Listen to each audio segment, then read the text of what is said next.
Wookiee Productions presents an original Star Wars story, White Snow, Consecration, written by Vhetin in 1138.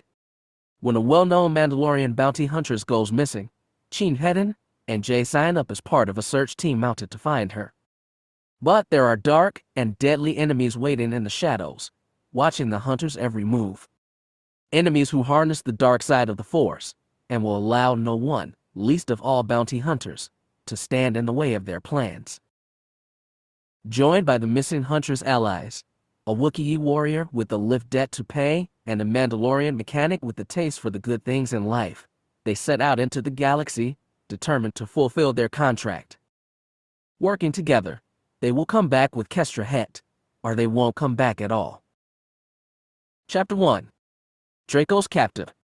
Even the strongest warrior can fall. It is the duty of his comrades to then pick him back up. Epitaph of Mandalore the Defender. Mustafar was not a peaceful world. The sky was dark and full of clouds of ash, lit intermittently from within by flashes of dirty white lightning. The thunder was a distant, feeble rumble as opposed to the crash and explosion of sound that the Dark Lord Draco preferred. Thankfully, the sea of molten lava made up for the thunder slack. Even now, it exploded upward in a fountain of red-hot magma, arcing into the sky with a malevolent roar before pattering in fat, heavy droplets back into the river from which it had come. Draco sat cross-legged on the observation post, floating a few centimeters above the ground, eyes closed, and hands folded palm up on his lap. The cortosis blaze that sprouted from the fingers of his gloves twitched sporadically, but otherwise he was completely still, barely even breathing. Scattered around him was the bloody carnage of a recent battlefield. Imperial stormtroopers and gray-suited officers alike lay strewn in smoldering pieces around the landing pad, evidence of a recent battle of which he was the only survivor. Peace is a lie, he thought, a slight smile tugging at his ravished lips. There is only passion. Another world-shaking eruption of magma was propelled into the sky on a pillar of escaping gas and heat. Some of the magma droplets splattered against the scarlet blade of the lightsaber that hung activated in midair before him. They evaporated with a sizzle and a hiss of steam. Any that could have hit Draco splattered instead against an invisible bubble of energy that enveloped him. Through passion, he continued, a frown crossing his helmeted face. I gained strength. As he meditated, lightning began to crackle along the lengths of the razor blades on his fingers. Purple-white flashes of light that sizzled and popped and threw sparks down on the ground beneath him. The arcing tendrils of energy hissed and sizzled through the air, whining and snarling like a tormented animal. Through strength, I gained power. His lightsaber began to tremble, and a rumble filled the air, stronger than the thunder and the explosions of unstable magma combined. His face pulled down into a full scowl now, and his hands balled into clenched fists. Lightning now speared up and down his arms, lighting on his black suit for moments before dancing away again. Through power, he thought, feeling hatred race through his heart like a flood of heat, I gained victory. Suddenly, the rasping mechanical sound of a life support suit's respirators sounded over the chaotic rumbling of Mustafar, and Draco's yellow-tinged eyes snapped open. With a shout of fury, he leaped forward, snatched his lightsaber from the air, and spun, bringing it about in a reverse Shin combat position. Barely thinking, he raised the saber in a defensive parrying move. The scarlet lightsaber of the Dark Lord Darth Vader clashed against his, throwing sparks onto the durasteel beneath their feet. Draco snarled like an animal into Vader's contoured face mask. I have come, he growled, to fulfill my destiny. Vader said nothing. He wrenched his own lightsaber away and slashed down at Draco, every movement an expression of sheer power and might. Draco backpedaled and batted the Sith Lord's lightsaber aside, slashing forward and stabbing with all the strength he could muster. Vader knocked the blows aside with little effort and stepped forward, his cape billowing out behind him in the hot Mustafari wind.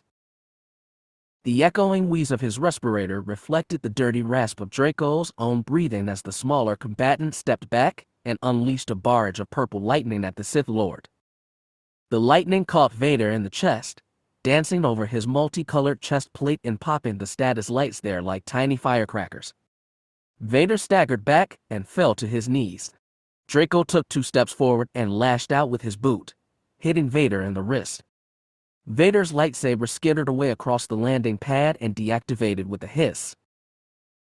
Draco towered over Vader, staring at his opponent with pure hatred through the thin T-slit visor of his helmet.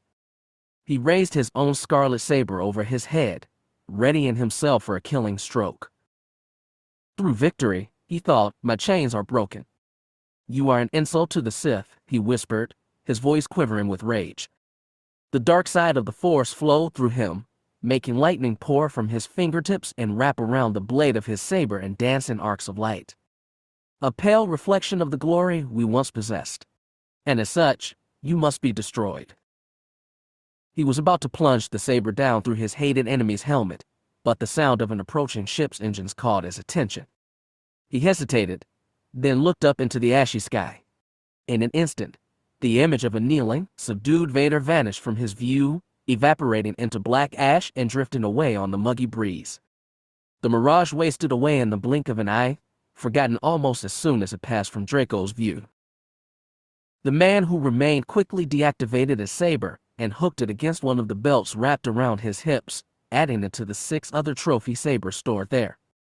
He glanced once more at the spot the would-be Sith dog had occupied, then strode away, his black belt skirt blown about by the hot wind. An unfamiliar freighter roared overhead, rotating slowly in mid-air before lowering itself onto the landing pad below. As Draco studied the ship, he saw that the name Carter Tor was painted onto one bulkhead. The ship groaned as his weight settled onto thick landing legs, coolant steam blasting from vents scattered about its ventral hull. Then was still save for the ever-present eruptions of white-hot lava from the magma river. With a creaking whine, the exit ramp slid down and hit the durasteel pad beneath with a hefty clunk. 3 dark figures cautiously strode out, red lightsabers lit in hand as they surveyed the mining outpost with unreadable expressions hidden behind angular helmets. Draco stepped up to them and bowed his head. My friends, he said, gesturing to them with a razor-bladed hand. I welcome you to our new home. The tallest among them, wearing a ribbed combat jacket that left his muscular arms bare, surveyed the area with a hooded head and nodded. His motions carried the slow elegance and grace only a lifelong warrior could achieve. Yes, Lord Draco, this will do nicely. He clenched a fist, outfitted with bladed fingers like Draco's, and his gaze lingered on the remains that were scattered around the landing pad. The Imperial presence, he asked. Eradicated, Draco replied with the smug smile he knew none could see. Another of the newcomers, a wiry Sith knight with full-body armor and arms that melted into fearsome mechanical prosthetics at the elbow, stared at Draco through a T-slit helmet identical to his own, and rasped, Are you sure? We cannot afford to be discovered. Not. Draco's hand rested almost casually on the hilt of his saber, and he quietly said, Do you doubt my powers?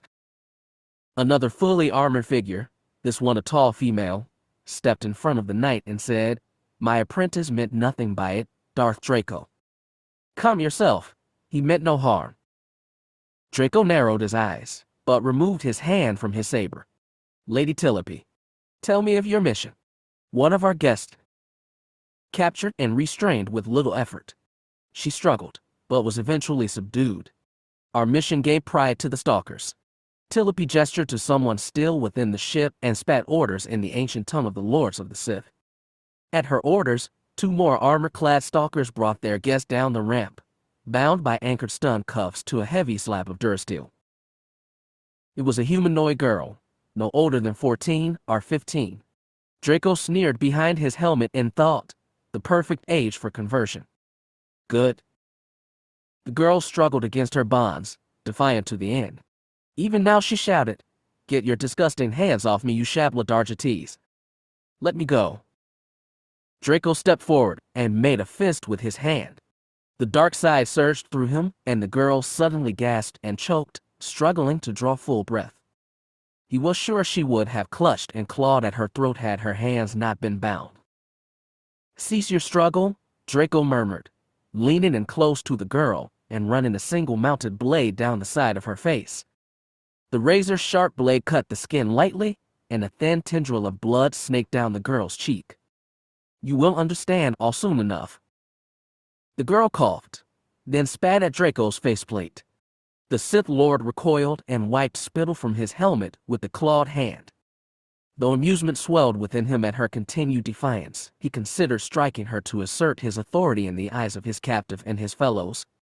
But doing so would only show that her display of defiance had rattled him. It had not. So he instead stepped away and let out a warbling chuckle. You have spirit, young one. That is to be commended. She scowled at him, still struggling against her restraints. Where am I? He gestured to the mining facility around them and said, Welcome, youngling, to Mustafar. Officially known as Imperial Mining Outpost 32B, it will be your home for the next months. K. Criffew, the girl spat. One of the stalkers did now show as much restraint as Draco. The man backhanded her across the face, hard enough to jerk her head to the side. She cried out and fell silent. Draco quickly motioned to the stalker. Enough. Pain only grants her strength. Do not provide her with a weapon to use against us. He paused, then added, That comes later. The girl panted for a few moments, then looked up at him again with a defiant stare. You're Sith, aren't you? Draco grinned again, and placed a palm against his armored chest proudly. Indeed we are, my young friend. I am the Dark Lord Draco. And you? He stepped closer and spread his palm, placing the blades of his fingers only millimeters from the girl's face. The air shimmered between her sweaty forehead and the black material of his glove like a heat wave. Draco closed his eyes, basking in the rush of images and information that suddenly flooded his mind. She grimaced and let out a tiny whimper, no doubt unsettled and tormented by the dominance of his power. After a few long moments, he opened his eyes again and met the girl's defiant gaze. You, he said slowly, are Kestra Hett, born to Faberian royalty, adopted by Mandalorians. The girl's eyes widened slightly, but she was unable to tear her gaze from Draco's contoured faceplate. He let his eyes roll back in his head as he saw image after image flash through his mind's eye. You are considered an adult by your adopted culture, even at your young age, he continued, a freedom you very much enjoy. Your family, the Faberian handmaidens, were killed when you were still young, and you now harbor a burning hatred for the beings who destroy them. You pursue him with the determination of one who believes they have nothing more to lose. The girl instantly fell still, staring at him with open horror. Interesting, he murmured, pulling his hand back, that one so young could harbor so much hatred. It has corrupted you, twisted you. I am sure had you been in control of your emotion, my stalkers would have faced a much greater challenge bringing you to me. Tillapi chuckled maliciously and said, the Mandalorians should rethink their position on sending younglings into the field before they are ready. Draco silenced her with a single glance, then turned his dark scrutiny back to Kestra. The girl's gaze was tinged with fear as he slowly brushed the blades of his hands across her face again. What do you want with me? She whispered. He leaned closer to her and replied, it may interest you know that I too seek to destroy those who have wronged me. Just as the Mandalorians oppose Imperial rule, so to do the Sith. The Sith are gone, Kestra hissed. You are wrong. The Sith have survived through the millennia, he said proudly, and we, the Stalkers, are the guardians of my people's ancient traditions. Sentinels of the Order, guardians of the dark. No, the girl said, shaking her head and cringing away from Draco's cold touch. No, the Sith are dead. Only Darth Vader is left. Now it was Draco who slapped her and snarled, if you ever speak that name again, I will get you where you hang, mercenary Phil. She slumped against her restraints, breathing hard as blood dripped down her face. Draco took a deep breath, calming himself and pushing his rage deep down. When he spoke again, his voice was quiet and controlled. I sense that you carry the bloodline of one of the old Sith, he said. He leaned close again and whispered, the Force is indeed strong with you, young one. My order will benefit greatly from your powers. And so you will join us, or you will die. The girl began struggling again and cried, "No, leave me alone." Draco spun on his heel and strode back toward the mining facility, gesturing for the others to follow him and calling, "Bring her. We have much to do." Chapter 2.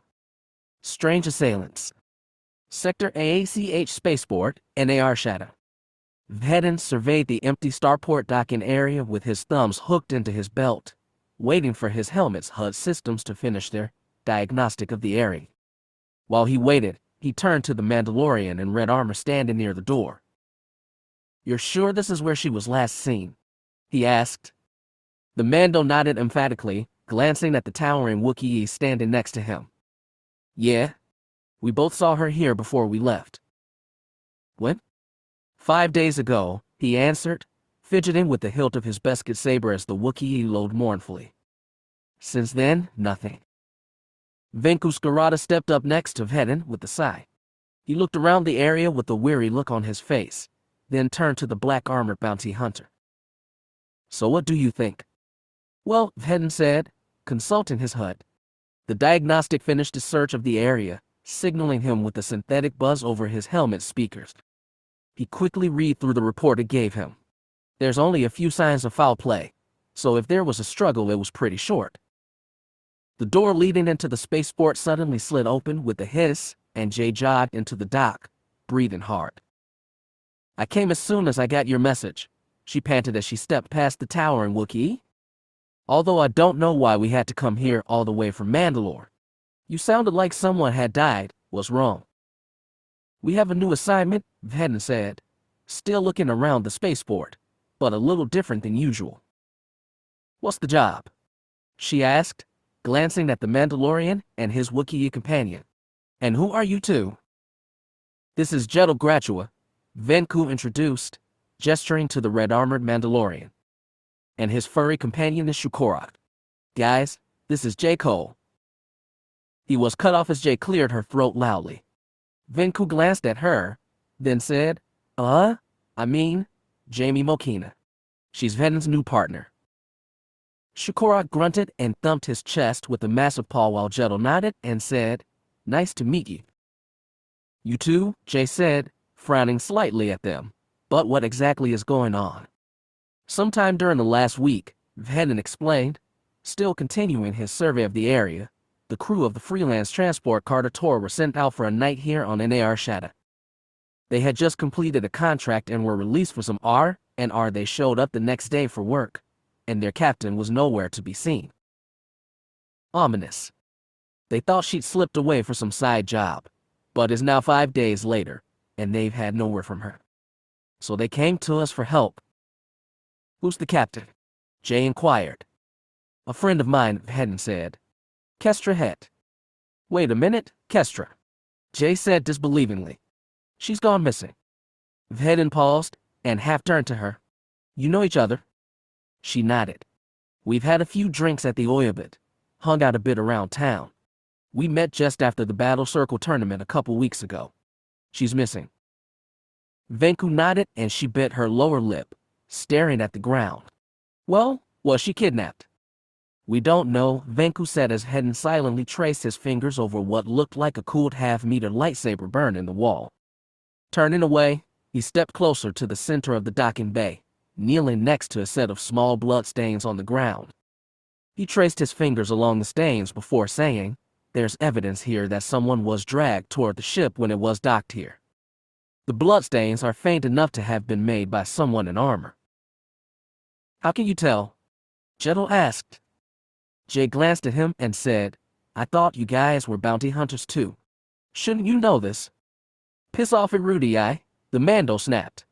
"You're just a rookie. What would you know?" "Quiet, both of you," Vhetin hissed. He pointed to the bloodstains, which were already dry, and said, "See the way the blood randomly breaks up on the Durkree. There's no pools of blood, no splatter marks, just a fairly linear smear. That means whoever was here wasn't bleeding directly onto the metal. The blood was smeared on something else that was being dragged across the ground." He stood and brushed his gloves off. "My bet? Armor plates. A thigh guard, maybe a shin plate would be my guess.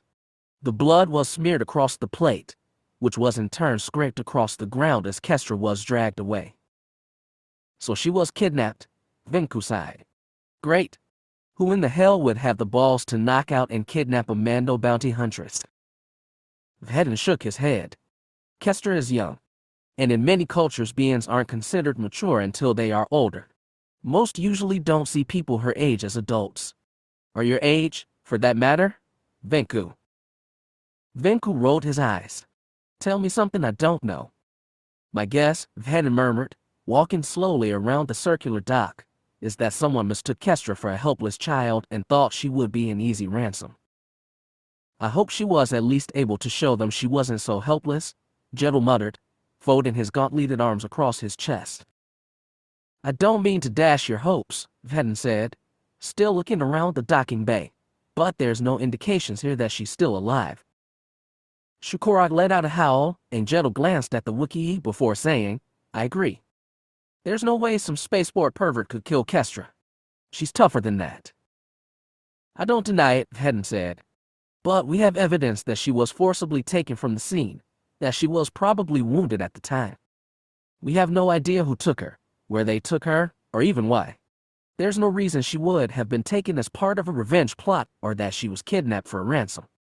There's literally nothing to go off of. So you're just giving up, Jedel said disbelievingly. No, he replied. But even Boba Fett needs something to follow, some kind of evidence to start from, to bring his targets in. Can you two think of anything unusual that happened over the past few weeks? Venku asked the two bounty hunters. Something that could have been the culprit testing your defenses. Shukorak silently shook his furry head. Jedel chuckled, though there was little humor in the sound. We're bounty hunters. Since when is anything in our life not unusual? Jay snorted quietly and murmured, I have to agree with that. Whoever this was, Vhetin murmured, staring around the docking bay. They knew what they were doing. You said that Carter Tor was only docked here a few hours. Jedel nodded. Then this was a planned, precise strike. Not the work of your average idiot thug. These guys knew exactly who their target was and how to get at her. So what are you going to do? He pulled his glove off, eyeing the cooled slash mark on the wall. The only thing I can do to gather more evidence. Jay sighed quietly as he walked toward the slash mark. He knew she still wasn't quite comfortable with him using his psychometry ability. She knew better than to argue his legitimacy, or his usefulness in situations like this, but she had told him that such supernatural abilities made her nervous. He didn't blame her. While wrapped up in the memories he could draw from objects, he became unresponsive to all physical stimuli. Scientists had researched similar abilities in other species and likened the state to a meditative trance or coma. When he himself used the ability, his eyes were consumed with pale blue light in a strange, smoke-like discharge. He'd seen footage of himself using the power, and he had to agree with Jay, it was certainly unnerving. He didn't like using it often, as using it often left him fatigued and plagued by a powerful migraine. Nevertheless, it was the only way to find out what had happened here, so they would both have to set aside with her discomfort for the sake of the mission. He traced his fingertips along the cooled slash mark, then pressed his palm flat to the cold metal and closed his eyes. A familiar ache began to pound behind his eyes, and he was aware of his fingertips tingling, like an electrical charge was coursing through his veins. A loud rushing sound began to fill his mind, drowning out all other sounds. There was a silent flash of white light. Then an image sprang to life in his mind's eye. He saw the circular docking bay, wavering as if the entire image was lit by flickering light. There was a ship docked in the center of the area, and there was no slash mark on the wall. Every few seconds the image would shake and sputter like an unstable hologram. Then everything suddenly stopped. The image faded out to black with a loud sucking sound, leaving him in silence and darkness. He opened his eyes and let out a short gasp. It had been too long since he'd done something like this. He needed to concentrate harder, regardless of the headache he'd inevitably be left with. He closed his eyes once more and placed his palm against the wall once more. With effort, he was able to call the image back to his mind again. After a few shaky moments, the image began to move again. He saw the landing pad of the ship swing down and hit the docking bay floor with a thud. A young woman dressed in hooded black body armor strode down the ramp, a black-furred canine creature curling around her legs as she did. Kestra Hett thought, recognizing her instantly. She was older than he remembered, almost 15 now, but her Faberian body armor and her confident stride gave her identity away instantly. After a few moments, Jedel and Shukorak followed Kestra into the dock, and she turned to them. "Good job, guys," she said, folding her arms across her chest. Her voice echoed loudly, reverberating in Hetten's mind. The canine creature rubbed against her legs one more time before slinking away and disappearing into the ship. "I just got confirmation that the bounty is in the accounts, so we're done with this contract." "Great," Jedel said. "So, where are we?" "The NAR Shadow Entertainment Sector," Kestra said. "I've decided to let you two off for a break, since you performed so well on the Tenebrous contract." She handed each of the bounty hunters a handful of credits, saying, "Here's your shares of the bounty. Spend it as you wish, and for Tay Manda's sake, don't wind up in jail or I'll have to shoot you myself." Jedel and Shukorak took the credits, but the red-armored Mandalorian narrowed his eyes and said, "Hey, is everything all right with you, Cap? You've never let us off on a break before. You aren't planning to do something stupid, are you?" "Even if I was, there wouldn't be anything you could do to stop me," she said. "Stop worrying. I'm not going to do anything stupid. I've just got some work to do on board, and I can't get it done if I'm tripping over your sorry highs every few seconds." Jedel stared at his captain, but Shukorak loaded him, and the Mandalorian slowly followed his furry companion out of the docking bay. Jedel cast one last glance toward his captain before turning and disappearing deeper into the spaceport. Kestra watched her crew members leave, then sighed, resting a hand casually against her hip only inches from the pistol she had holstered there. "I know you're here," she said, seemingly speaking to empty air. "You've been following me for 3 days now." At first, Vhetten thought she was talking to herself. She did that sometimes, but there was only a moment's pause before a gravely menacing voice echoed through the docking bay. "Your crew members seem worried about you," they said. "Youngling." Kestra scowled and shook her hooded head. "Leave them out of this. Whatever you want is between you and me." She turned and looked around herself, studying the docking bay. "Show yourself," she demanded. At the sound of her voice, all the light in the open-roof docking bay seemed to be drawn away. Clouds covered the sun, throwing the area into shadow. The wall-mounted illuminators flickered and died. Kestra glanced at all this but didn't move, her hand drifting closer and closer to her pistol. Suddenly, a dark figure slunk over the roofline, crawling on all fours. Vhetten concentrated hard on the new figure, just as Kestra was. It was a skinny humanoid wearing fearsome-looking body armor. He was wearing a form-fitting armor vest that swooped upward to a point at his collarbone, and had a leathery combat skirt hanging from his belt. A large neck collar was fastened to his shoulder, similar to a neck guard Brianna liked to wear. His thin arms were a sickly greenish color, and his fingers were long and spidery. Pulled over his head was a contoured helmet that, with a T-bar visor and a boxy vocoder, looked like a blend of Mandalorian and UB's designs. Kestra's lip curled in revulsion. "What the hell are you, and what do you want with me?" The creature crawled along the roofline before slinking over the edge and miraculously clinging to the face of the wall with his bare hands. He stopped and hung from the wall, staring at Kestra through the sinister visor of his helmet. "My superiors have ordered me to bring you to them. Exactly why is beyond me." Kestra scowled and said, "I'm not going with you." "That is not your choice," the being said.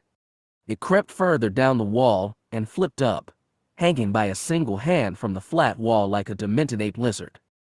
"You will come with me or I will kill you." "That might be easier said than done," Kestra replied, drawing her pistol and aiming it squarely at the being's helmet forehead. The creature released his hold and plummeted to the ground below. As he straightened, he pulled a metallic cylinder from his belt. With a loud snap hiss, A glowing scarlet bar of light erupted from his fist and Kestra's eyes widened slightly. Vhetin was shocked as well. A lightsaber. Whoever Kestra had crossed, they were more dangerous than he'd originally thought. It is pointless to resist, the creature threatened. Don't make me destroy you. Kestra narrowed her eyes, then simply fired off 3 shots at the armored being. He barely flinched as he swung his saber blade up and batted the blaster shots out of the air. The bolts ricocheted off the blade, hitting the walls and leaving dark burns behind. "You fool," the being said, taking another step forward. But Kestra was anything if not determined. She didn't flinch away from the red blade, instead pulling a twin pistol from her other hip and unleashing a barrage of bright red bolts at the armored creature. The being erupted into a whirlwind of motion, spinning his saber around his body and deflecting all the bolts away. He barely paused as she fired at him as fast as possible. But her weapons wouldn't last forever, and the armored man sprinted for her as she paused in order to reload. She cursed as the creature ran at her, raising his saber over his head. She jumped into motion, ducking under the slash, and driving her gloved fist into his ribs. He grunted in pain, but backhanded her across the face with his fist. She cried out and staggered away before pulling a vibroblade from a sheath on her belt and going at him again. Kestra had been trained in the Terras martial arts by the same woman who had taught Vhetin. If it was possible, the young girl was even faster than he was. When armed with a blade, she was virtually unstoppable. She ducked another blow and sliced her glowing green blade along the being's shoulder before pivoting and stabbing it deep into the small of the being's back. He arched his back in pain, letting out a raspy scream before driving his elbow into Kestra's face. She stumbled back and fell onto the ground, scrambling away as the armored creature yanked the bloody vibroblade from his back and threw it away with a shout of rage. As Kestra retreated, moving toward the cover offered by her docked ship, he snarled at her and cocked his arm back.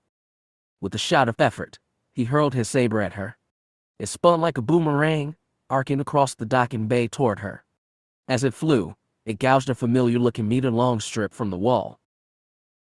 Kestra somersaulted out of the way as the saber flashed past her, coming to her feet in a combat-ready Terras stance.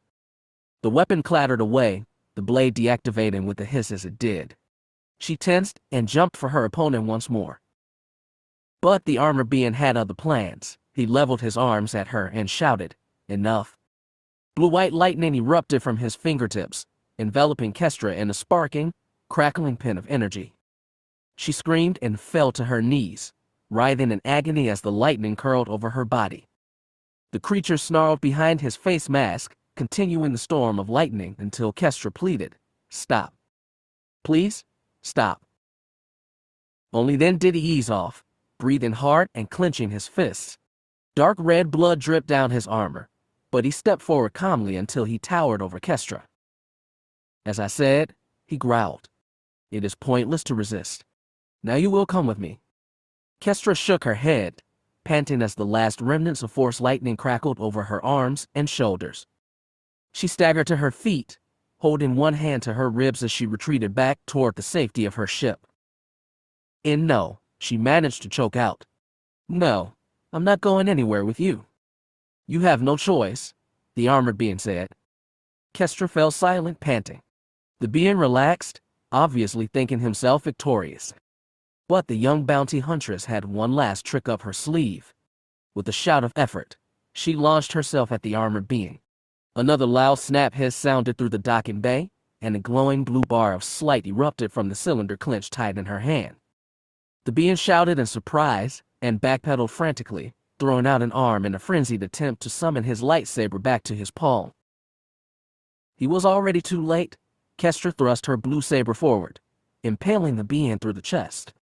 Sparks flew from the energy blade and the being convulsed, letting out a raspy scream. Kestra pulled her saber from his chest, spun, and slashed a neck level, taking his head off at the shoulders. His helmet bounced, seemingly in slow motion, across the docking bay floor before his decapitated body crumpled to the ground in a clatter of armor plating. Kestra stood alone once more, breathing hard as she stared down at the body at her feet. She deactivated her lightsaber and hooked the hilt on her belt before pulling her wrinkled hood back over her head, grabbing her comlink and preparing to enter in a dialing code. Before she could, there was a sputtering snap and tendrils of brilliant purple lightning enveloped her from behind. She dropped her comlink and screamed as she was lifted into the air by invisible hands, writhing and shrieking. As the lightning popped and sizzled around her, she was thrown against the exterior bulkhead of her ship. She hit the metal, bounced off, and crumpled to the ground. Vhetin tensed, nothing but an observer as he saw half a dozen figures identical to the armor-wearing nightmare slink out of the shadows of the spaceport. They must have been there the whole time, watching the duel unfold just as he had been. They stepped out from behind support columns, crept down the vertical face of the walls like nightmarish, armored spider apes, or simply marched out of mid-air as their bodies shimmered like heat waves over the desert. Within moments, they surrounded Kestra's limp form, staring down at her through the expressionless T-visors of their sinister, contoured helmets. After a few moments of silence, one of them, a female, knelt next to Kestra and grabbed her with a mechanical hand with fingers that were capped with long, lethal-looking razor blades. Digging her knife-like fingers into Kestra's hair, she yanked the girl's head back and snarled, "Are you Jedi?" Kestra's eyes watered as she was yanked back into consciousness. "What? I don't. Are you Jedi?" the woman shouted, digging her fingers harder into the back of Kestra's head. Blood began trickling down her face, dripping onto the ground around her. No, I'm not a Jedi," the young woman screamed, then gasped and slipped into unconsciousness again. With a snarl, the armored woman let Kestra drop to the ground. She stood and gestured to the other beings. "Get the girl on board the ship.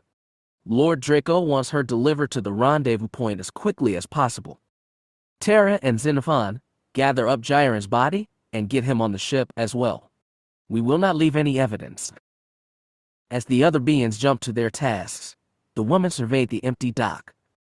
She began muttering to herself as she walked around the area, brushing her razor-bladed fingertips along all the signs of battle, the bloodstains on the Duracrete floor, the blaster burns on the walls.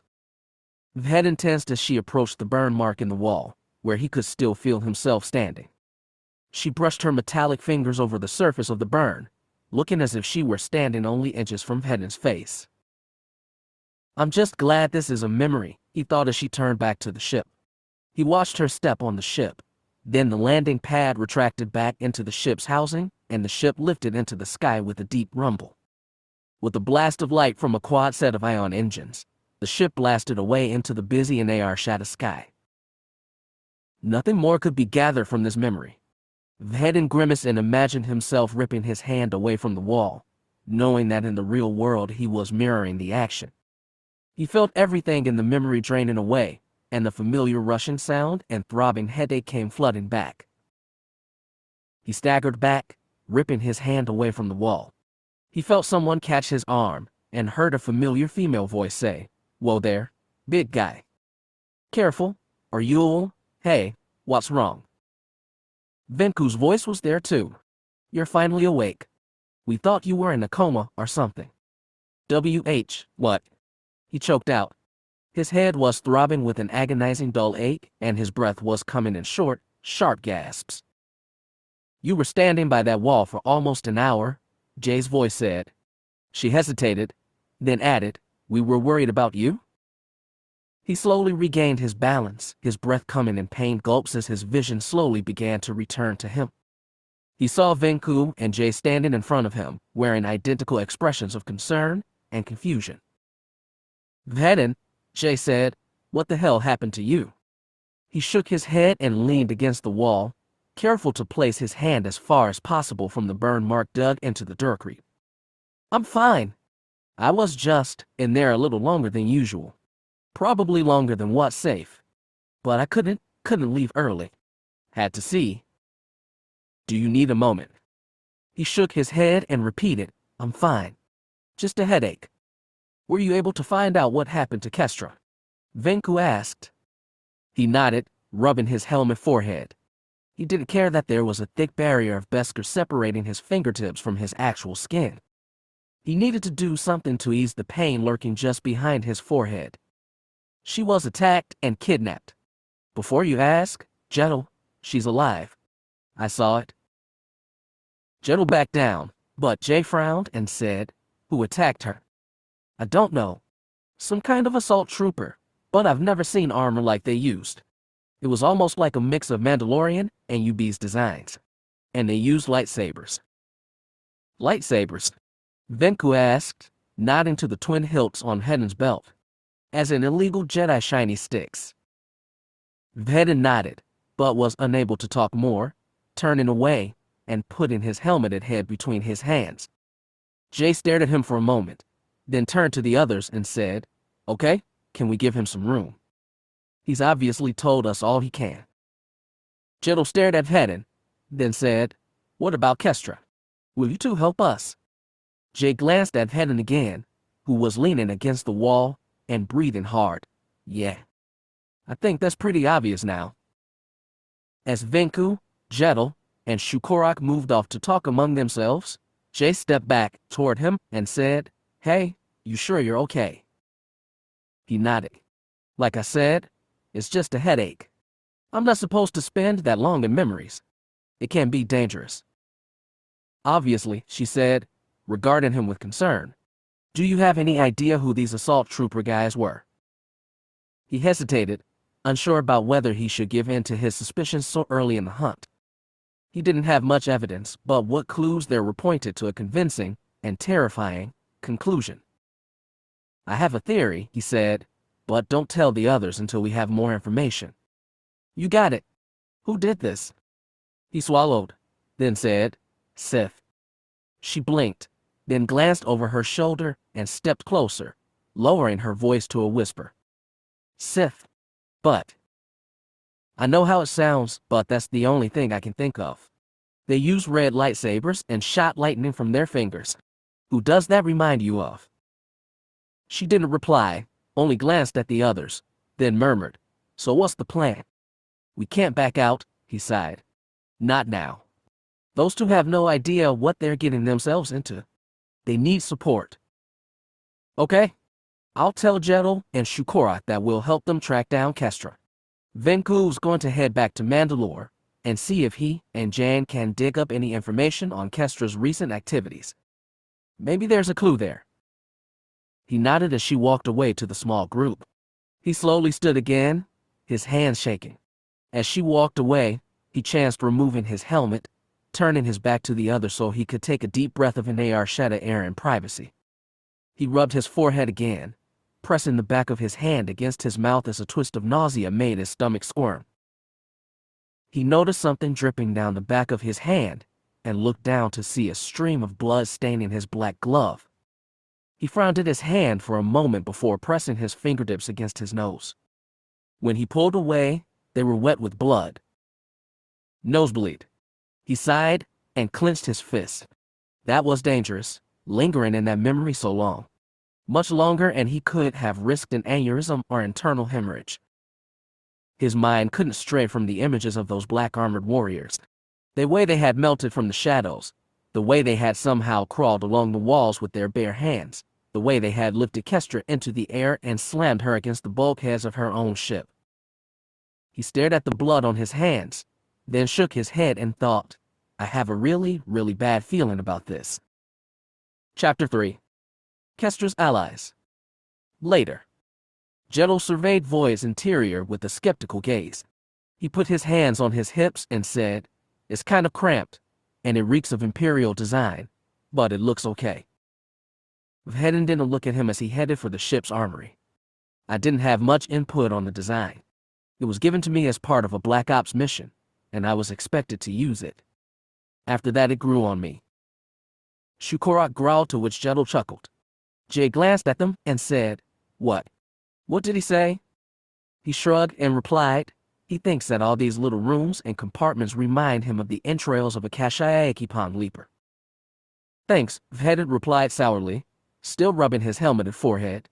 "I've always wanted my personal transport to look like the guts of a tree frog." I think he meant it as a compliment.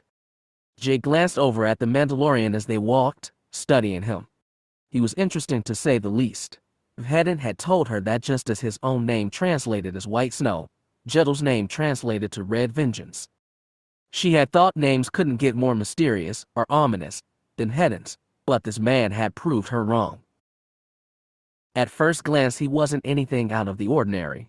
A handsome young man, maybe 18. His hair was messy and black and stood out in places as if an electrical shock had just gone through his system, and his eyes were green and sharp like an avian raptor's. He was built like a muscular bolo ball player, and his armor was painted a deep red with a black jumpsuit underneath. As she studied him, she noticed a spiky black tattoo curling up the sides of his neck. She was instantly reminded of the Mandalorian tribal tattoo she'd seen on Vhetin's body when he'd entered in a pit fighting match on Telos a few weeks before. She wondered if Jettle had the same tattoo, or if they both visited the same tattoo artist. Shukorak was a fairly model Wookiee, standing more than 2 meters tall and covered in shaggy black and gray fur. He had a large black belt wrapped around his hips that sported a blaster pistol that was almost half the length of Jay's arm. From what Jay had been told, he was Kestra's co-pilot and one of the beings she trusted more than anyone else. It looked to Jay like he would rip the arms of anyone who stood between him and his missing friend. Together, the two made a fearsome pair. Kestra was blessed with good friends. And as Jay considered it, she realized that Vhetin was displaying the same signs of worry and concern they felt for their captain. He knew the missing huntress, whether he was going to tell Jay about it or not. The 4 hunters squeezed into the ship's round central room, which was larger than most other rooms stored inside. There was a small, circular table set up in the center, and a set of hollow monitors were set up around the area. "So what are we up to now?" Jay asked, taking a seat on the bench that surrounded the table. "You're not going to give the suicidal psychometry another try, are you?" He shook his head, grabbing a handheld scanner from a hook on the wall. "Not a chance in hell. I feel like I have the mother of all hangovers already." "Did you manage to hear where they took Kestra?" Jettle asked. "No, but I managed to get a name, Lord Draco." "Dramatic," Jay said, relaxing against the table with a sigh. "But a name only doesn't really narrow the list down." "But," Vhetin said, checking the calibration of the scanner, "Kestra said that whatever this creature was, he'd been following her for 3 days. And she just landed here on an AR Shadow the day before." "So?" Jettle said. "So," Vhetin said, "where was the last time you stopped for fuel?" Jettle frowned, running a hand through his messy black hair. Coruscant. "A week ago.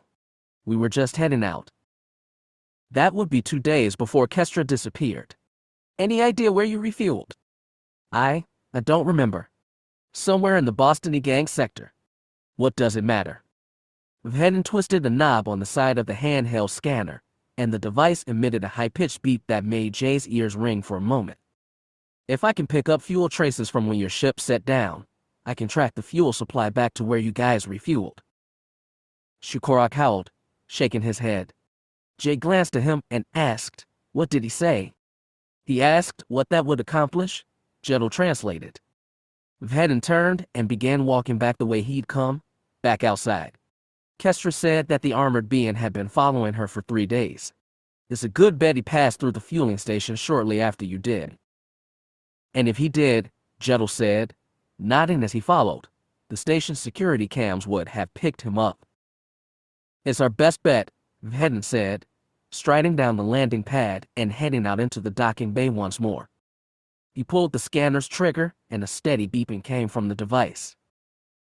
"This shouldn't take long," he said, slowly walking around the perimeter of the bay.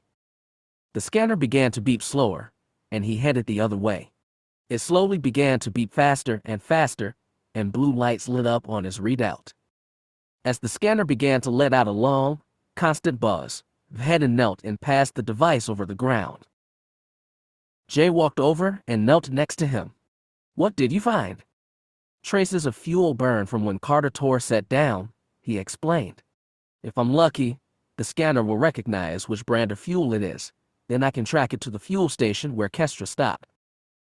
How can you do that? Jettel said that they stopped in the Bostony gang sector, Hedden explained. The Bostony are notorious for raiding Imperial fuel convoys. They're the biggest threat to the Imperial fuel industry in the entire 000 sector.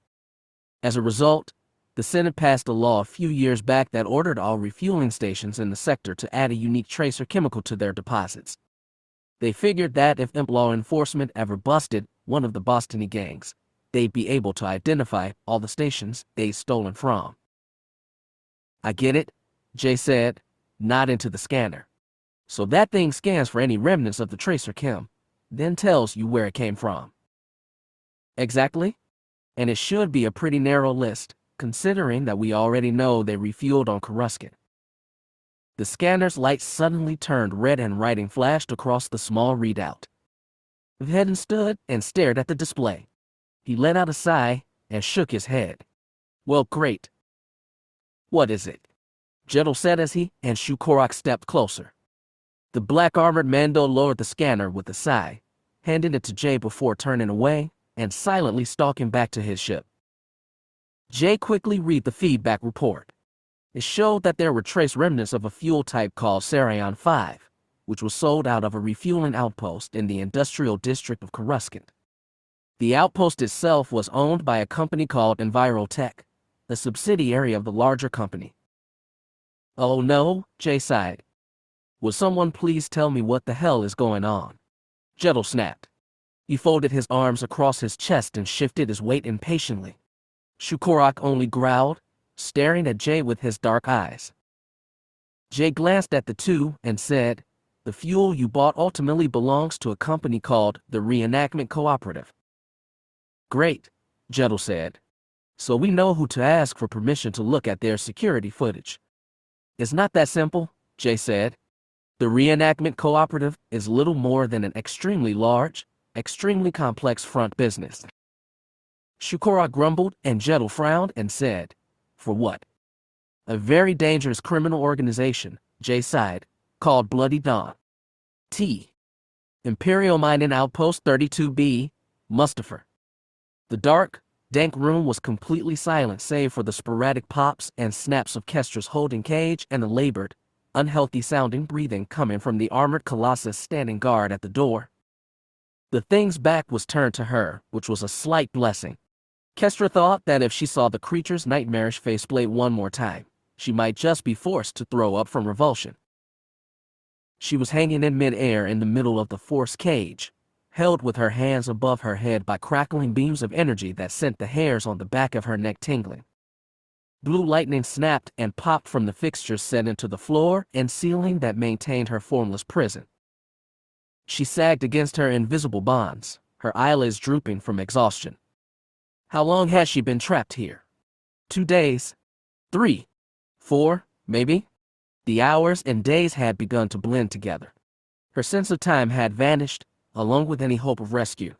After all, no one knew where she was, where she'd been when she disappeared. Even her crew members, Jettel and Shukorak, had been away for a night off when she'd been abducted. There was no way anyone would be able to find her. What was she going to do? Hang here till she died? Give in to the demands of her nightmarish, sadistic captors? She'd rather die fighting for a way to escape. She looked up at the hulking mass of razor-edged armor plates that stood guard at the door. Maybe there was a way to turn her imprisonment to her advantage. Yes, she may be locked in here with that thing, but he was also locked in with her. She may as well take advantage of that fact. It was one of the few things working in her favor. She licked her parched lips, then yelled, "Hey, you there? Ossic head." The being twitched, as if stung by an irritating insect, then slowly turned to face her. He let out an inhuman snarl and clenched a fistful of razor blades. She mustered up all the courage she could manage and called, "Nice to see you know your own name, you dumb son of a bitch. Think you've got enough mass in that micron-sized brain of yours to tell me what day it is?" The creature stared at her through the thin T-slit visor of his helmet, then twitched his head slightly and turned away again. Great, Kestra thought. That went well. Now what? He obviously wasn't going to respond to simple insults. She needed to make him mad. Really mad? Don't get me wrong, she continued after a moment. You're certainly fearsome looking. But you don't strike me as the kind who would intentionally hurt someone. Oh yeah, like that's going to work. He looks like he would rip the head off a ranker for kicks. I guess that's why they put you on guard duty, she said. You know, play the whole good interrogator. Bad interrogator scenario. My only question is, when is the bad interrogator going to come in? You haven't said a single word the whole time. No response. Then again, she said, staring at the back of the being's head, it wouldn't surprise me if they replaced you before too long. That got his attention, his helmet raised slightly, and his hands clenched into fists again. Yeah, Kestra said, pressing her advantage. You know what I mean. How useful is a disciple who can't even intimidate a 15-year-old girl? He half turned back to her and she played her final card. Tell me, she said, adopting a mildly casual tone, how long do you think it would take a big guy like you to disintegrate if your corpse was tossed in the lava outside? 2 minutes. 5. The being let out a snarl and stepped toward her, raising a blade-studded hand to strike at her. Kestra tensed, waiting for the blow to fall. Wait. Stop. Both Kestra and her guard froze, turning their gazes toward the source of the new voice.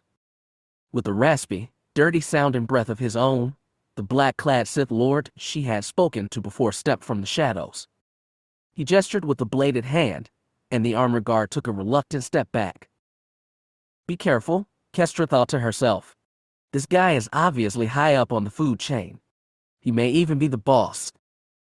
He was instantly recognizable because of his suit's differences from the other armored beings she'd seen come and go. This new armored nightmare was shorter than her giant of a guard, athletically built with form-fitting armor plates and a ribbed life support suit that looked similar to the armor of the infamous Sith Lord Darth Vader. The being's razor-bladed hands were covered by leathery black gloves, and a shin-length black combat skirt hung from his belt. His lurid helmet was identical to the others, however, that same T-bar visor coupled with the UB's-looking vocoder. 2 thin red stripes ran up the helmet's forehead, contrasted with the yellow or burnt orange markings of the other beings she'd seen. The Sith Lord stepped into the flickering blue light cast by her holding cell and cocked his helmeted head. I must apologize for my lieutenant's behavior, he said, his rasping, grating voice erasing any sincerity of remorse from his speech. He is young, and does not yet understand how to control his anger.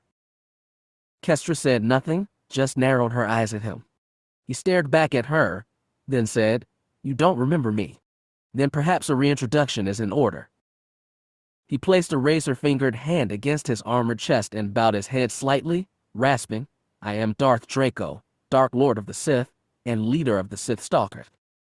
I am honored to announce that I am your new master. The honor is all yours, Kestra said, letting her head fall against her chest in exhaustion. With this Darth Draco keeping an eye on her, there was no way she could escape now. Draco stepped forward, cupping her face in his razor-bladed hand and squeezing just hard enough to make the blades dig painfully into her skin. Listen to me carefully, he said. You and I share a common goal. Do we? Indeed. I know that the Empire killed your family, slaughtered them in cold blood. Now you scour the galaxy, angry and alone, seeking revenge for the injustices committed that ruined your life. She recoiled from his touch. Was this more information that he had ripped from her unconscious mind? How could he know that? He gestured to himself again. I myself have lost loved ones to the cruelties of the Emperor. My own master was cornered by Imperial commandos and executed as a Jedi. Of course, I was the one who tipped off the commandos as to his location, but... He hesitated, and Kestra imagined him grinning behind his nightmarish helmet. That is a different story entirely, he finished with a shrug that made his armor plates creak. What do you want with me? She demanded. What did I ever do to you? Draco slowly shrugged again as he began to pace back and forth in front of her. You personally? Nothing. Your people? Nothing. He paused, his back to her. She winced as his labored breathing echoed in the room. Your empire, he said slowly. Your emperor, They are the ones who will pay for their crimes. The Emperor, Kestra echoed, frowning. Palpatine had many enemies, but she had never met anyone who loathed him with such obvious fanatical dedication. What did he do to you? He is a pompous idealist who has corrupted and diluted the teachings of the dark side and the power of the Sith, Draco spat, his back still to her. He has warped the teachings of our masters to suit his own goals. He is a traitor, trained by generations of traitors before him. How? The rule of two that he and his dog, Vader, follow to this day is the greatest insult to the Sith Empire since the days of the Old Republic. Even if the Emperor is a Sith Lord, Kestra said skeptically, that would only mean he's brought the galaxy under their control. Isn't that a good thing for you? Silence. The armored Sith snapped. He slowly turned back to her, growling, "You know not of what you speak." "Then tell me," she said, pulling ineffectively against her restraints. "I want to know." It wasn't a lie, as much as she wanted to escape. This Darth Draco's hatred of the Empire intrigued her. What would bring a Sith, who as a group reveled in the enslavement and exploitation of those under their control, to fight against a government that, if he was telling the truth, was under the control of one of his own?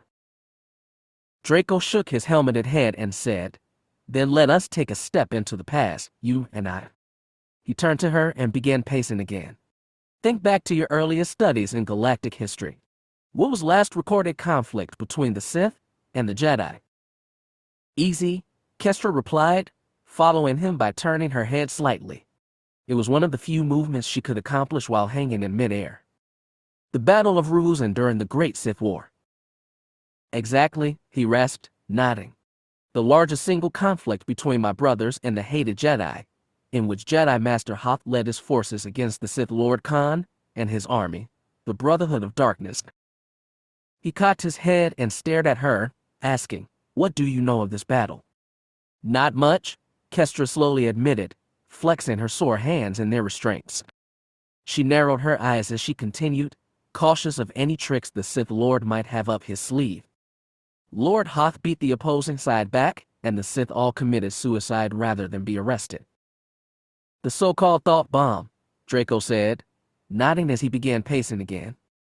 "An abomination of the Force if there ever was one.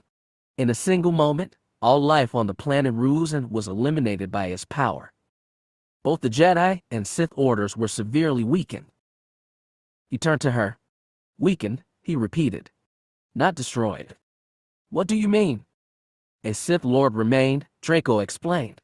"Darth Bane, who, thinking the Sith utterly ruined, committed the Sith Order to secrecy.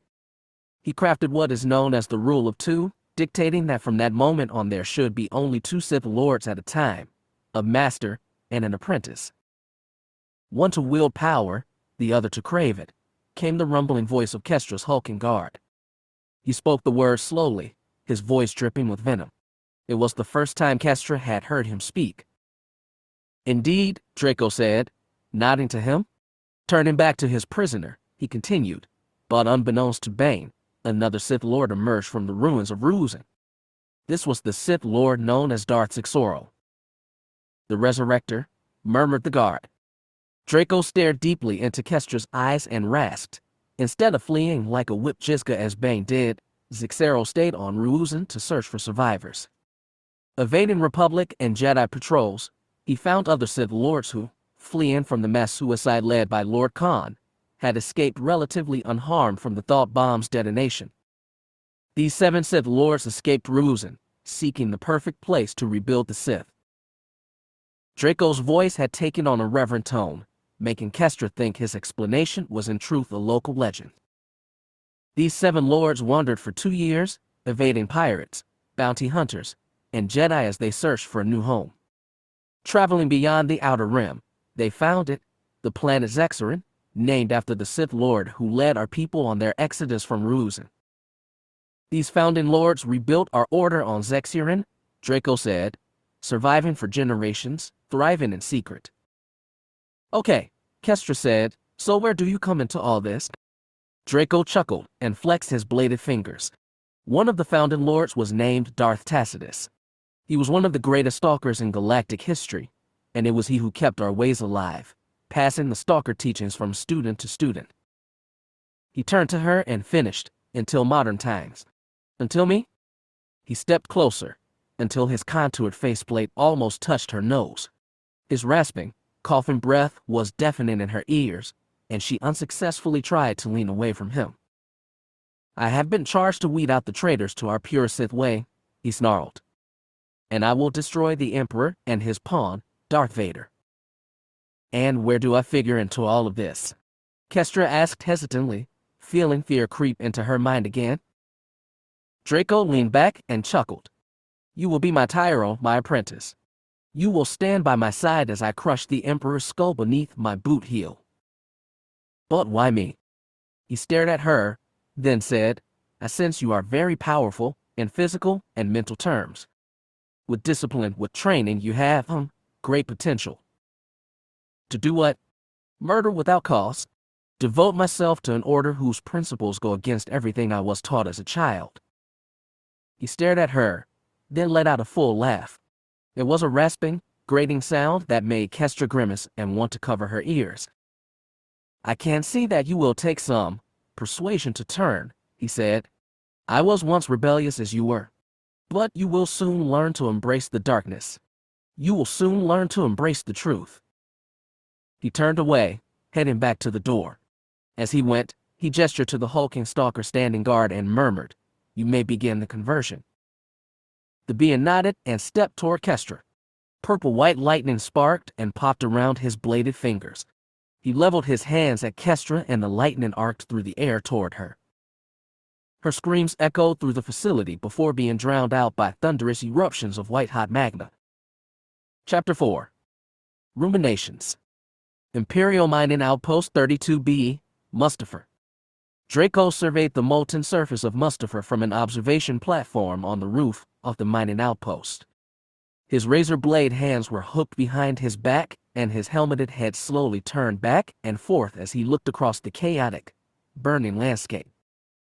The outpost was a boxy structure anchored to the living rock of the cliff wall some 100 or so feet above a molten river of white-hot magma. Several long magma-hauling platforms stretched over the river below, protected from the destructive heat of the lava by glowing blue energy shields.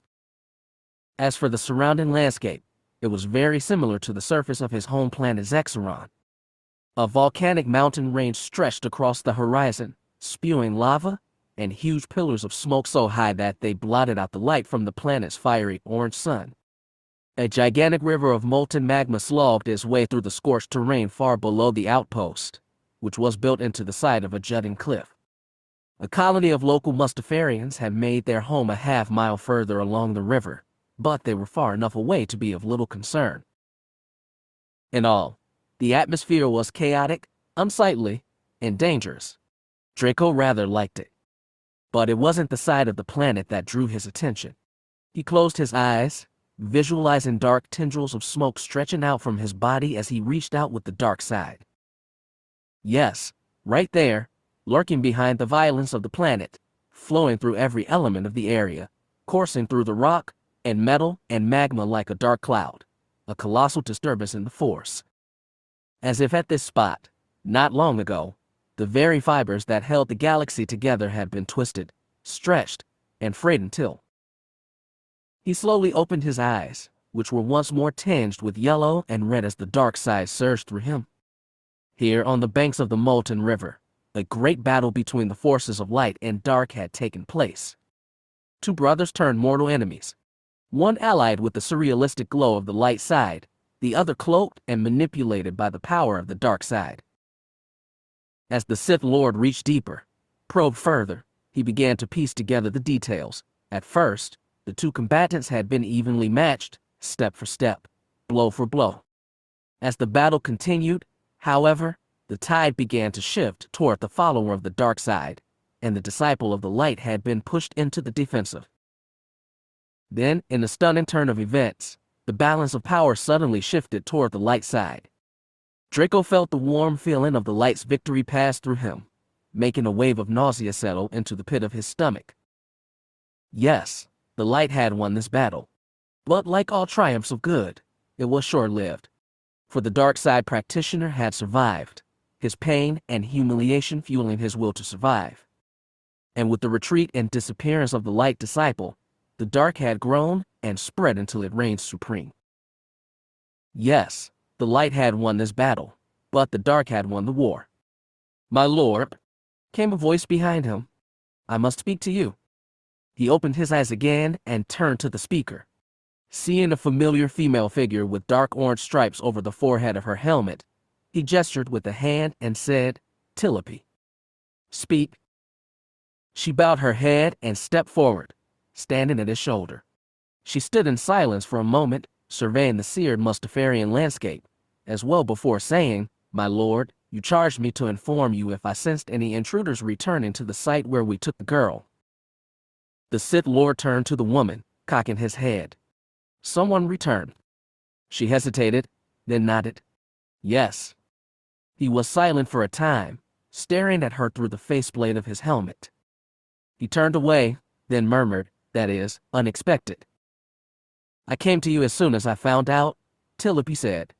"The force surveillance I used on the docking bay was powerful enough to warn me if any beings intruded." "And what did you find?" I do not know," she replied. "This being, he was able to observe the imprints we left behind, to look into the past to see exactly what transpired in that docking bay."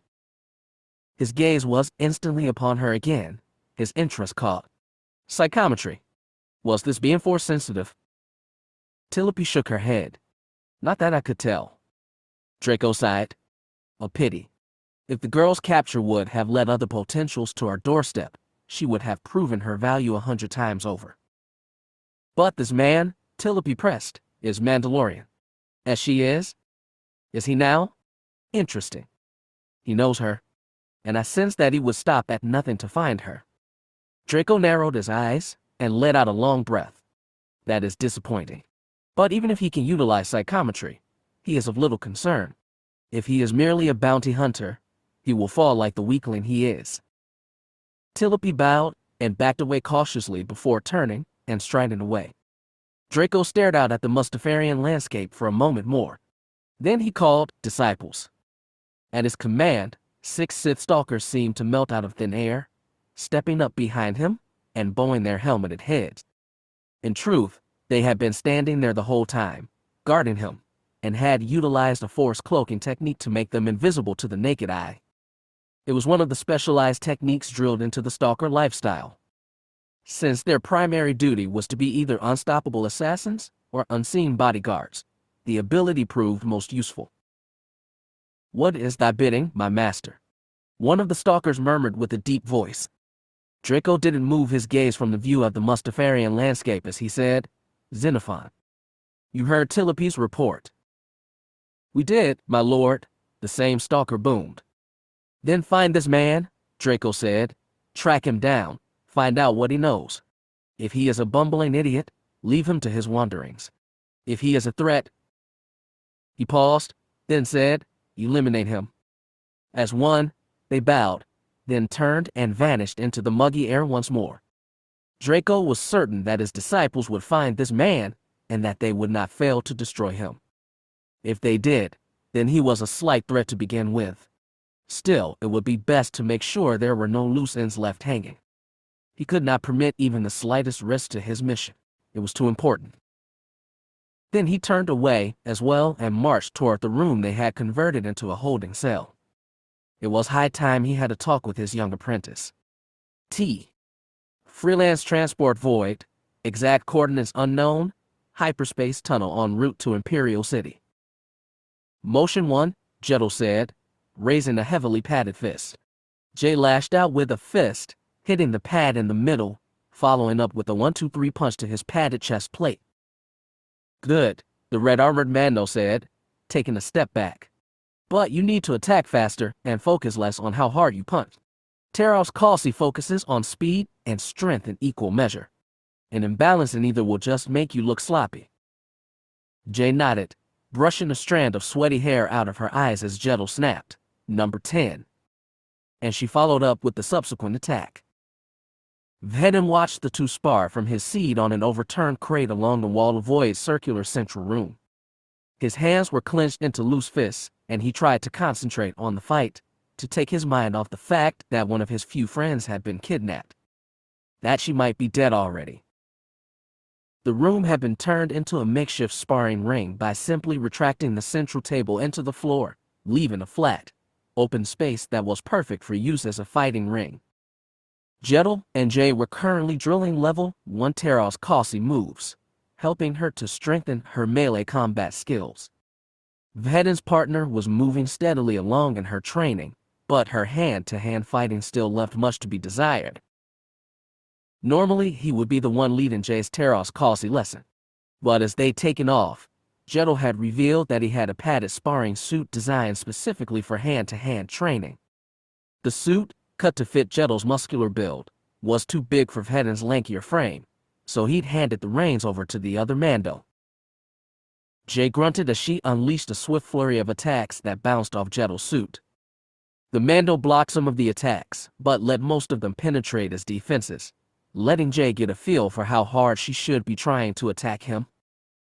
Good, Cin said as they retreated to the starting position again. You're going faster, but keep an eye on your footwork. You don't want to trip in the middle of a fistfight.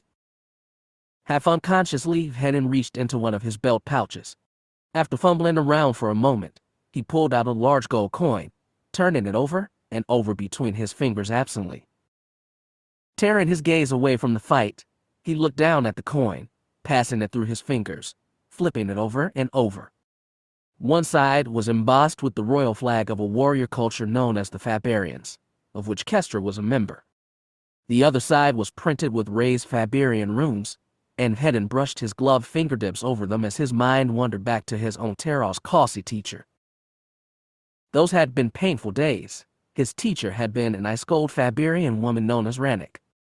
She had been asked to teach him in the ways of Terra's Causey, since she was well known as one of the best hand-to-hand fighters in Mandalore sector of the galaxy. She may have been the best fighter, but she was severely lacking in skills of compassion. She was cold and distant with everyone, and had a reputation for ruthlessness. Vhetin couldn't even begin to count the times he suffered injury at her hands. The memory of one such occurrence flashed into his mind. He could see it as clearly as if he'd simply used psychometry on the coin in his hands to reread the memory. Is that it? Rannick had calmly asked, looming over him with her durasteel fighting staff held loosely in her hands. Are you giving up? He had been lying on the ground, only 14 years old, wearing nothing but a loose pair of combat pants to minimize his weight and maximize his speed in the ring. He was bleeding from a gash on his forehead and clutching at his arm. He looked up at her with streaming eyes and gasped, I can't. My arm. I think my shoulder is dislocated.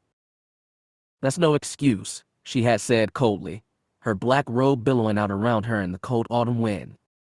Her black hair was whipped about by the breeze, making her pale face look all the more fearsome. Get up and fight. I can't, he moaned. Then you're weak, she'd replied with a calm shrug. I've seen children who could put up a better fight than you. With a groan, he pushed himself onto his hands and knees, pain shooting through his throbbing arms strong enough to make his knees shake. But before he could rise fully, she lashed out with the staff, whipping it across his face while simultaneously planting her foot against his shoulder and shoving him away. His shoulder popped back into his socket with a wet squelching pop, and he yelled in pain, writhing on the ground. The pain was all-consuming, raging through every nerve in his body. His entire arm was numb and trembling uncontrollably. Blood dripped into his eyes, but he barely had the strength to blink it away. He just lay on the ground, facing the sky, gasping for breath as he clutched at his arm. Rannick stepped forward, tossing aside her staff. She knelt next to him and grabbed him by the throat, hoisting him into the air until they were face to face. She regarded him with contempt before whispering, "If you can't learn to deal with your pain, you have no future as a bounty hunter. Are you going to go crying home like a whipped strill every time someone manages to hit you?"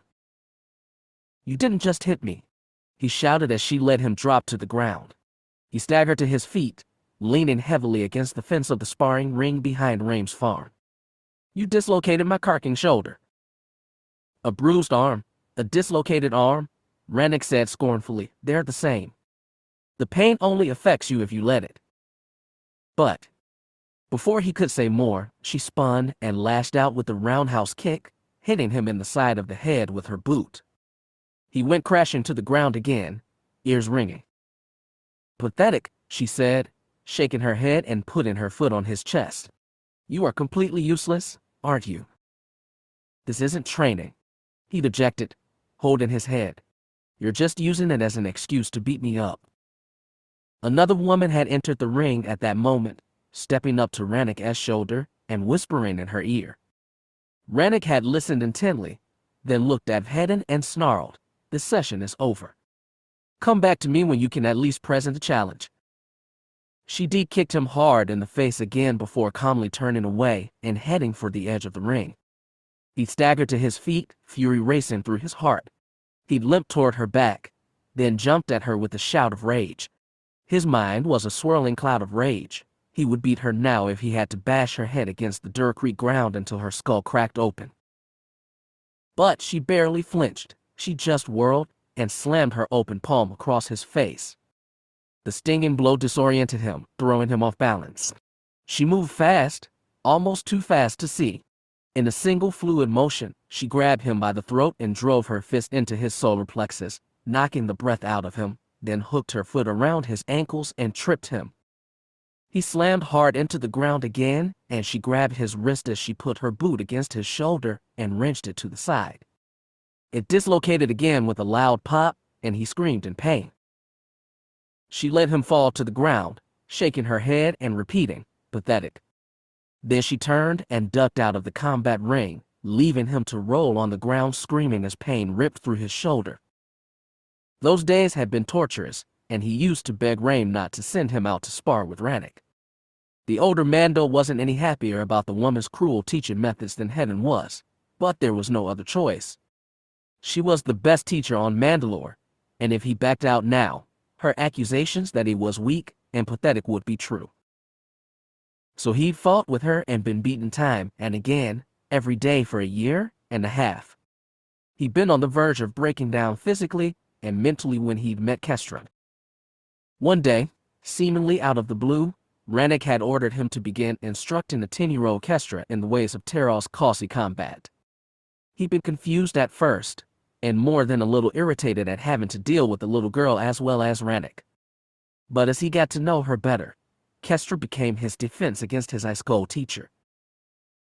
Kestra was mistreated and beaten just as badly as he was, but together they were able to stand against Rennick. They became close friends, at first united by the ruthlessness of their teacher and soon after becoming friends because they enjoyed each other's company. After that, their sparring matches weren't completely one-sided. One day, toward the end of his training, Vhetin formulated a plan to get back at Rennick for all the pain she'd caused him. He'd observed her comings and goings throughout Keldabe for weeks, noting every stop, every being who happened to give her a friendly nod. He memorized her entire daily routine, waiting for the perfect time to strike. His hatred fueled his studies, and one summer day, he sprung his trap in an alley outside the Audiobook. Now a proficient practitioner of complex level 3 Terral's causey movements, he had used her own teachings and his better-than-average physical abilities to bring her down. She'd spent 2 weeks in the med center after he finished with her.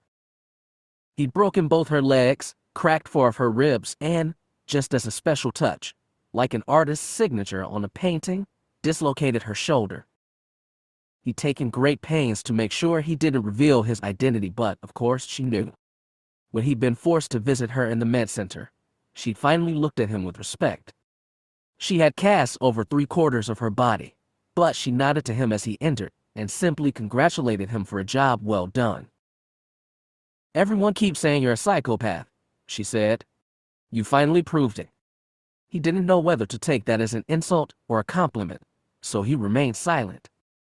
As he stepped out of the med center room a few minutes later, Kestra had been waiting for him. "She's just going to hurt you even more now," she pointed out, her arms folded worriedly across her chest. "You almost crippled her." "I was trying to kill her," he replied point blank. "She deserved it." She had looked through the room's window at the once terrifying Rannick looking like a Corbin mummy all wrapped up in her bandages. I think so too, the way she beat you. But you're going to get in trouble. People like her don't care about their own injuries. And now she isn't going to stop until you're dead. He'd shaken his head. Don't worry. I'm skilled enough to defend myself now. In the end, I think that's what she wanted. From then on, Rannick had been hard-pressed to continue her merciless beatings. Vhetin had utilized his unique blend of Terros Kalsi and his semi-superhuman abilities to counter her own quick reflexes and strength. And he had studied her fighting form, remembering every misstep and every weakness before turning the information over to Kestra. With the extra information, Kestra was able to avoid such serious injury at Rannick's hands as well. When Kestra had finished her training as well at 13, the two had parted ways. They talked to each other over comms every once in a while, but had never met face-to-face since the day she left Mandalore. The girl had looked up to Vhetin like an older brother, someone who would protect her from those who wished to harm her. And now she'd been kidnapped and he hadn't been there to help her. He shook his head, staring at the coin in his hand. To this day he didn't know why he kept it. Rannick had given it to him when she'd openly admitted there was no more she could teach him. Maybe he kept it to remind him of his victory against the ruthless woman. Maybe he kept it because it reminded him of Kestra, his vodka. Or maybe he kept it to remember what it took to succeed in a galaxy that was as cold and ruthless as his former mentor. He slowly closed his fist around the coin, breathing hard as he felt anger flare up in his heart. He stood and silently left the room, stepping into the hall outside the circular room. He leaned against the wall, his fist clenched around the coin so hard it shook. The Sith had taken one of his closest friends. They had probably tortured and killed her for no reason. And in allowing these armored nightmares to take her, he'd failed. Again? Rannick's voice wafted into his mind, calmly stating, "You're worthless. Pathetic. It's a miracle that anyone places any faith in you at all." But that wasn't true. Not anymore. He'd find Kestra if he had to spend the rest of his life tracking her down. He'd free her if it cost him his own life to do so. And when he found these Sith, he'd kill them. Slowly. Hold on, Kestra, he thought, shaking his head. I'm coming for you. I won't let Rannick be right. I won't fail again. He couldn't be sure, but he could almost imagine that she heard him. Chapter 5. An old frenemy. Jay and Jettel momentarily put their sparring match on hold when Vhetin stormed out of the room. Jay stepped back and craned her neck, looking after her partner. What's up with him? Jettel asked, staring after the black-armored Mandalorian. She shrugged. Who knows? He's not exactly the most social guy when it comes to his feelings. He's probably just worried about Kestra. Do they know each other? He asked, staring after the bounty hunter as well. I've heard her mention his name a few times, but apart from that, I was actually hoping you'd be able to tell me, Jay said truthfully. He doesn't really talk to me much outside the job. I'll bet that gets annoying. She laughed. You have no idea. He pushed a button on the wall, and the central table rose out of his hatch in the floor again. Once it had locked into place, he settled himself onto the bench with a sigh. Jay sat as well, shaking hair out of her face. So, he said as he pulled the padding suit off from over his normal armor, how did someone as weird as Vhetin end up with a beauty like you? Jay blushed and said, Come on. Be serious. I am serious, he said, pulling his helmet off and setting it on the table. He looked at her and raised an eyebrow. Don't tell me I'm the first one to say that you're a very beautiful woman. She looked away and said, No, you're not. But in case you haven't noticed, we're in the middle of a rescue mission. I don't think now is the time. Look around, he said, leaning back against the table. We're in hyperspace, and won't reach Corey for an hour at least. That's not the point. What's wrong? He asked, frowning. You seem very tense. You have something against a little friendly banter. And you're not, she said, turning back to him. Your captain has been kidnapped. He shrugged. Kestra's tough. She's been through tougher situations than this. I have faith in her. She sighed. Yeah, okay. I'm sorry. I think we'd all do well to calm down. We all seem to be tense. I can't think of a few ways for you and me to take our minds off of all this. She narrowed her eyes at him. If you're actually suggesting what I think you're suggesting, I think I'm going to have to leave. It depends on what you think I'm suggesting, he said with a grin. Jay sighed again and stood, striding past him and heading down the hall where Vhetin had disappeared earlier. Okay, he called after her. I'll talk to you later, I guess.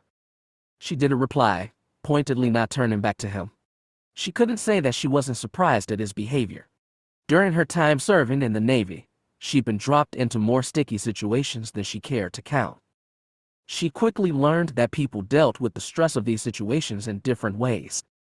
Some people lashed onto others for help. Some people, like Vhetin, drew into themselves and refused the help of others.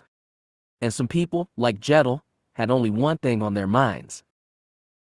So, came Vhetin's quiet voice from the shadows. He was leaning against the wall and staring at her from the darkness. You met Jettel. She sighed and shrugged. He seems nice enough, but... Yeah, he said, staring at her through the expressionless visor of his faceplate. But, you seem to know a lot about him. I only know what Kestra has told me, and I have my ways of gathering information on potential competitors. So what? I should stay away from him. He shrugged nonchalantly, crossing his arms across his chest. Do whatever you feel is right, but I wouldn't trust a single word that comes out of his mouth. He seems trustworthy enough. Oh, he's trustworthy, Vhetin said. He's a proud Mandoid. But with women, he tends to watch more than just your back. He's left a steady trail of broken hearts throughout the galaxy from Nar Shaddaa to Tatooine. He shrugged again. I'm not telling you to do one thing or another. Like I said, he's a trustworthy Mandoid and a first-rate bounty hunter. But he's a charmer, and you just need to keep your wits about you so you won't do something you'll regret. Hey, Jay said with a grin. I can't take care of myself, Stripes. I'm more than just a pretty face, you know. He sighed and looked at the floor. Yeah, I know. Hey, she said, frowning suddenly. What's wrong? You seem more tense than usual. He shook his helmeted head. It's just a little too much on my plate right now. I had another fight with Brianna yesterday, so she's not talking to me again. One of my contacts on Lemurius was arrested the other day, and he's asking me to get him out of it. And now on top of all of that, Kestra's been kidnapped. He looked up at her and forced a nonchalant tone.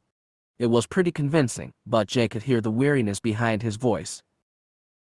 I'm just tired, he said. But I'll be fine once we manage to get Kestra back. You care for her? It wasn't a question. He let out a quiet chuckle. Care for her? Of course I do. I helped train her. She's close enough to be family. She's like a little sister. And now she's been taken hostage, she said, nodding sympathetically. But you know, you can't blame yourself for that. You weren't even there. Of course I can blame myself, he said, for not being there when she needed my help. You're not all-powerful, Vhetin, she pointed out. You can't be everywhere at once. Yeah, he said, nodding. I'll just have to try and make up for it by rescuing her before those Dargiti bastards seriously injure her. She smiled at him and said, You'll get her back. You managed to take down Tor, and he was a lot tougher than these Sith guys are. He chuckled quietly, then pushed off the wall, striding back toward the cockpit. Come on, he said as he stepped past her. We should be arriving soon. So what are we going to do when we get to Coruscant? Jay asked, following behind him. Cin Vhetin is dangerous. She almost got us killed the last time we tried to get information from her. You think I don't remember almost freezing to death out on Ren Var? Vhetin said. I know Cin Vhetin is dangerous. But would you rather break into the refueling station and risk getting caught? At least now we're coming to her for help instead of being brought before her as intruders. Jay found it hard to argue with his logic. Cin Vhetin may be dangerous to those who came to her for help, but there was no doubt that she was exponentially more dangerous to those who found themselves on the receiving end of her wrath. And what if she sends us on another bounty mission as payment for her help? she pointed out. If Kestra has been kidnapped, she won't last long enough for us to chase down another homicidal lunatic like Cocker. We'll have to get on her good side. Then, he said as they stepped into the circular central room again. Jettel was still sitting at the table, and he glanced up at them as they passed. We'll find a way. Jay shook her head. I find it amazing that 3/4 of the time you regard things with such a depressing outlook, then completely flip your personality and make insane risks on blind faith. What can I say? He said as he keyed open the door to the cockpit. I'm a complicated individual. Oh, you're to that? Jay thought, rolling her eyes. Shukorak was already sitting in the pilot's seat, familiarizing himself with the controls of this new vessel. He was the co-pilot of Kestra's ship, and he seemed hard-pressed to leave those duties behind. He looked up at them as they entered and let out a friendly growl. Good, Vhetin said as the Wookiee relinquished the pilot seat. The Mandalorian strapped himself in and ran a system check as Jay slid into the co-pilot seat. Shukorak settled himself into the gunner's seat behind her and resumed his work. Anything out of the ordinary? Shukorak shook his furry head and howled. Good, Vhetin repeated. He flipped a series of switches above his head before saying, when we get onto the planet's surface, I want you 3 to stay on the ship. I'm going to do a little advanced scouting before we go to meet Sekha. Why? Jay asked. Who else do we need to worry about apart from her? Jettel said that the refueling outpost we need to get into is in the Bostoni gang's territory. Before we left, I had Venku do a little research, and he found that the gang's leading family is currently feuding for control of the family business. This gang war is probably going to affect their desire to let us through their sector. Do you have any previous dealings with them? Jay asked. Is there anyone you can, call in a favor from? No, Vhetin said. But I know someone who does. He hesitated, then said, Kalen Farmir. D. Underworld, Imperial City. Kalen Farmir settled herself behind her sniper rifle, slowly adjusting the magnification of the scope as she sighted in on the Grant's chest. She was lying on her belly on the edge of a building rooftop.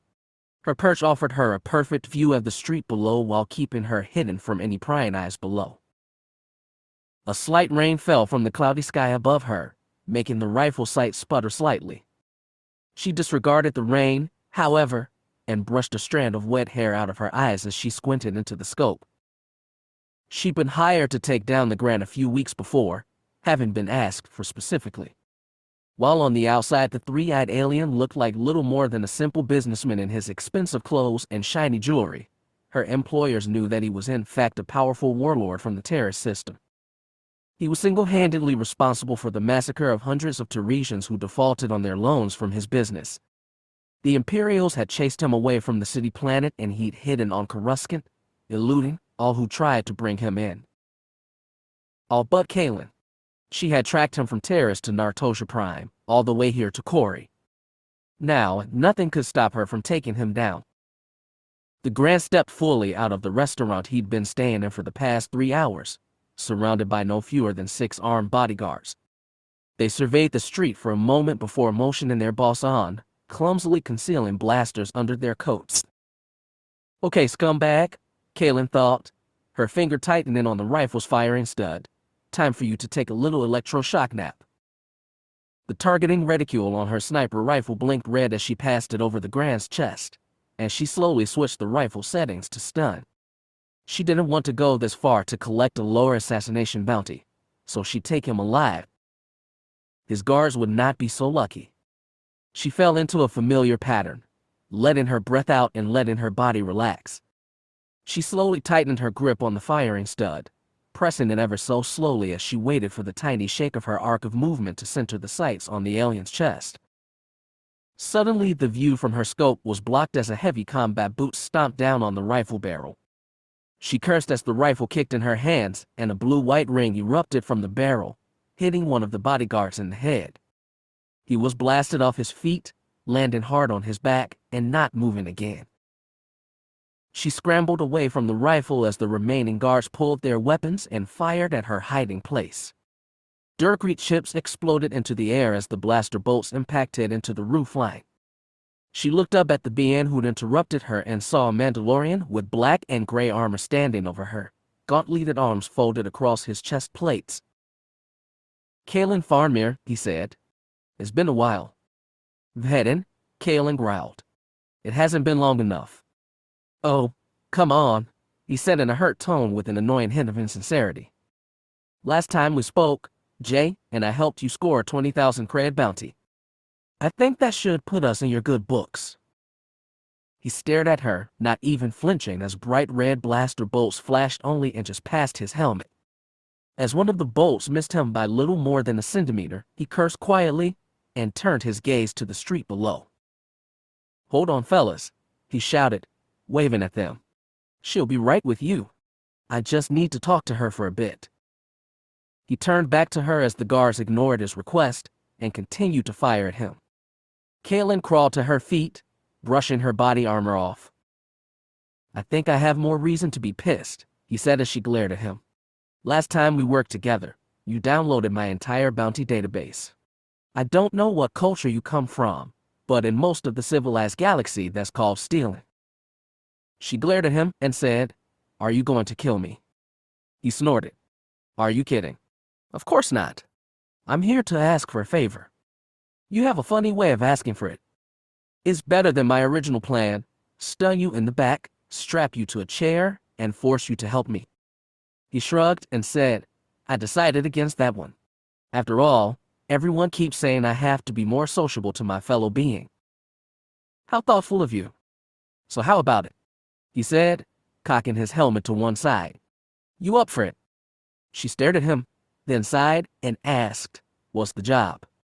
"Rescue mission," he replied. "A friend of mine has been kidnapped, and I need all the help I can get." She frowned. "Reward?" "The satisfaction of doing your part to save an innocent girl's life," he ventured. "Not good enough. Sorry." "Fine," he sighed. "I'll pay you 5,000 out of my own pocket." 10. "Are you crazy?" 7. "Deal," Cin said. "But after this, consider us even." He nodded and said, "Fine." He looked over his shoulder at the guards who were hurriedly rushing their boss out of the area. Then he looked back to Cin and jerked his head toward them. "You need a hand taking this guy down." "I didn't until you showed up," she grumbled. She drew her silver-plated pistol and added, "But as long as you're offering." He nodded, then pulled his saber pike from the clips on his rocket pack and leaped over the side of the roof. She followed him, landing on a dumpster and hopping down to street level as she saw him hit the hard ground. He tucked his armored body into a roll and came to his feet, activating the short lightsaber blade on the end of his pike as he did. The guards hesitated, turning back at the sound of the blade snap hiss as it activated. Cin's pistol snapped up, and she squeezed off 2 stun bolts, hitting the guard in the chest and shoulder. He crumpled to the ground, twitching. Vhetin ducked out of the way of a blaster shot and jumped toward the guards. Spinning, he slashed his saber across a human man's chest, leaving a red-hot gouge in his armor. As the other security guards turned to deal with this new threat, Cin picked them all off with precise shots from her blaster. In a few moments, the fight was over and the Grand stood alone in the street. He stepped back, raising his shaking hands and stammering, "Who are you?" "Just messengers," Cin said, stepping closer.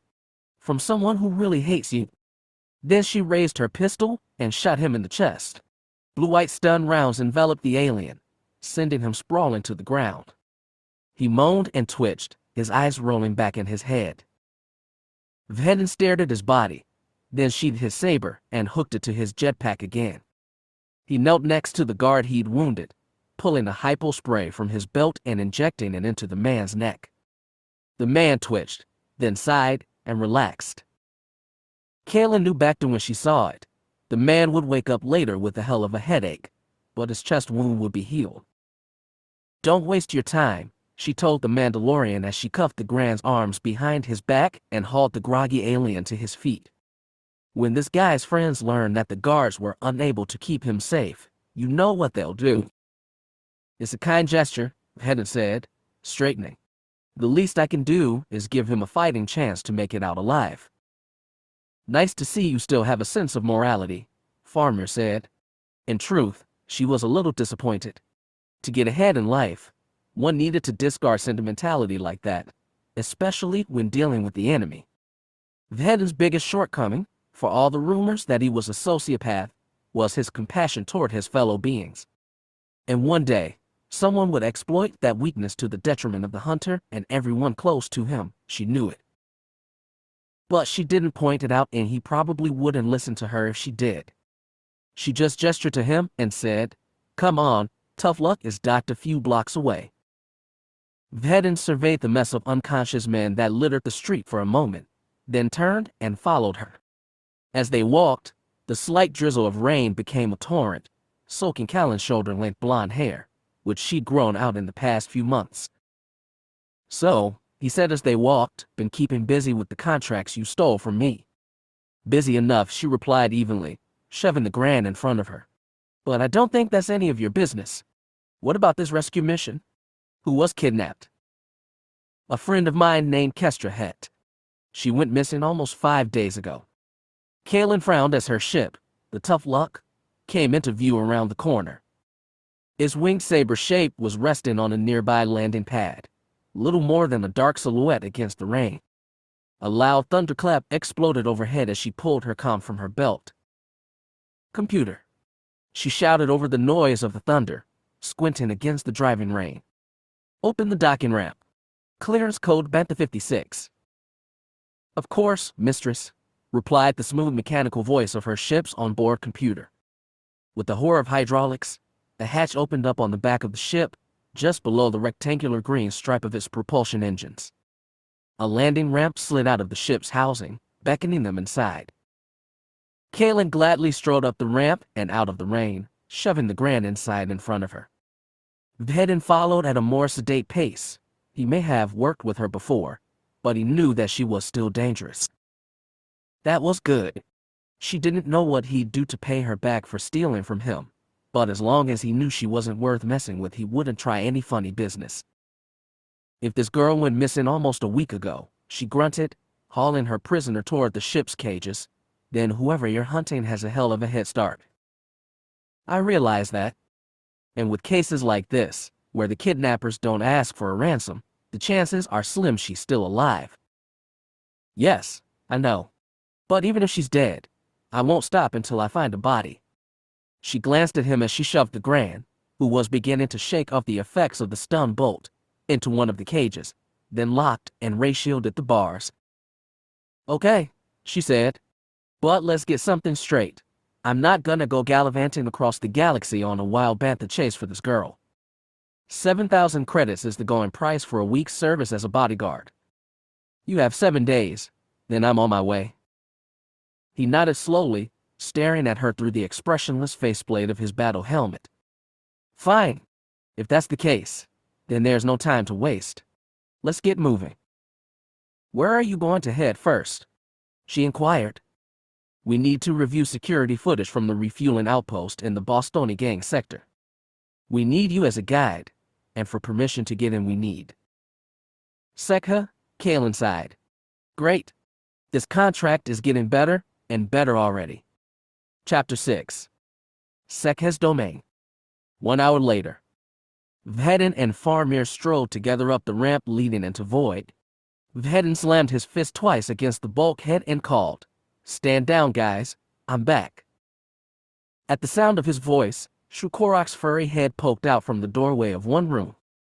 He howled at them, then stepped fully out and holstered his huge pistol. "Nice to see you're alive as well," Vhetin said. "Where's Jay and Jettel?" He thumped his chest and growled, jerking his head back down the hallway. "The cockpit," Vhetin said, frowning. "Together. What are they doing?" The Wookiee shrugged and let out a gentle-sounding growl. Vhetin scowled at him through his helmet and said, "Yes, I'm aware of human mating behavior. I don't need a walking carpet like you walking me through it."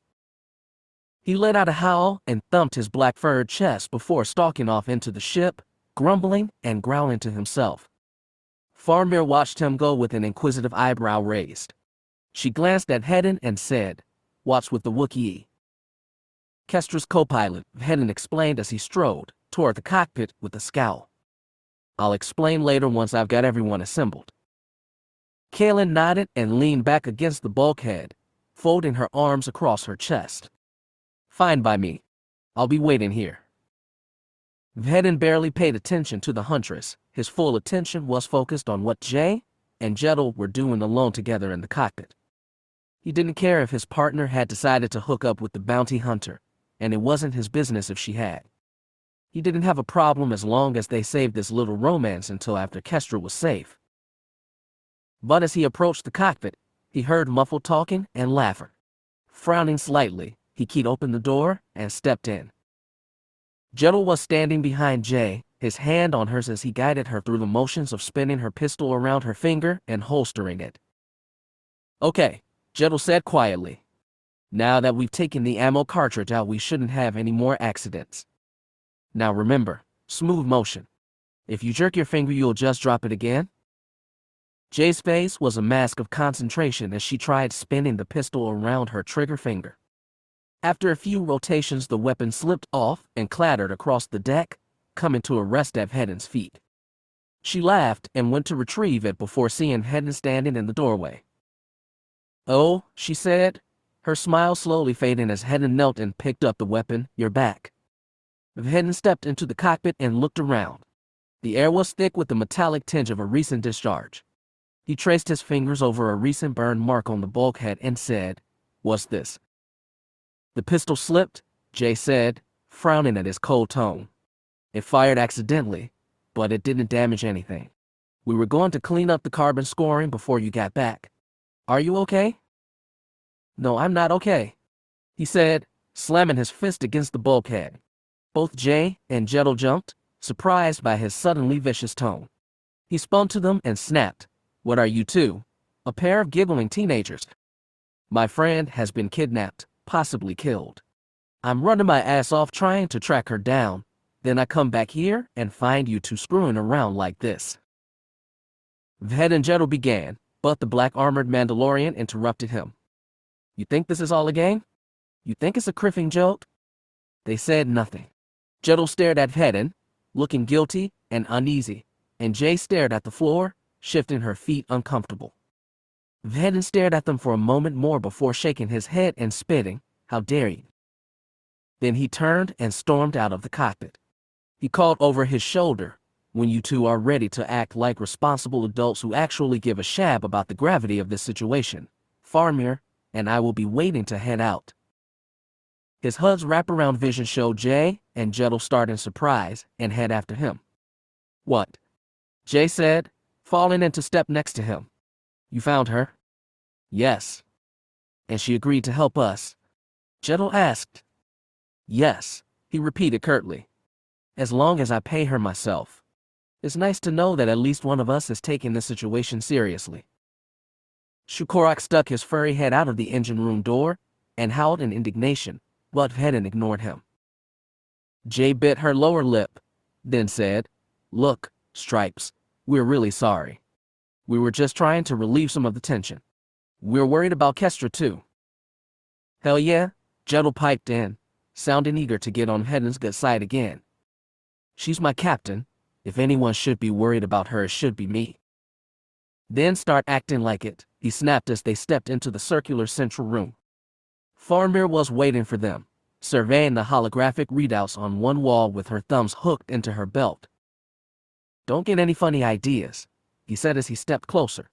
"Voice firewalls have been tripled since the last time you were allowed to wander around unsupervised." She snorted and said, "I wouldn't dream of it. I'm still working my way through the bounty list I downloaded last time. You guys ready?" "Let's just go," Hedin growled, heading for the exit ramp. Jay sighed as she watched him walk away, feeling guilt gnaw at the pit of her stomach. Faramir watched him disappear down the hall as well before turning to Jay and saying, "So have you been, rookie?" "Peachy," she muttered. "Just peachy." Hedin's voice echoed through the halls of the ship as he shouted, "Shukorak, you coming with or staying?"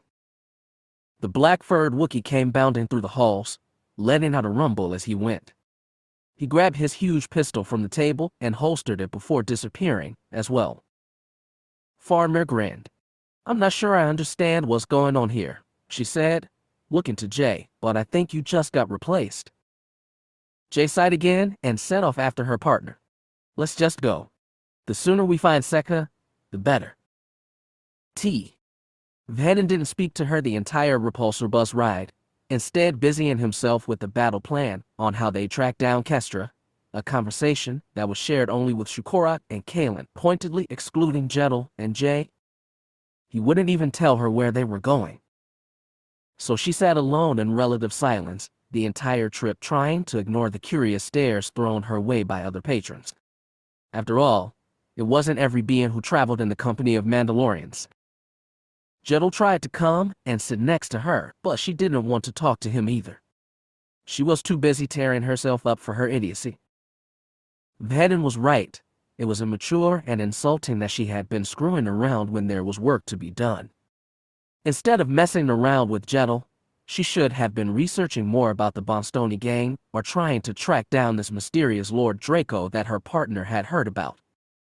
This was no time for games, and the margin for error on this hunt was extremely thin. Any slip-ups and Kestra could be killed.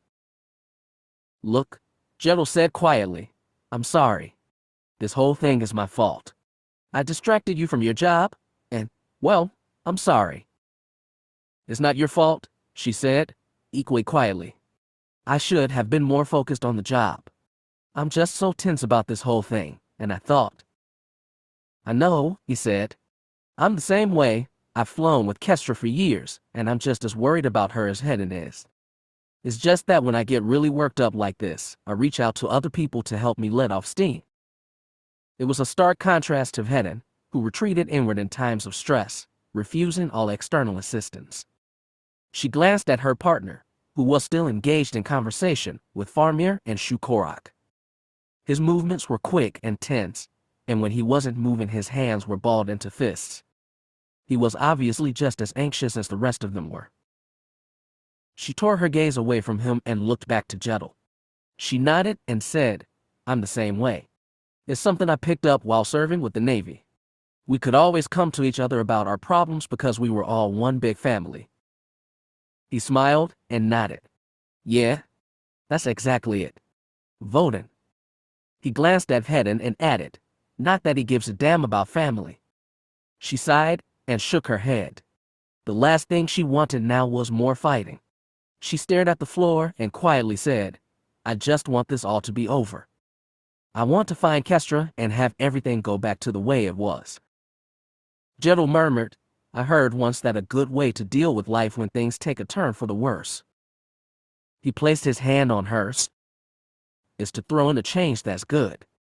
She looked down at it, then up at him. He was staring distractedly ahead, his eyes unfocused. He blinked, then looked at her and smiled. She couldn't help herself. She smiled back. It was another 5 minutes of silence before they arrived at their destination, an old abandoned pumping station above one of Coruscant's gigantic underground water reservoirs. In front of them was a medium-sized building with pipes and conduits poking out of the dirt in every conceivable direction.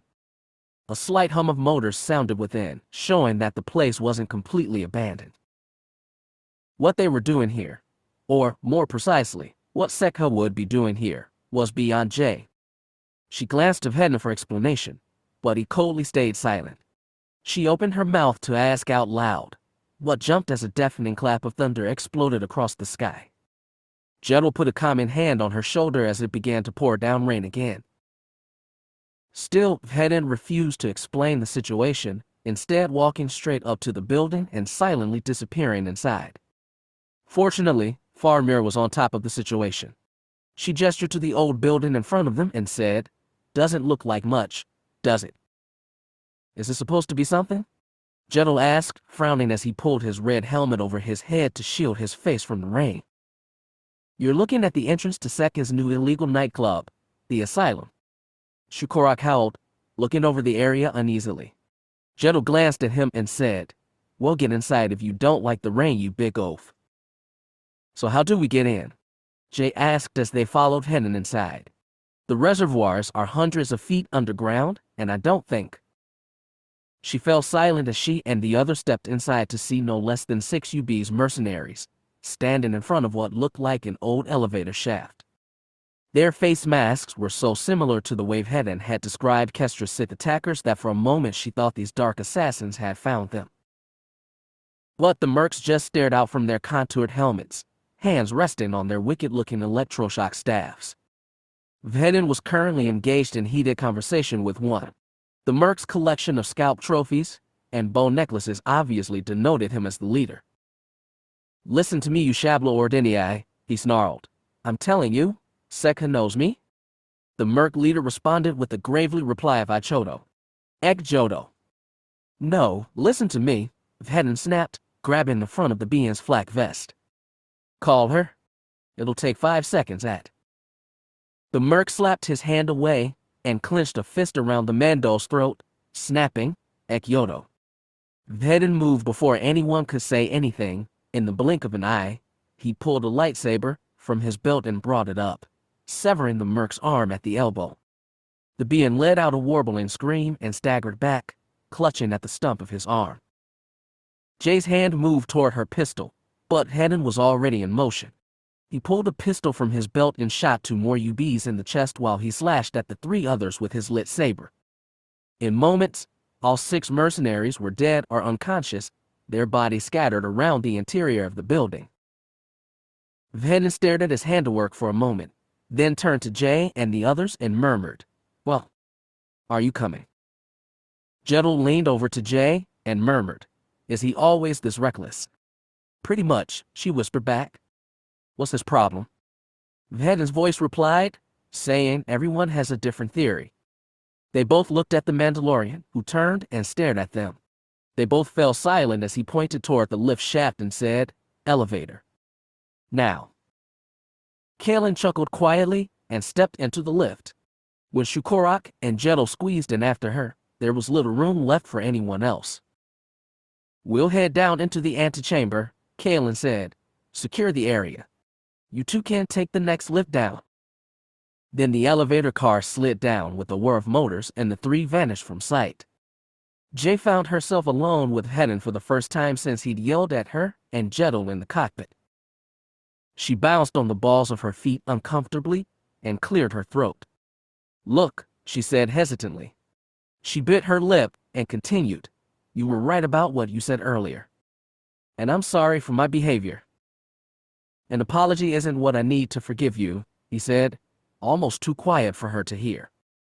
It was the first thing he said to her since his earlier outburst.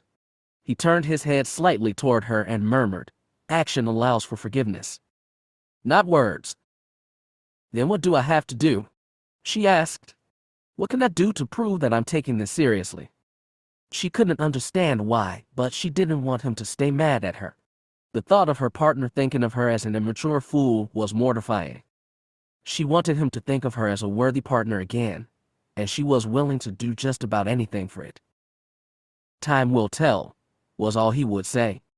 The lift slid back up to their level, and he gestured for her to step in. He followed her and hit the button to send the car moving again. With a shaky jolt, the Dursteel cage car began to descend into the darkness below.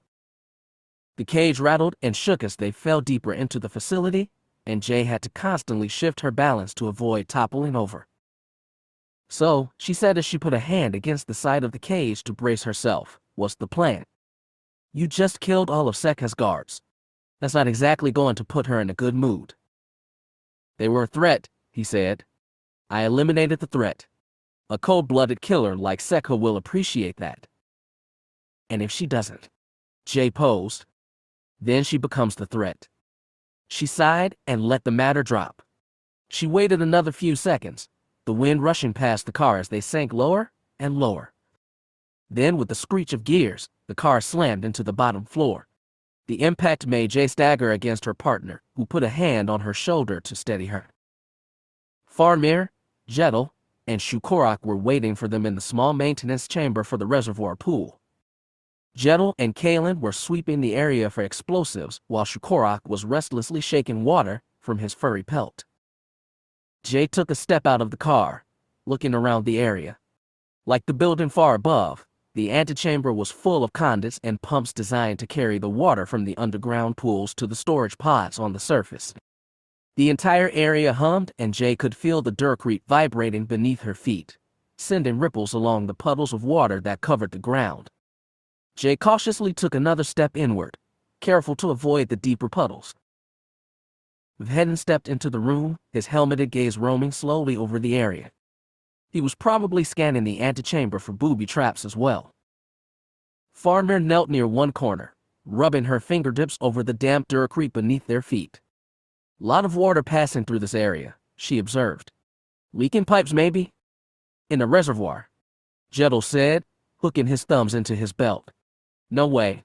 The guys who run these places are paid by the amount of water they're able to drag to the surface. They wouldn't let a single drop escape their grasp. So what is it? Jay said, frowning as she stepped up next to him. Condensation. I don't think so, Vhetin murmured. I think. The blare of an intercom suddenly cut through the room, and the seductive voice of a Twi'lek female said, Intruders. State your business here. Vhetin looked up at the intercom and raised his voice as he said, We're here to see Sekha. We want to talk to her. The Twi'lek female said. Well, the security cams show that the surface guard has been neutralized. With a roar, conduits began popping out of their housing and water began to flood into the room. The elevator car slid upward into the shaft again, leaving them stranded. In moments, the cold water was lapping around their ankles. That doesn't exactly seem like the work of someone who just wants to talk. Sekha, Vhetin said warningly, I'm not here to cause trouble. But you've already caused me trouble. And cost me a great deal of money. Do you have any idea how hard it is to come by UB's guards these days? The water continued to pour into the room, and the flood had now risen to knee level. Farmer glanced at Vhetin, then said, Screw it, guys. Start climbing. Try to stay on top of it. She tried to grab onto one of the conduits, but she cursed as the tube slipped out of her hands. She fell back into the water with a curse, surfacing a moment later with her hair plastered to her head. You didn't really think I would leave people like you with such an easy way out? Sekha asked. This facility is outfitted with non-friction carbon tubes. Use your imagination, people. The water had now risen to their waists. Jay looked down at it and said, Well, this is just great. What now? Tread water until we drown. Jedel, Vhetin snapped, abandoning negotiations as he waded over to the red-armored Mandalorian. Seal your suit. We've got enough air for a half hour of underwater operations. What about Shukorak and the girls? Shukorak's tall enough to stay above the water for a while, Vhetin said as his armor suit pressurized with a loud hiss. And if we hold Kalen and Jay on our shoulders, they might have enough time too. To what? Farnmere snapped. Sekha's not going to let us out of here. You have any other suggestions? Vhetin snapped. Beg her, flatter her, pay her to leave us alone. Just make her shut off the water. He gestured to Farnmere and molded his hands into a cup. Come on. How gallant, she said as she put her foot in his hands. He grunted and hoisted her up onto his shoulders as cold waves splashed against his neck. Normally I don't mind having the girl on top, Jedel muttered as he hoisted Jay onto his shoulders. Not so much in this situation. Stay focused, Jay said as she braced her hands against the ceiling. Even with this plan, we won't be able to keep above the water forever. Do us Mandoid a favor, he asked, looking up at her. Try and make it quick. I've never really decided whether I'd prefer death by suffocation or drowning. If it's okay with you, I'd rather not have to make the choice. Then the water level rose over his head and his voice was cut off. Vhetin went under moments later, silently waiting as the water rose over his helmet. So, Jay said, grimacing, what do we do? Shukorak howled and slapped his paws against the water, making a tremendous splash. Farnmere winced against the spray, then called, Sekha. It's Kalen Farnmere. The gangster's voice sighed. How nice to hear from you again, Kalen. I haven't seen you since you worked with Cash. Rest his dear soul. What's got you tangled up with Mandalorians? Long story, Faramir growled. Let us live, and I'll tell you all about it. Sorry, you'll have to do better than that. Shukorak howled and tried to stand on his toes as the water began to slap against his chin. A few moments later, he too disappeared beneath the waves. The dark water rose faster now, to where Jay could actually see the flood rising up the walls. She arched her back, trying to stretch her spine and stay above the water as it splashed against her chin. Kaelin, she said, her heart pounding as the water continued to rise. I know better than to try and appeal to your good side, Faramir said, her voice sounding definitely worried as she struggled to keep her face above the water. But you're about to kill all 5 top-notch bounty hunters. Do you really want to eliminate such valuable assets? There was no reply from the intercom speaker. Jay chose to take that as a sign that she was thinking about it. Faramir stared at the intercom, bracing herself against the ceiling. She waited a moment, then said, Sekha, are you there? There was a loud, echoing clank, and the rising tide halted. Jay gasped as she tried to keep her mouth and nose above the surface. It wasn't easy. What happened? She said, her voice gurgling slightly as water flooded into her mouth as she talked. Did she stop? Faramir just narrowed her green eyes. After what seemed like an eternity of silence, there was a deafening, chugging sound, and the sloshing water finally began to recede. A sigh sounded over the intercom, and Sekha said, I guess if you were able to get past the guards, they were of no use to me anyway. Shukorak's head broke the water level, and the Wookiee let out a gasping howl, shaking water out of his shaggy hair. A few moments later, Vhetin and Jay appeared from beneath the water as well. Jay let out a relieved sigh and said, Glad that's over. I was getting worried for a while. The water was quickly sucked through a drain in the floor. In only a few minutes, the room was silent once more, and the thrumming beat of the water pumps resumed. Nice work, Faramir, Vhetin said as the woman jumped down from his shoulders. Jay hopped off Jay as well, grimacing as she looked at her clothes, which were soaked through. Her armor leather jacket was sopping wet, dripping water onto the floor in streams. She pulled it off and wrung it out to the best of her ability. As she did, she noticed that Vhetin and Jay were completely dry, save for droplets of water on their armor plates. How do you two manage to keep dry? She asked. You were completely submerged. These suits are made to withstand hard vacuum, Vhetin said, brushing water droplets off his gauntlets. Water resistance is a given. Shukorak roared and slammed his huge fist against the Durkrete wall. He tossed his head and snarled. Whoa, calm down, Jay said, raising his hands in a calm down gesture. It's okay now. You won't have to go near the water again anytime soon. The Wookiee shook his furry head and howled. He was about to continue when there was another loud clank in the room, making everyone fall instantly silent. Jay looked around the room, heart pounding. Was Sekha going to turn the water back on?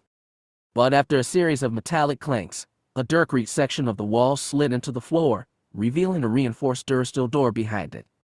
There was another series of clanks and pings, and the door slid open, revealing a long, dark hallway. The loud pounding hum grew louder, coming from the direction of the hall. Vhetin stepped forward slowly, then murmured, I think that's our invitation to come in. Why do I get the feeling that we've gone out of the frying pan and into the shabla fire? Jay muttered as they stepped inside. As they stepped down the dark hallway, Jay realized that the low pounding sound she had assumed was water pumps was actually the muffled beat of music. As the durasteel doors slid open, they were blasted with a flood of multicolored light and roaring sound. Jay blinked and rubbed her eyes, waiting for them to adjust to the flashing red, yellow, and scarlet lights of the nightclub. When she finally regained some semblance of sight, she saw that they were standing on one of the middle levels of a huge tier dock that stretched out over the dark water of the underground reservoir. There were more than 6 floors, stretching in an angular U-shape around the dock. Bright fluorescent lights lit the entire area with a reddish glow, and durasteel cages hung from the ceiling, occupied by barely clothed human and Twi'lek dancers. The nightclub was packed with beings, drinking, talking, or dancing. There must have been hundreds of people there. A large terrace stage rose out of the center of the nightclub floor, and a live band was performing to the cheers and encouragement of the mob below. A spindly Doug with painful-looking piercings was singing into the stage amplifier with a gravely, raspy voice. Farmer stepped forward, spreading her arms and saying, "Welcome to the asylum, where the scum of the underworld come to conduct business, lay low from opponents, or simply let off steam." Jettel stepped up next to her, resting a hand on the railing that ran along the edge of the tier. He surveyed the huge nightclub and nodded. "Impressive. Sekha definitely has taste. So where do we find her?" Vhetin's voice was almost drowned out by the pounding music as he said, "If I know her, which I do, then she'll be in a place where she can lord over it all. I'm guessing one of the top floors." "I don't want to sound negative," Jay pointed out, "but this place is huge. How are we going to?" Suddenly, a tattooed, red-skinned Twi'lek male dressed in a black jumpsuit stepped toward them. He gestured and said, "You will come with me. My mistress is expecting you." Jettel chuckled as they followed the Twi'lek up to the higher levels of the nightclub. "You were hoping we wouldn't be able to find her, weren't you?" "Yeah, I kind of was," she admitted. "Well, no such luck," Jettel said. "You don't seem to be." "Jettel," Vhetin interjected, "take Shukorak and spread out into the nightclub. Keep an eye out for trouble." "There's hundreds of people here," Jettel said. "Finding a few who are trying to kill us." "Just do it," Vhetin growled. "You got it, boss," Jettel sighed. He gestured to Shukorak, and the two disappeared into the crowd. Vhetin, Jay, and Farmir were led up to the highest level, 150 feet above the nightclub floor. As they climbed the stairs, they stepped into a plush VIP area with luxurious reclining couches and a private bar. Attendants bustled about, hurrying to serve their masters. Sekha herself was surrounded by Twi'lek attendants and other guests, laying back on a lavish couch and dressed in a form-fitting skin suit that seemed to shift color as she moved. She opened a single eye lazily as the hunters were led toward her and grinned widely. Well, she said, sitting up and motioning her majordomo away. "If it isn't my favorite bounty hunter in the entire big, bad galaxy." The hunters looked among themselves before she said, "Vhetin, come up here and let me have a look at you." Vhetin hesitantly took a step forward as Sekha opened her arms and wrapped him in a quick hug. She leaned back after a moment, her arms wrapped around his neck, and grinned coquettishly. "And what brings you and your friends here?" Vhetin didn't speak. Jay assumed that it was because he didn't want the gangsters to quickly decide to send them off on a hunting mission as payment for her help. Sekha laughed at his silence and stepped away. She spread her arms, gesturing to the nightclub around her. "Come on, Cin," she said. "You've braved the perils of the asylum just to talk to me. Don't tell me that the Nexu's got your tongue now." "We need your help," he reluctantly said, clenching a fist. She raised an eyebrow and smiled inquisitively. "Oh, is that so?" "We wouldn't be asking if it wasn't really important," Jay threw in. She wanted to show Vhetin that she was taking the mission seriously. If that meant attracting Sekha's dangerous attention, so be it. Sure enough, Sekha turned her gaze to Jay, and she tipped her head slightly, a cunning smile stretching across her beautiful features. "Ah, Miss Colta. It's been a while." "It's Makina now," Jay said. "Good for you," the Twi'lek said with a wink. "You're finally settling into the hunting life. Tell me, have you considered my job offer?" I seem to have misplaced the data chip you gave me," Jay said nervously. In actuality, she'd thrown the chip into a garbage incinerator moments after Sekha had given it to her. Jay didn't ever want to become a pawn of someone as twisted and ruthless as Sekha. "We'll have time for catching up later," Farmir said as she stepped forward, coming to a halt next to Vhetin. "We need your permission to look at the security footage from one of your refueling posts." "Which post?" the gangstress asked, batting her eyes innocently. "Polstoria's post," Farmir answered. "Smack in the middle of the Bostoni sector."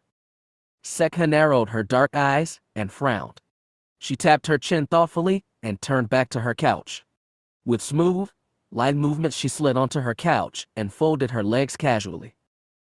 "Okay," she said at last. "You have my permission." "What?" Jay said, frowning in confusion. "Just okay? No catch? No strings attached?"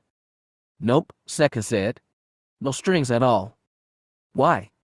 Vhetin said, sounding suspicious. "You don't even know why we need to look at the footage. What do you stand to gain from this?" Sekha sighed and tossed one of her leku over her shoulder. "I'm going to let you mercs in on a little secret. Polstoria is dead." "I'm guessing that's the guy who ran the refueling outpost," Jay ventured. "Spot on, Kolta," Sekha said. She smiled and said, "Oops. I mean Mokina. My apologies." "Okay," Jay said. "I'll bite. Why is Polstoria dead and who killed him?" Sekha shook her head and said, "Take a look at the security footage and you'll find out. Let's just say that if you have anything to do with it, you will be doing me a favor just by getting involved." Jay was about to say more, but Vhetin bowed his head respectfully and said, "Thank you for your time." "Come back soon," Sekha said with a wink. Vhetin spun on his heel and walked back toward the stairs leading down toward the exit. Jay glanced between him and Sekha, then hurried after him. "That was simple enough," she sighed in relief. "Don't bet on it," he said. Sekha was unusually cooperative this time. That means something has her worried. Obviously she's worried about these Sith guys. They killed one of her employees. "Yeah," Vhetin said. "Maybe. Let's just find Jedel and Shukorak and get the hell out of here." They found Jedel on the nightclub floor, chatting up two pretty Miriam femmes. He glanced up as Vhetin, Jay, and Farmer approached and quickly gulped down the rest of his drink.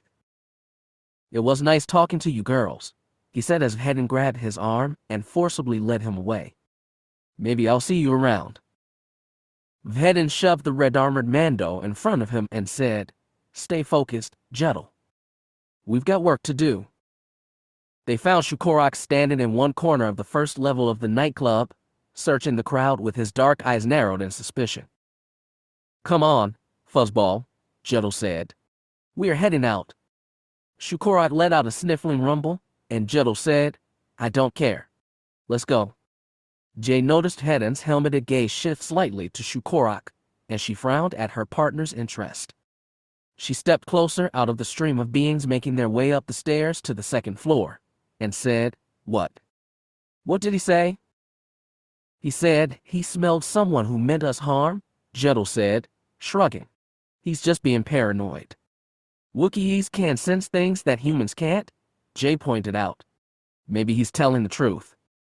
The red-armored bounty hunter shook his head and patted his messy black hair down before pulling his helmet over his head. "Once it was secure," he said, "it's just a false alarm. Shukorak can be a nervous wreck when it comes to these kidnapping cases." The Wookiee shook his furry head and clapped his hands, and Vhetin said, "What?"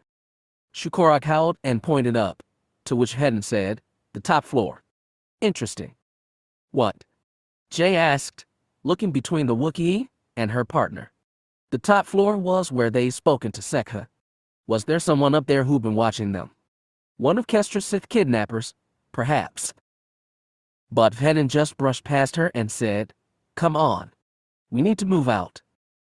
A razor-bladed hand gripped the railing overlooking the nightclub floor, where the bounty hunters were slowly making their way to their companion. Xenophon waited until the hunters made their way out of the nightclub before turning back to Sekha. "You came dangerously close to revealing us," he boomed. "That is a mistake that you will not make twice." Sekha leaned back against her couch and laughed, rubbing the flower-shaped tattoo over her right eye. "What are you going to do? Kill me?" "I was considering it." At his words, the gangster's guards, all of whom were fellow Twi'leks, pulled blasters and vibra-swords and pointed them at him threateningly. He stared at all of them through the T-slit visor of his helmet, then turned his dark gaze to Sekha. "This is an unwise course of action." She shrugged nonchalantly, adjusting her revealing outfit before refolding her legs and staring at him. "You don't seem to understand that this is my city." She spread her arms and gestured to the nightclub as she said, "Down here, in the asylum, I am in charge." She sighed and said, "It's a shame you had to kidnap Kestra. She was such a good hunter. An invaluable asset, really. I can't even count the number of times she brought in enemies of bloody dawn." "She has the potential to become even more powerful," Xenophon growled, "under the tutelage of Lord Draco." She laughed. "I'm half hoping that she'll escape on her own, just so your precious Lord Draco can be put in his place." "Take care what you say, Twillick." "No, you take care," she said, deadly serious now. "This isn't your old republic anymore. Supernatural powers take you nowhere in this world. In the Empire, money is power." In a single motion, Xenophon drew his scarlet lightsaber and rushed forward. He was dimly aware of 5 fellow stalkers melting out of thin air behind Sekha's guards, igniting their own weapons or simply eviscerating their enemies with their taloned hand. Xenophon ducked with supernatural speed as a teal-skinned Twi'lek male slashed at him with a glowing blue vibrosword. He grabbed the being's wrist and broke it with a quick wrench before drawing his lightsaber across his throat. He slashed his bladed hand across the face of another shouting guard as he let the first Twi'lek's body crumple to the ground. He turned just in time to see another guard fire a shot at him. He brought his saber up to block the blaster bolt, but was too late. The bolt hit him square in the helmet forehead. He staggered back a few steps, then straightened and let out a low growl as he ran his fingers over the smoking crater in his smooth helmet face. Then he ran for the guard and drove his saber through the being's chest. As he let the Twi'lek's limp corpse fall to the floor, he slowly turned back to Sekha. All of her guards were dead, lying scattered across the ground. The 5 armored stalkers had set up a perimeter around the gangstress, sabers lit in their hands. She had not moved from her position on the couch and was staring at the Sith calmly, arms folded across her chest. The entire battle had lasted less than 10 seconds, Xenophon noted with some satisfaction. He took a step toward the Twi'lek female, his boots leaving bloody footprints on the ground. "Your feeble weapons are no match for the power of the dark side," he snarled. Sekha tipped her head back and laughed. "The dark side? A fairy tale. Blasphemy." One of the stalkers spat. Sekha turned to the armored man and raised an eyebrow. "Oh really? If there is really an all-powerful, mystical force guiding everything, why didn't you just step out and kill Hedon and his friends when they were right here, in your grasp?" "Our Lord has ordered us to lure him to the refueling post," the stalker snarled. "Oh, then it's your master who is really controlling you," Sekha said with a knowing smile. "Not the force." "Silence," Xenophon snapped. In a quick motion, he stepped forward, grabbed Sekha's wrists, and hoisted them over her head. The gangstress was yanked into the air, her feet dangling at least a foot off the floor as the stalker held her in the air. He pulled his arm back and placed the glowing blade of his lightsaber only inches from her belly. "Oh," Sekha sighed as she was pulled toward him, her arms held above her head. She shook her lekku behind her shoulders, then grinned into Xenophon's nightmarish faceplate and said, "So vigorous. I like that in a man." "All it would take," Xenophon snarled, "is for me to move my hand forward a half-inch. A half-inch, and for all your power, you are little more than carrion." "Then do it," she said, excitement sparkling in her dark eyes. "Show me that you're not merely a pawn of your master's." When he didn't move, she leaned forward, until her lips brushed against the metal covering his ear. "Do it," she whispered. With a growl, he tossed her away, back onto her luxurious couch. She grunted as she landed, then smoothed out her rumpled skin suit. She languidly stretched, then settled herself back into her earlier position. "As I said," she sighed triumphantly, "you're the servant of your masters, not the Force." She shrugged and continued, "Hedon and his friends are on their way to the refueling post. Your trap is set, so I believe our business is done. Shoo, go on back to your master like the obedient dog you are." Xenophon stared at her, then gestured to his stalkers and said, "Come." We have much work to do. Chapter 7. The Sith Attack. Polstoria as Post, Bastoni Sector, Imperial City.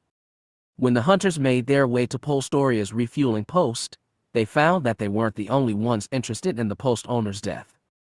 As their repulsor bus pulled up to the building, Vhetin saw that the area was swarming with Imperial security force speeders and shock troopers in white-red armor had cordoned off the area. Jay stared through the window, her face pulling down in a scowl as she saw the Imperials. It looks like the Imperials have taken an interest in the post. What are the chances they've chased away the kidnappers? Or accidentally ruined the security footage? Jettel added. These guys are masters of screwing up crime scenes. Don't worry, Kalen said. I can't handle this. And how are you going to do that? The red-armored Mando said skeptically. Wave your pistol and take everyone hostage. No, smartass, Farmir said, glaring at him. For your information, I happen to be in good standing with the Bostoni gang, which has infiltrated the local ISF forces. All these guys have to do is report to the Bostoni bosses that I'm asking to get in, and we'll have the entire place to ourselves. It's the reason I decided to bring Farmir on in the first place, Vhetin said from his seat in front of them. He turned back to them and said, that means when we get on the ground, follow her lead. Glad someone's finally agreeing to listen to me, Kalen said as the bus glided down to the landing dock. The doors opened up, and she calmly hopped off the bus and strode toward the line of shock troopers. Hi there, she said, folding her arms. One of the troopers, his armor adorned with a tangle of bright red stripes that signified him as a member of local law enforcement, held up a hand. I'm sorry, ma'am, the trooper said, his voice sounding gravely and threatening over his vocoder. This is a restricted area. No civilians are allowed to enter this facility. I believe your superiors will think differently. The trooper's contoured faceplate angled down slightly in confusion. What? Tell your supervisor that Kalen Farmir is here, and that she wants full access to the refueling post. I don't think. Tell him, Farmir pressed, her tone and gaze leaving no room for argument. Vhetin found that one of her most redeeming qualities as a hunter, as cunning as she could be, she was strong-willed and would let little get in between her and her objective. It was the single-minded outlook of an experienced hunter. The trooper jumped slightly at her tone, then turned away and put a hand against his earpiece. As Vhetin and the others followed, he heard the trooper saying, Yes, sir. Yes. Yes, sir. Affirmative. He faced Kalen again with a sigh, then motioned over his shoulder and sighed, You can go in. The supervisor is expecting you. The troopers grudgingly moved aside to allow the hunters through. They'd only taken a few steps inside when a tall, thin man in his mid-30s jogged toward them. He had a big grin on his face as he called, Dear Kalen. How are you, my girl? Kalen embraced the man warmly as he kissed her cheek and said, It's good to see you. It's been a long time. Vasi, she greeted him as he held her at arm's length. It's so good to see you. She turned to the other hunters and said, This is Vasi Muldoon, one of the Bostoni overlords. He's in charge of. The man interrupted with a grin. Please refrain from discussing my private business in public, would you please, Kalen? All right. Guys, Muldoon is the Imperial Security Force supervisor for this sector. He oversees all the homicide cases that are assigned to his precinct. Look, Vhetin said impatiently, we don't mean to be any trouble. We're just here to poke around and take a look at the security footage. If you guys haven't screwed up the crime scene already, Jettel muttered. Jay elbowed him in the ribs, and he fell silent. Of course, Muldoon said with a smile. He gestured to the small rectangular refueling post and said, Follow me. As he led them toward the post, Vhetin asked, What did your security forces find? We were called in yesterday when Polstoria was reported missing. Naturally, we came in as quickly as we could. Polstoria was one of our greatest assets. He was a mole inside Bloody Dawn, Vhetin guessed. Exactly, and he was an expert at evading Sekka's notice while giving us invaluable information about her business. Gave us a heads up every time she went on the warpath. A depressed look flashed across his face, and he quietly said, "Good man. Damn shame he's dead." "Anything unusual about the crime scene?" Jettel inquired. Vhetin had told him about his strange experience while using psychometry and the armored beings that had kidnapped Kestra. He was probably on the lookout for anything suspicious. "Actually, yes," Muldoon said, frowning. "The security footage you mentioned. There's none." Shukorak howled, and Jay said, "What? Come again." "You don't think we checked the cam footage?" Muldoon said. "The footage is fine up until 2200 hours, where it all washes out into static. It stays that way for 10 minutes, when it comes back just fine, showing Polstoria dead on the floor." "Sounds like the work of our kidnappers," Jay murmured to Jettel. Vhetin turned his head toward them slightly, then focused on Muldoon again. "We've picked up no footprints, no fingerprints, no ion residue from departing ships." He shook his head and sighed. "It's like there was no one even here." "If it's okay with you," Vhetin said, "I'd like to take a look at the crime scene myself." He shook his head. "I don't really think that you're going to be able to find anything more than our security force has." Vhetin narrowed his eyes behind his helmet and said, "Let me be the judge of that." It was raining again when Vhetin closed the door behind him 10 minutes later, letting out a quiet sigh as he did. "Well?" Jay asked him. "What did you find?" "I wasn't attacked when I used psychometry," he murmured, "so it's a start." "What about Polstoria?" Jettel asked. Vhetin shook his head. "It was definitely our armored assassins." Jay leaned past him and peeked through the door. She paused when she saw a deep pool of blood that spread across the entire room. She turned away, deciding it was probably better not to know. "So now what?" Jettel asked. "Did you manage to find out where these guys came from?" "No," Vhetin said.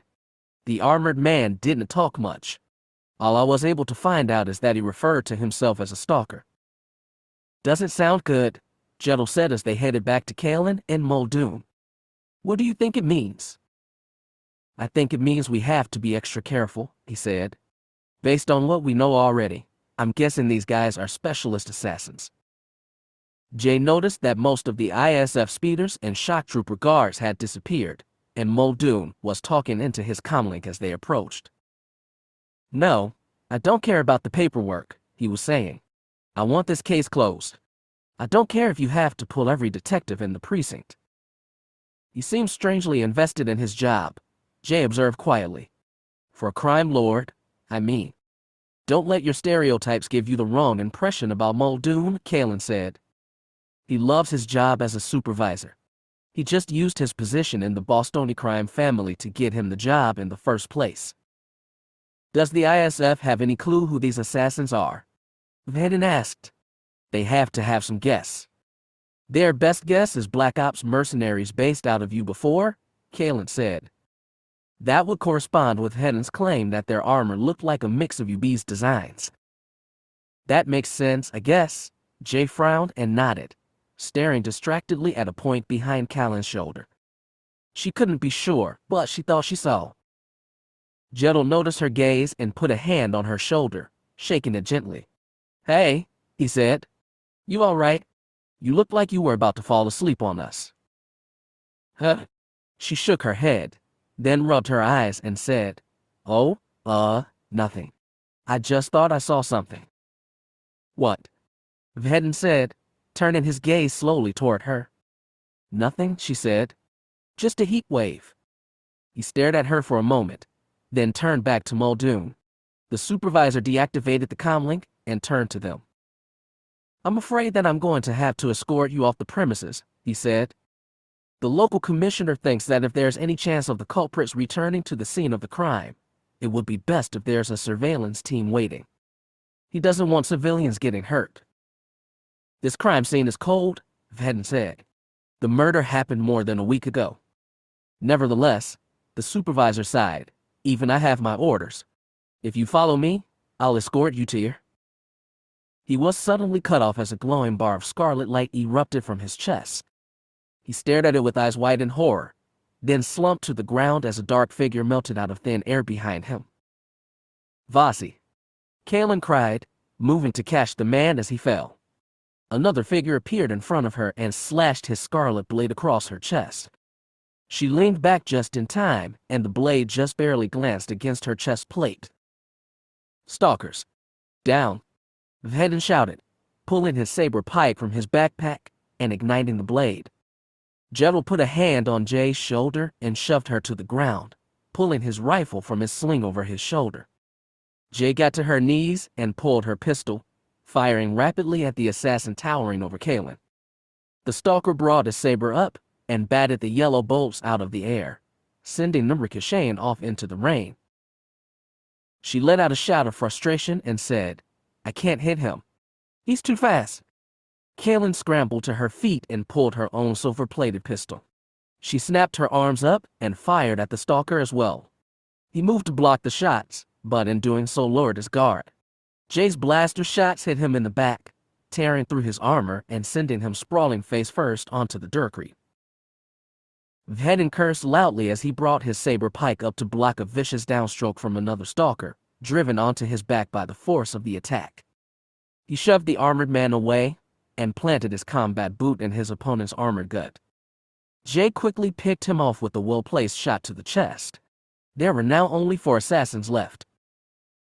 Kaelin was busy dragging Muldoon's body out of the fighting area, while Jedel and Shukorak were pinned down behind a collection of fuel barrels by 2 of the stalkers. Jay instantly scrambled to her feet, pulling her short vibroblade from her boot and sprinting toward one of the armored men. She leaped onto his back, catching the stalker in a tight headlock and putting her blade against his neck. "Drop your weapon," she snapped. But he didn't respond. Instead, he pulled back and slammed the hilt of his saber into Jay's forehead. She lost her grip and fell onto her back. She scrambled back, trying frantically to get out of reach of the man's lightsaber. He spun toward her and unleashed a storm of blue-white lightning from his hands. The lightning enveloped her, crackling up and down her limbs. Pure agony ripped through her body, making her arch her back and scream. She writhed on the ground as sparks popped and skittered across the ground. Suddenly the pain stopped and she looked to see Vhetin standing in front of her, saber pike raised. The lightning was dancing along the bright blue blade of his lightsaber before disappearing into smoke. "Get out of the way," he shouted to her, taking a step forward. She nodded and scrambled to her feet, staggering away as her muscles seized up and her jacket smoked. She leaned against the wall and gagged as the acrid tinge of burnt skin filled her nostrils. Vhetin, meanwhile, took another labored step forward, sending the lightning flashing back toward the stalker. The assassin let out an enraged roar as the lightning slowly rebounded up his own arms. The storm began to glow white-hot as the stalker was turned into a conduit, with energy steadily flowing in and out of his body. Then, with a tremendous explosion, the 2 were thrown apart with the force of a small grenade. The stalker was thrown back into the fuel barrels, where Jedel and Shukorak quickly dispatched him. Vhetin went flying back into the wall, hitting about 6 feet up and bouncing off. He crumpled into a heap and didn't move again. Seeing her partner's predicament, Jay quickly regained her bearings and sprinted toward him. "Are you okay?" she said, putting a hand on his shoulder. He didn't reply. One of the 3 remaining stalkers noticed them and stepped forward, igniting a scarlet lightsaber. Jay snapped her pistol up and fired at him 3 times, but he deflected the shots easily. She looked around for something, anything that could help her, and her gaze fell on Vhetin's fallen saber pike. As the stalker drew closer, staring at her calmly through the T-slit visor of his helmet, she sprinted toward the weapon and scooped it up. It was surprisingly light and weighted in the center to allow for faster maneuvering.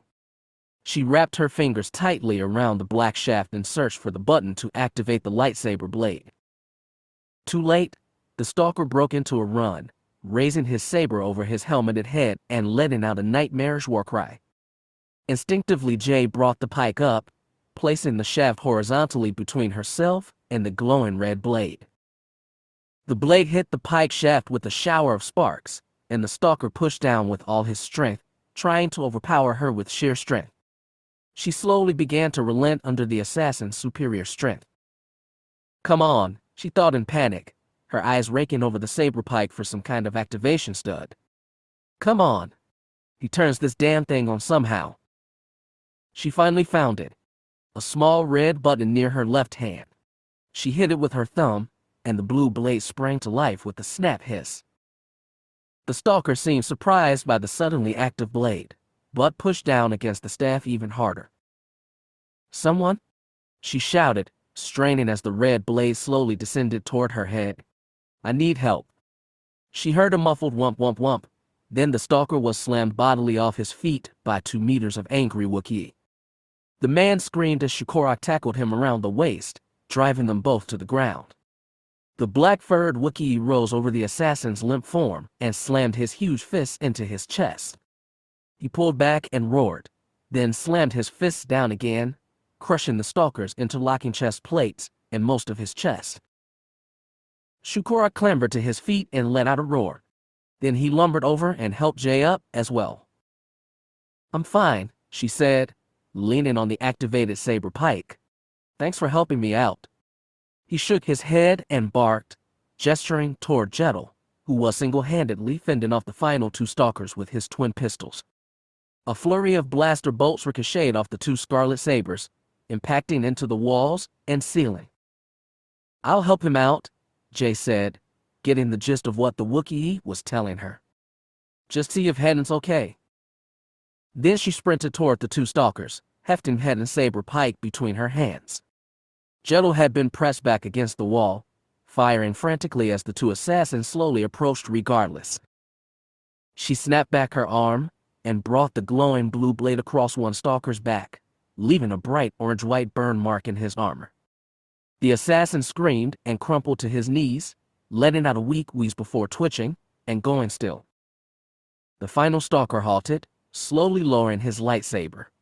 Jay and Jettel pinned him in. She leveled the lit saber pike at him and said, "Drop your weapon. Hands on your head." He just stared at them. Jettel brandished his rifle and shouted, "Now." The man deactivated his saber and stared at them. He hooked the weapon to his belt and snarled, "Your skills are impressive.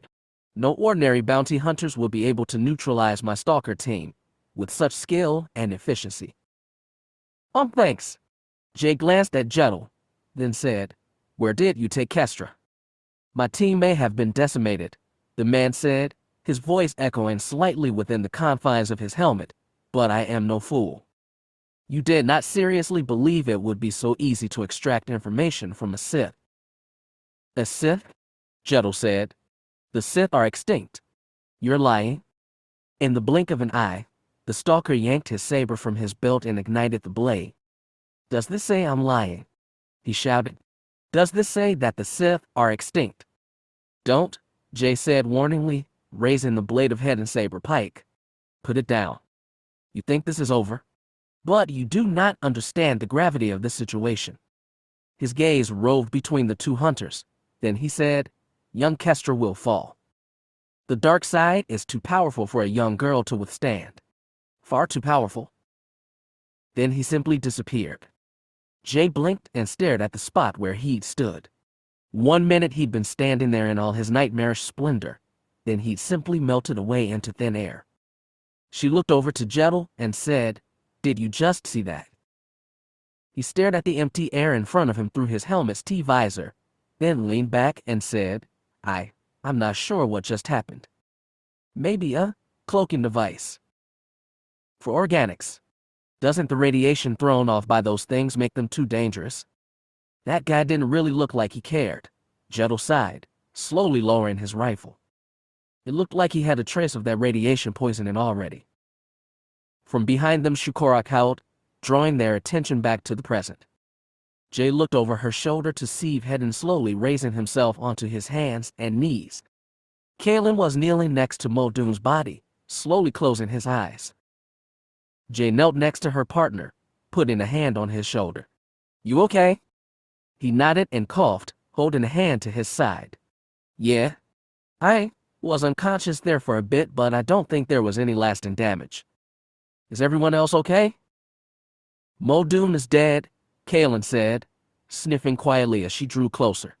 She brushed her soaked hair out of her face, then said, "But it looks like one of those stalkers is still breathing." "What?" Jay said, turning in the direction of her gaze. Sure enough, one of the stalkers was crawling across the floor, groaning as he held one mechanical hand to the deep saber burn in his back. She turned back to Hett and said, "You sure you're okay?" He nodded, bracing a hand against the wall. "I'm fine. Just don't let him get away." She nodded and handed him his saber pike. Then she jogged over to the stalker and planted a boot in his back, drawing her pistol and aiming it at his helmeted head. "Where are you going?" she asked him. He groaned as she put more weight on the wound on his back, then spat, You will never stop the stalkers, bounty hunter filth." She knelt next to him and put her knee between his shoulder blades. Once she was sure he wasn't going to pull anything, she pulled a pair of stun cuffs from her belt and locked his mechanical arms behind his back. She noticed with a slight shiver that there were half-foot razor blades sprouting from his dursteel fingers. "Okay, buddy," she said, hauling him to his feet, "we're going to have a little talk. And you're going to tell us exactly what you did with Kestra." Chapter 8. Interrogations. Imperial Mining Facility 32B, Mustafar. The dursteel door slid open with a hiss. Darth Draco pushed past the hulking guard and stepped toward Kestra's holding cell. With a snarl of rage, he threw his arms out and let purple-white lightning explode from his fingertips. Kestra threw her head back and screamed as the lightning coursed over her body, making her muscles twitch and spasm. Agony ripped through her body, her fingers twitching and clenching as she shrieked in pain. Draco shouted as well, adding his rasping voice to hers as he kept the storm flowing. It was a long time before he let the lightning trail off. Kestra slumped against her restraints, whimpering as he snarled, "You have not been truthful with me, my young apprentice." "I don't know what you're talking about," Kestra panted, smoke rising from her body. Draco unleashed another torrent of force lightning before demanding, "Who is coming after you?" "And no one," she gasped. "No one knows where I am." "You lie," he screamed, electrocuting her again. As she slumped against her invisible restraints a third time, he drew in a wheezing breath and snarled, "One of my lieutenants has sent someone attempting to track you down. A man who possesses the ability of psychometry." Kestra's gaze snapped up to look into Draco's faceplate. She squinted in confusion and whispered, "What did you just say?" Another surge of electricity shot through her system, but this time she barely felt it. A man who could use psychometry was coming after her. There was only one person she knew with that ability. Vhetin, she thought hopefully as the force lightning ebbed. Draco stepped up to her and grabbed her face with a razor-bladed hand. "Who is this man?" he snarled, moving her face side to side. When she said nothing, he whispered, "You can tell me, or I can rip it from your mind." "No," she gasped. The thought of Draco's dark presence slithering through her mind again was repulsive. The last thing she wanted was to experience that again. Don't do that." "Then tell me what I want to know," he shouted, backhanding her across the face and stepping back. She sighed, flexing her hands and grimacing as it sent a fresh wave of pain through her tired body. "He's a bounty hunter. Cin Vhetin. I used to train with him." "Why is he so intent upon rescuing you?" the Sith Lord demanded. "Tell me how he was able to destroy an entire team of my stalkers." "I don't know," she shouted as she felt his dark power draw closer to her mind. "I don't know. He uses lightsabers. He's fast enough and strong enough to use them." "A lightsaber-wielding being with no connection to the Force." Her guard boomed. "Preposterous. No normal being has the reflexes to use the weapon." "Yeah, well he does," she shouted. He never told me how, and I never asked." Xenophon reported that he was helped by 4 others, Draco snarled. "A man, 2 women, and a Wookiee?" "Who are they?" Jedel and Shukorak," she gasped. "The man and the Wookiee. And I'm guessing one of the women is Vhetin's new partner. My underworld contacts told me that he joined up with some rookie merc out of an AR Shadow over 6 months ago." What about the other woman? I don't know, she sighed. I don't know. He stared at her for a long time, then quietly said, I believe you. Kestra slumped against her restraints in relief. Thank the force that she'd caught this small break. Suddenly, he whirled and unleashed another blast of force lightning, making her yell in pain again. When he tapered off the flow of electricity, he stared at her, then said, Tell me about this Cin Vhetin. She shook her head, hanging limply against her invisible restraints. I can't. Then you resign yourself to your fate. In a moment, she felt Draco's dark power explode into her mind. A bolt of pure agony seemed to split her head open, but she barely had the strength to moan in anguish. A memory was dragged to the surface, pulled from her subconscious by Draco's power. She tried to resist, but there was little she could do to stop him. She grimaced as the image of a windy fall day appeared in her mind's eye. It was a day she remembered well, the day she had first met Vhetin, all those years ago. Rannick had stood in the middle of the square outside the Audiobook, a young Vhetin at her shoulder. He was wearing his old green-red trainee's armor and seemed nervous to be in such close proximity to Rannick without a projectile weapon. The 10-year-old Kestra had been led toward them by one of her guardians. Rannick's cold gaze fell on her almost immediately, and she said, Kestra, you're late. She blushed and looked at the ground. I apologize. It's no matter, the older woman said dismissively. She gestured to Vhetin and said, This is your new trainer. His name is Cin Vhetin. He nodded his head in greeting.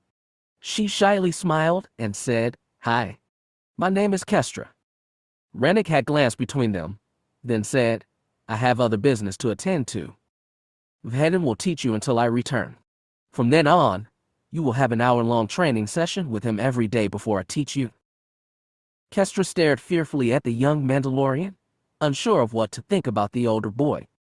Vhetin had glanced at the woman, as if this was the first time he was hearing about this as well. Well, Rannick had said, Get to it. Then she turned and walked away without another word. Vhetin had stared after her for a moment, then turned back to Kestra and said, I guess we can head out to the Amateo farm. My mentor, Raim, has a sparring ring behind his house. We can use that for practice. Okay, she said quietly and followed him to a speeder parked nearby. He strapped himself into the seat behind the steering yoke, and they'd taken off. Interesting, Draco murmured. He spread his razor-bladed hand above Kestra's face, and she felt the pain in her head intensify. Memories flashed by, days, months, years, flashing through her mind with unbelievable speed before finally settling on a day when she was 12 and Vhetin, 17. Motion 15, Vhetin had shouted, raising the padded glove to chest level. Set 11. Kestra's brow had furrowed in concentration. She'd tensed her muscles, then unleashed an amazingly fast flurry of kicks and punches. Vhetin had counted every move, catching every punch and kicking the padded gloves over his hands. Good, he'd said as they continued. Good speed, good balance. She'd broken through his defense and landed a blow to his ribs. He'd hopped back, cursing and holding his side. Then he'd looked up at her and growled, You did that on purpose. She grinned and said, Of course. What's ter a diaresis as calcy without a little improvisation? Don't get cocky now, he said, straightening. You may be getting better, but you still can't take me on. Why not? She asked, continuing her set of combat moves. Your almost superhuman traits are no match for me. I thought members of Faberian royalty were supposed to be humble, Vhetin said, grunting slightly as he continued to block her attacks. You seem to be the exception. A girl's gotta break with established trends at some point. Is that so?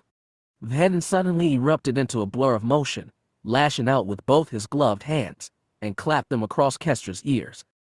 She grimaced and shook her head as her ears rang loudly, lowering her guard for a split second. It was a split second that the Mandalorian exploited.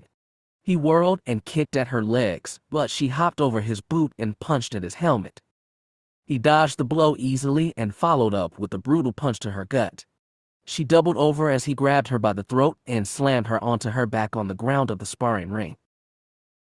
"Yield," he said, pinning her to the ground. "No," she gasped. "You never learned when to surrender," he said, tightening his grip. "Yield." "No," she cried, struggling against his iron grip. She wriggled out from under him as he relaxed his grip. He sighed and stood, brushing his gloves off. "One day," he said, "that's going to get you into trouble." "What? Just because I won't be stupid enough to stop fighting?" He shook his helmeted head and said, "No. You just need to learn when to back down. You can't win all the time." "Why not?" she asked. "No matter how strong you are," he said, putting his gloved hands on his hips, "there's always someone smarter or more powerful than you are." "Not if." "No, you aren't listening," he pressed. "There are some times when you need to give in. When you need to lose in order to live to fight another day." "I don't," she frowned and relaxed from her combat stance. "That's not what I've been taught." "Then you've been taught wrong. But it's better to die than to surrender. There's a difference between being a coward and being someone who knows when she's beaten," he pointed out. "And one day, you'll be forced to learn that the hard way." "Yes," Draco murmured, "listen to your mentor. Do what you know is right. Give in to the dark side." Rennick's voice now joined Hetten's, scolding her and telling her that it was useless to resist. "The brave are always the first to die," she snapped, towering over Kestra. She was only around 13 years old, but already a confident practitioner of Ter Aediaris as Calci. Rennick lashed out with a blinding sequence of brutal punches that Kestra struggled to deflect. "I'm not going to go through all this training," Kestra said through gritted teeth, "just to become a coward. I'm stronger than that." "Then you are a fool," the older woman said, slapping Kestra across the face. "Any soldier knows when to retreat.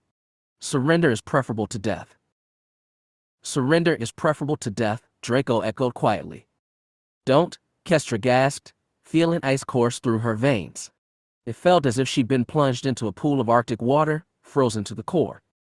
Her heart was pounding in her ears as the memories continued to flash through her mind.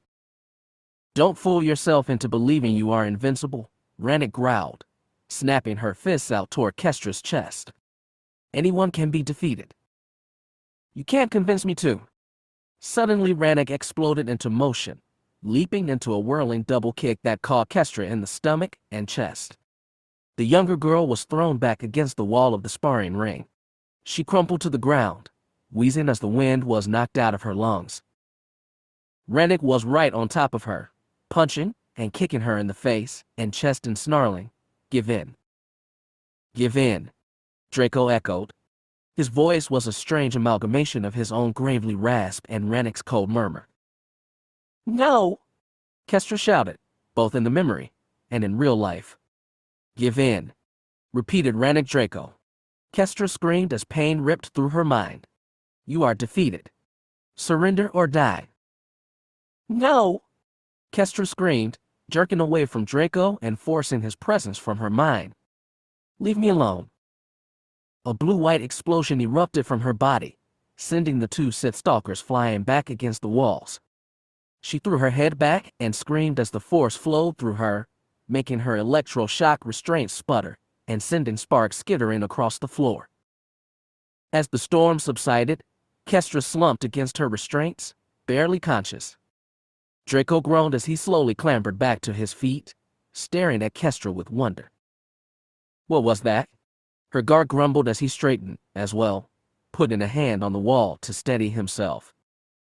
"Force repulse," Draco murmured, stepping toward Kestra cautiously.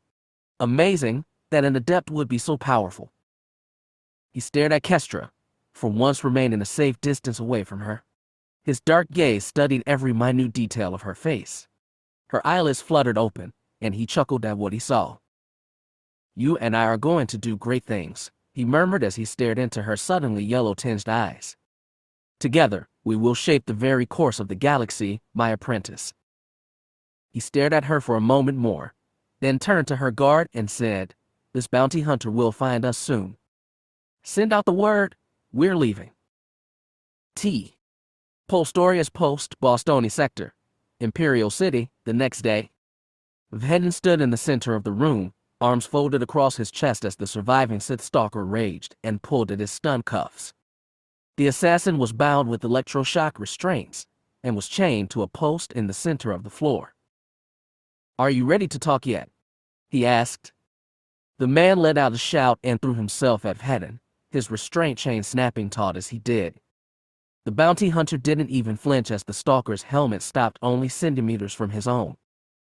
"You don't know the power of the dark side," the stalker snarled, "and you will writhe in torment for all eternity as his power corrupts your mind." Kaelin sighed, leaning against the wall behind Vhetin and folding her arms across her chest. "Give it up, Vhetin. This guy isn't going to tell you anything." The zealots of Susan spouted less mystical babble than him. "I don't care," Vhetin said, watching as the stalker backed away and leaped up onto the ceiling, crawling along the surface with his bare hands. "He knows where Kestra is. I'm not stopping until I find her." Farmer sighed and inspected her fingernails nonchalantly as the stalker leveled one hand and tried to throw force lightning in her direction. The electroshock restraint sensed his sudden change in heart rate and sent a surge of electricity through his system. He writhed and lost his grip on the flat ceiling, hitting the ground hard. He let out an echoing scream and scrambled away into a corner. Seeing an opening, Vhetin stepped forward and grabbed his captive's throat. He pulled the armored assassin up until they were face mask to face mask. "You know what happened to Kestra," he growled. "Tell me where she is." The stalker shook his helmet and said, "I would never betray my Lord Draco by revealing her location. I would rather." "Tell me," he shouted, drawing his pistol and pressing it under the man's chin. The stalker let out an unhealthy-sounding laugh and said, "I am not afraid of death or pain. Do your worst." "As I said," Farmir sighed, "he's not going to talk. You'll have to torture him for weeks to get anything out of him." Vhetin shook his head in disgust and stood, holstering his pistol. He stared at the stalker with loathing and thought, "This is the only guy who knows where Kestra is. I have to get him to talk somehow." Suddenly, he frowned in curiosity and stared at the captive assassin. "Maybe not," he said quietly. "What?" Kaelin said, frowning at him. Vhetin knelt in front of the stalker again and slowly pulled off his glove. The helmeted man stared at him, then said, "What are you going to do?" He punched the assassin in the gut, then ripped off his helmet. He heard Farmir gasp slightly as the man's face was revealed, a pale mass of tattoos and scar tissue. His nose had been broken several times over the course of his life, and a good deal of his bare jawbone could be seen through carved-out skin on his chin. 2 vertical striped tattoos ran up the center of his bald head before melting into the mass of other tattoos that adorned his head. He coughed and looked at Vhetin with blazing yellow eyes. "You dare to remove the helmet of a Sith stalker?" His voice was cut off as Vhetin grabbed the man's head, pressing his palm against the stalker's cold, clammy forehead. The man's red-tinged eyes went wide as Vhetin closed his own and concentrated. A scream echoed through the room as he plunged into the captive's mind, sifting through his memories. He couldn't be sure if the scream was the stalker's voice or his own.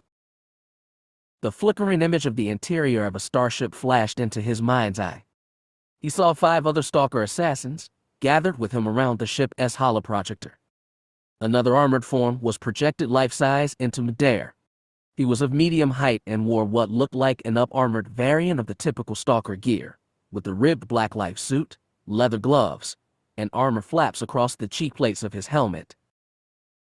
"Have you found them?" the new man inquired. "Have you killed the bounty hunters?" "Not yet, my lord," said the leader of the stalker team. Vhetin's new memories classified him as Xenophon. "But we are drawing closer.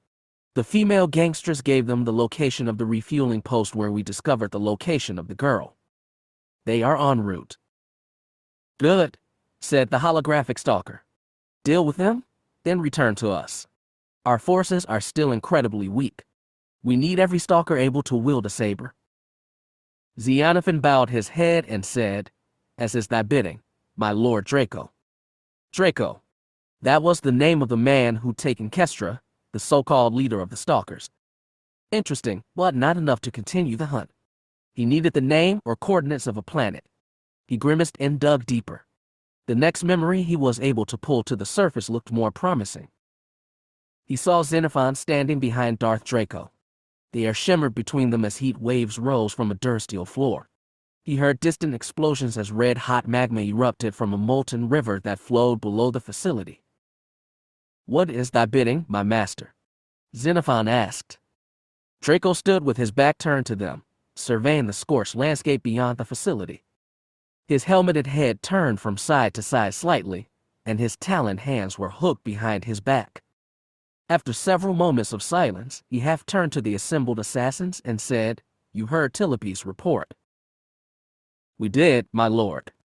"Then find this man, track him down," Draco said. "Find out what he knows. If he is a bumbling idiot, leave him to his wanderings.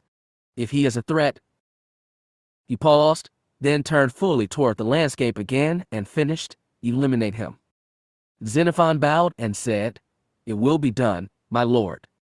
He gestured, and the 6 stalkers turned and melted into midair. Vhetin watched through his captive's eyes as the other assassins shimmered like the heat waves rising off the ground, their bodies slowly becoming translucent before fading away entirely. He was dimly aware of his own body doing the same. He walked for several silent minutes until he saw the 5 others waiting for him on a nearby landing pad. An old Imperial shuttle was resting there on stumpy landing legs.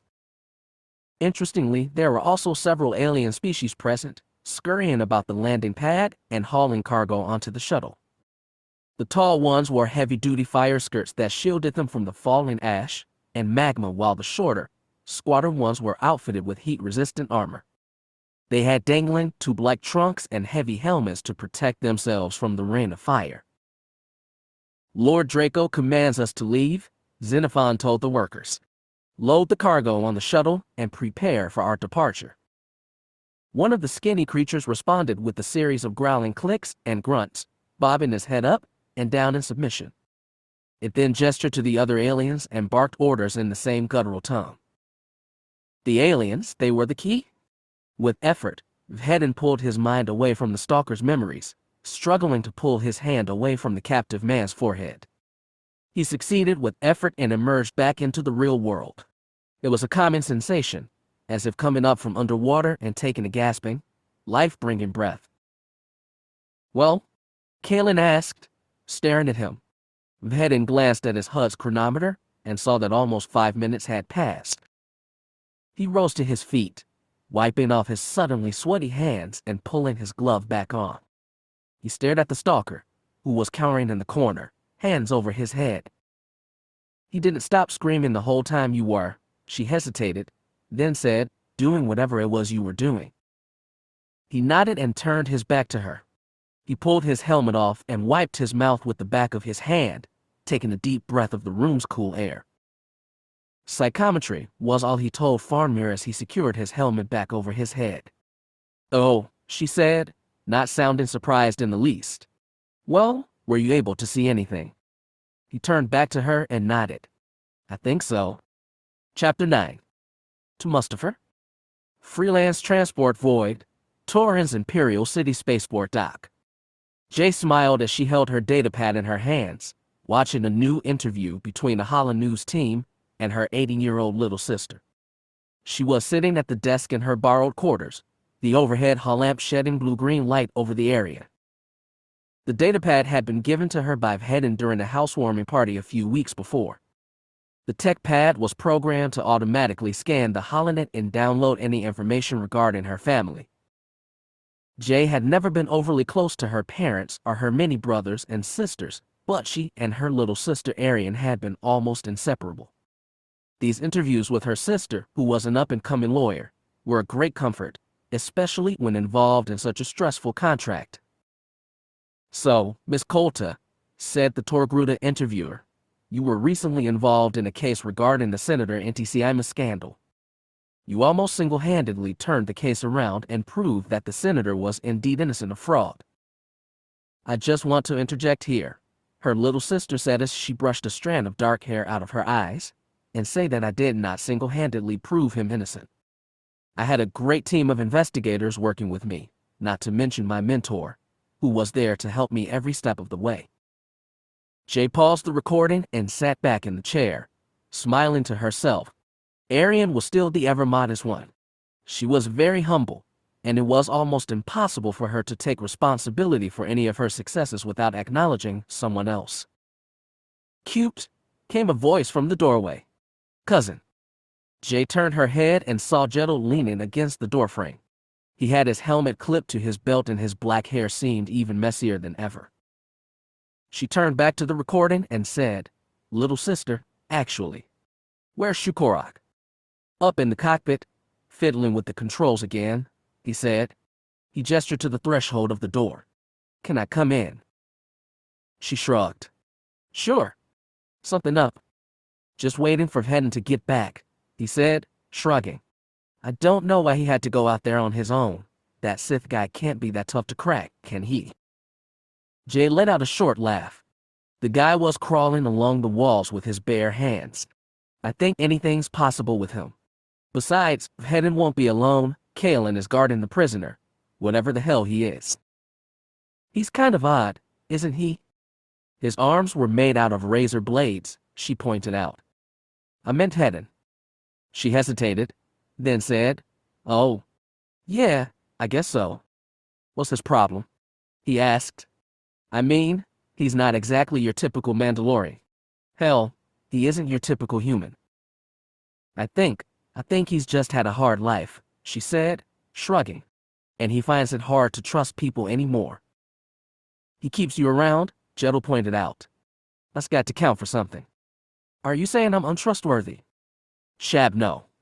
I'm just saying that he could have teamed up with his Sayerika to hunt, or another Mandalorian. The fact that he chose you is, I don't know, special somehow." "He has his reasons for everything he does," she said slowly. "He'll share those reasons if, and when he feels like it, no sooner." "What about you?" he asked, cocking his head to one side slightly. "Where do you fit into this whole badass bounty hunter universe?" "I wouldn't consider myself among the badasses of this job," Jay said with a smile. "It's just a job to me, and a way to ease my conscience, as it were." "How so?" he asked, cocking his head. She shrugged and turned to face him. She stood and leaned against the desk, folding her arms. She stared at him, then sighed and said, "The Imperials, they took everything I had and blamed me for the loss. I decided to become a bounty hunter so that I could pay back people like the ones who ruined my life." He stepped closer, looking sympathetic. "I'm sorry. That must have been hard." She laughed. "I spent 3 months in a maximum security prison. Of course it was. But I'm still here." "Yes, you are," he said with a smile. He took another step forward, until he was less than a foot away. "And you don't look too worse for wear." She suddenly remembered Vhetin's earlier warning about Jettel. He's left a steady trail of broken hearts throughout the galaxy, from Nar Shaddaa to Tatooine. You would do well not to trust a single word that comes out of his mouth. She reached out and put a hand on his chest, feeling the cool metal armor plate beneath her palm. "Jettel," she said quietly. I think you should leave." He frowned. "Why? You think?" "I think you're a very handsome, charming man," she said quietly. "But Vhetin got to you, didn't he?" He sighed, looking frustrated. "Told you all about Jettel's wild life, and now you don't trust me, right?" "That's not the point," Jay said, uncomfortably aware of the fact that her hand was still on his chest. She looked down at her feet and blushed deeply as she said, "I just don't want to be another girl you spent the night with whose name you don't even remember. Even if I had time for someone else in my life, I'd want something deeper than that." "Hey," he said, touching her cheek gently and moving her face up to look him in the eyes again. She was aware of how close they were, could feel his breath on her lips, and she realized her heart was suddenly pounding. He smiled and said, "I don't think I could ever forget you, no matter how hard I tried." Then he leaned forward and kissed her. She gasped slightly in surprise and put her hands on his shoulders in a half-hearted effort to push him away.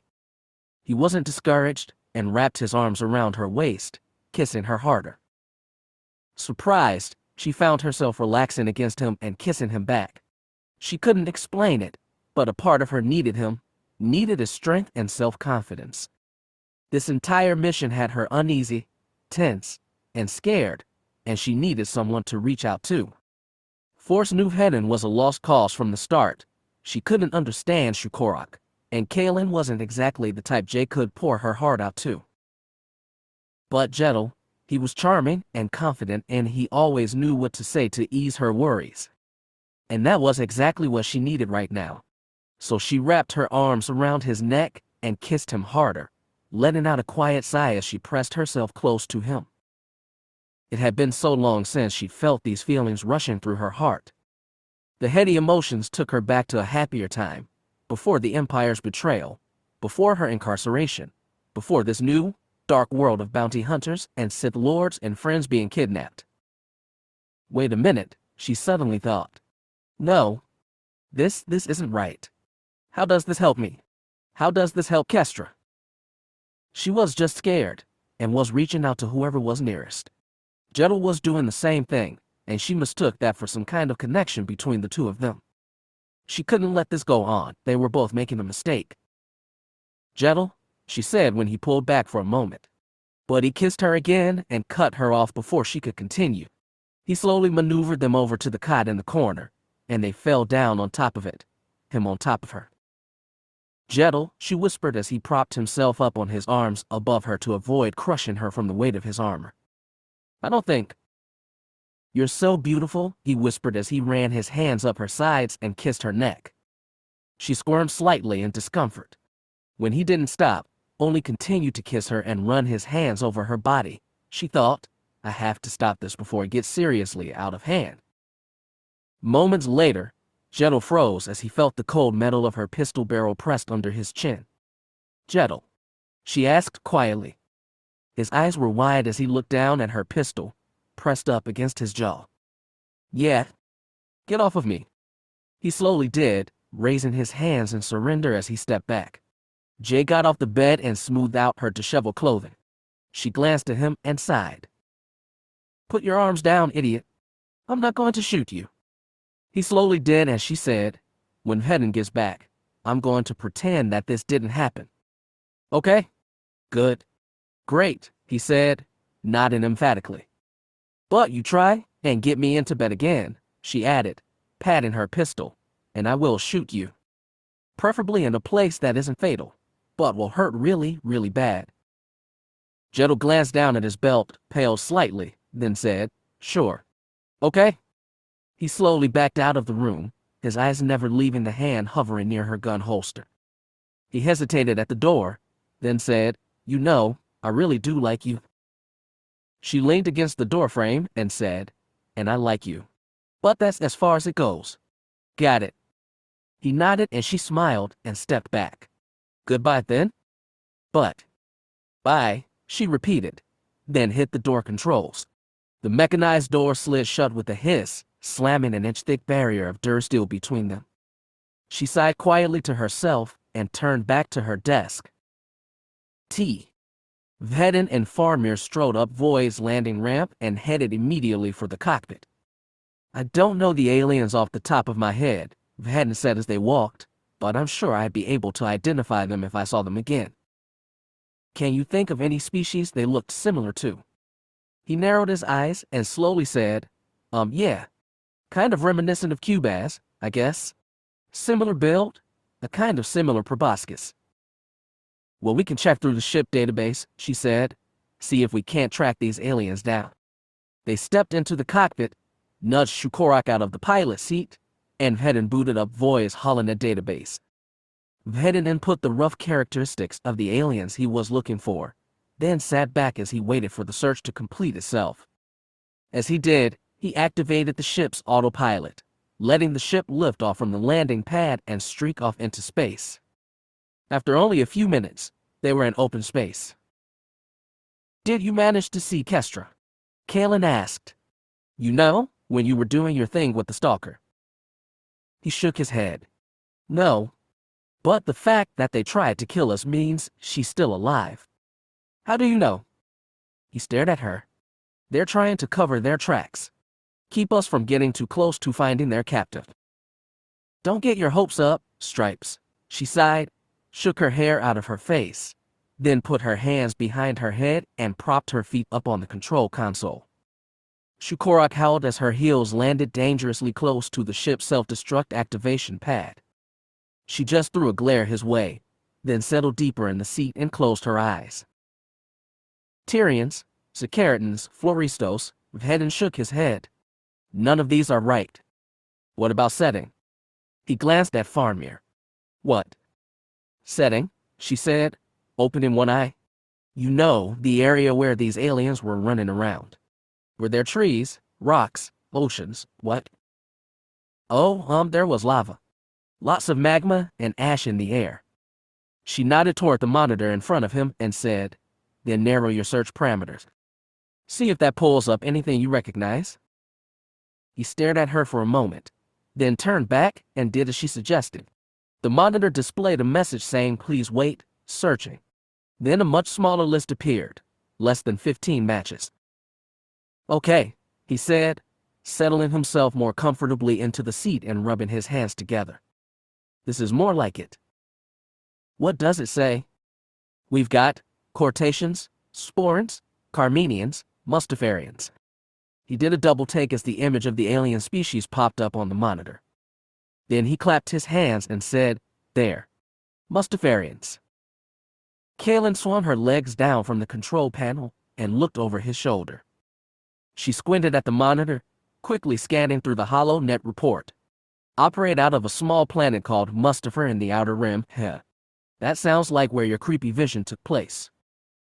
It's a good bet, he muttered. Even if it's not, it would be worth our time to check it out. Even if it wasn't Mustafar, this report says that the natives don't travel much off their planet, so we should be able to track those few I saw. She grinned and sat back. Let's head out then. Vhetin hit the intership comm button and said, Jay, get up here to the cockpit. We've got a lead. She appeared in the doorway only moments later, slightly out of breath.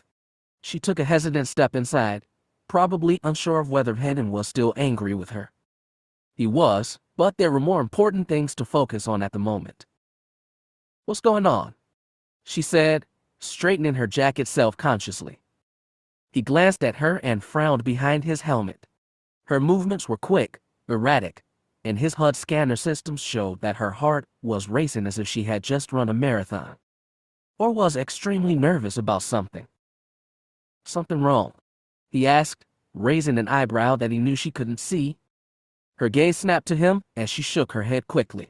No, nothing. He could swear she was blushing, but whatever was wrong was probably none of his business. So he turned back to the monitor and tapped the picture of the Mustafarian. I recognized the aliens I saw in the psychometry reading off our captive, he said. They live on Mustafar, so that's where we're heading next. Great, she said, sounding relieved. So what do you want me to do? Head back to the armory and start prepping all the shredder rounds you can find, he said. And make sure to pack as many as you can stuff into supply packs. Shredder rounds, she echoed. Those could put a foot-wide hole through a bantha.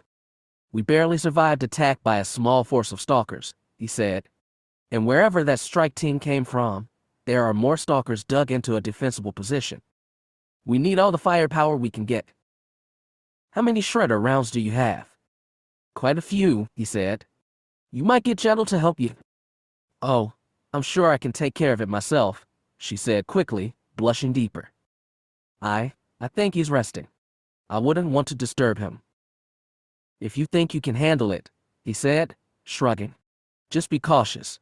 We're going to jump to light speed in a few moments, so be sure to brace yourself.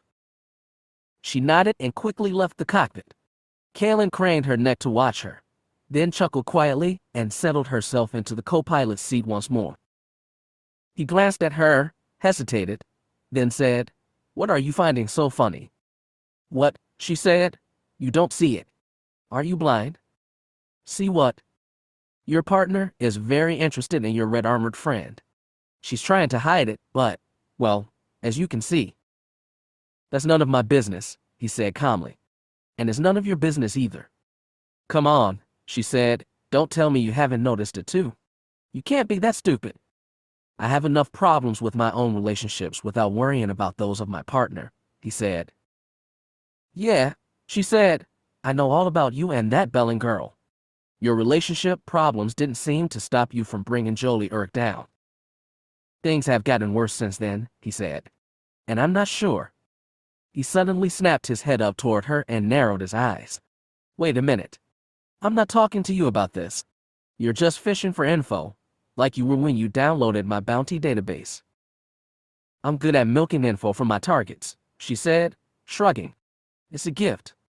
But there's a surefire way to stop you. He leaned toward her and said, shut up. She laughed to herself and closed her eyes. Whatever. I'm going to get some shut-eye before we get to Mustafar. Try to keep the noise to a minimum, will you? Staring at her, Vhetin couldn't tell if she was just arrogant or subtly trying to take the reins of this contract. He wouldn't be surprised by either option, as she was one of the most dangerous bounty hunters he'd ever met, and she knew that. As for Jay, he believed what he said. Her budding affection for Jettel was none of his business. His struggle and relationship with Bree was proof that he needed to keep out of situations like that. He was no good at things like that, he knew it. Whatever. Prepare for lightspeed, he said, then grasped the initiation lever. Kalen opened an eye and said, What about your captive? That stalker guy? Vhetin narrowed his eyes. That man was responsible for Kestra's kidnapping, subservient to the man who dragged him across half the damn galaxy searching for her. Leave him, he said. Let him starve to death. It's more than he deserves. Then he pushed the lever forward. He was pushed back against his seat by the force of the ship's acceleration. Then space outside the viewport blurred before morphing into the spinning blue-white tunnel of hyperspace. He narrowed his eyes and sat back in his seat. After a moment, he stood and left the cockpit, but not after making sure the ship's computers were code-locked and the firewalls were working at peak efficiency. Again, Farmir was one of the most dangerous hunters this side of the Outer Rim, and he wasn't going to let her get another chance to download his private computer files. He'd feel safer if it was Boba Fett or Dirge sitting there in the cockpit. Chapter 10. Temper's Flare. 10 hours later, Imperial Mining Post 32B, Mustafar. Jay followed Vhetin and Shu Korak down the exit ramp of Void, into the scorching heat of Mustafar. She grimaced slightly as a wave of heat hit her in the face, making her eyes water. Wow, she said, squinting and shielding her eyes as still flaming ash rained down from the smoky sky.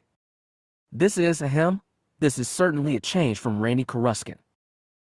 I can't tell if it's a good change or a bad one, though, Jettel said as he strode down the ramp, as well, helmet tucked under his arm. He suddenly broke out in coughs and gagged out, Damn, I think I just inhaled a piece of ash. Get used to it, Vhetin said. Kestra's down here somewhere, and we're going to stay until we find her. And you're sure this is the right place? Jay asked. For all we know, she could be on the other side of the planet. I saw this mining facility, he replied evenly.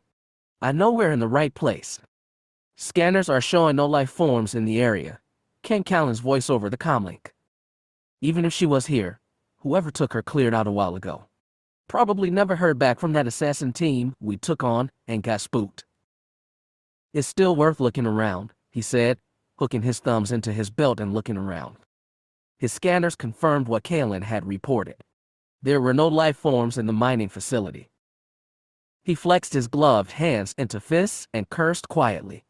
Whoever this Draco guy was, he seemed to be a step ahead of them every step of the hunt.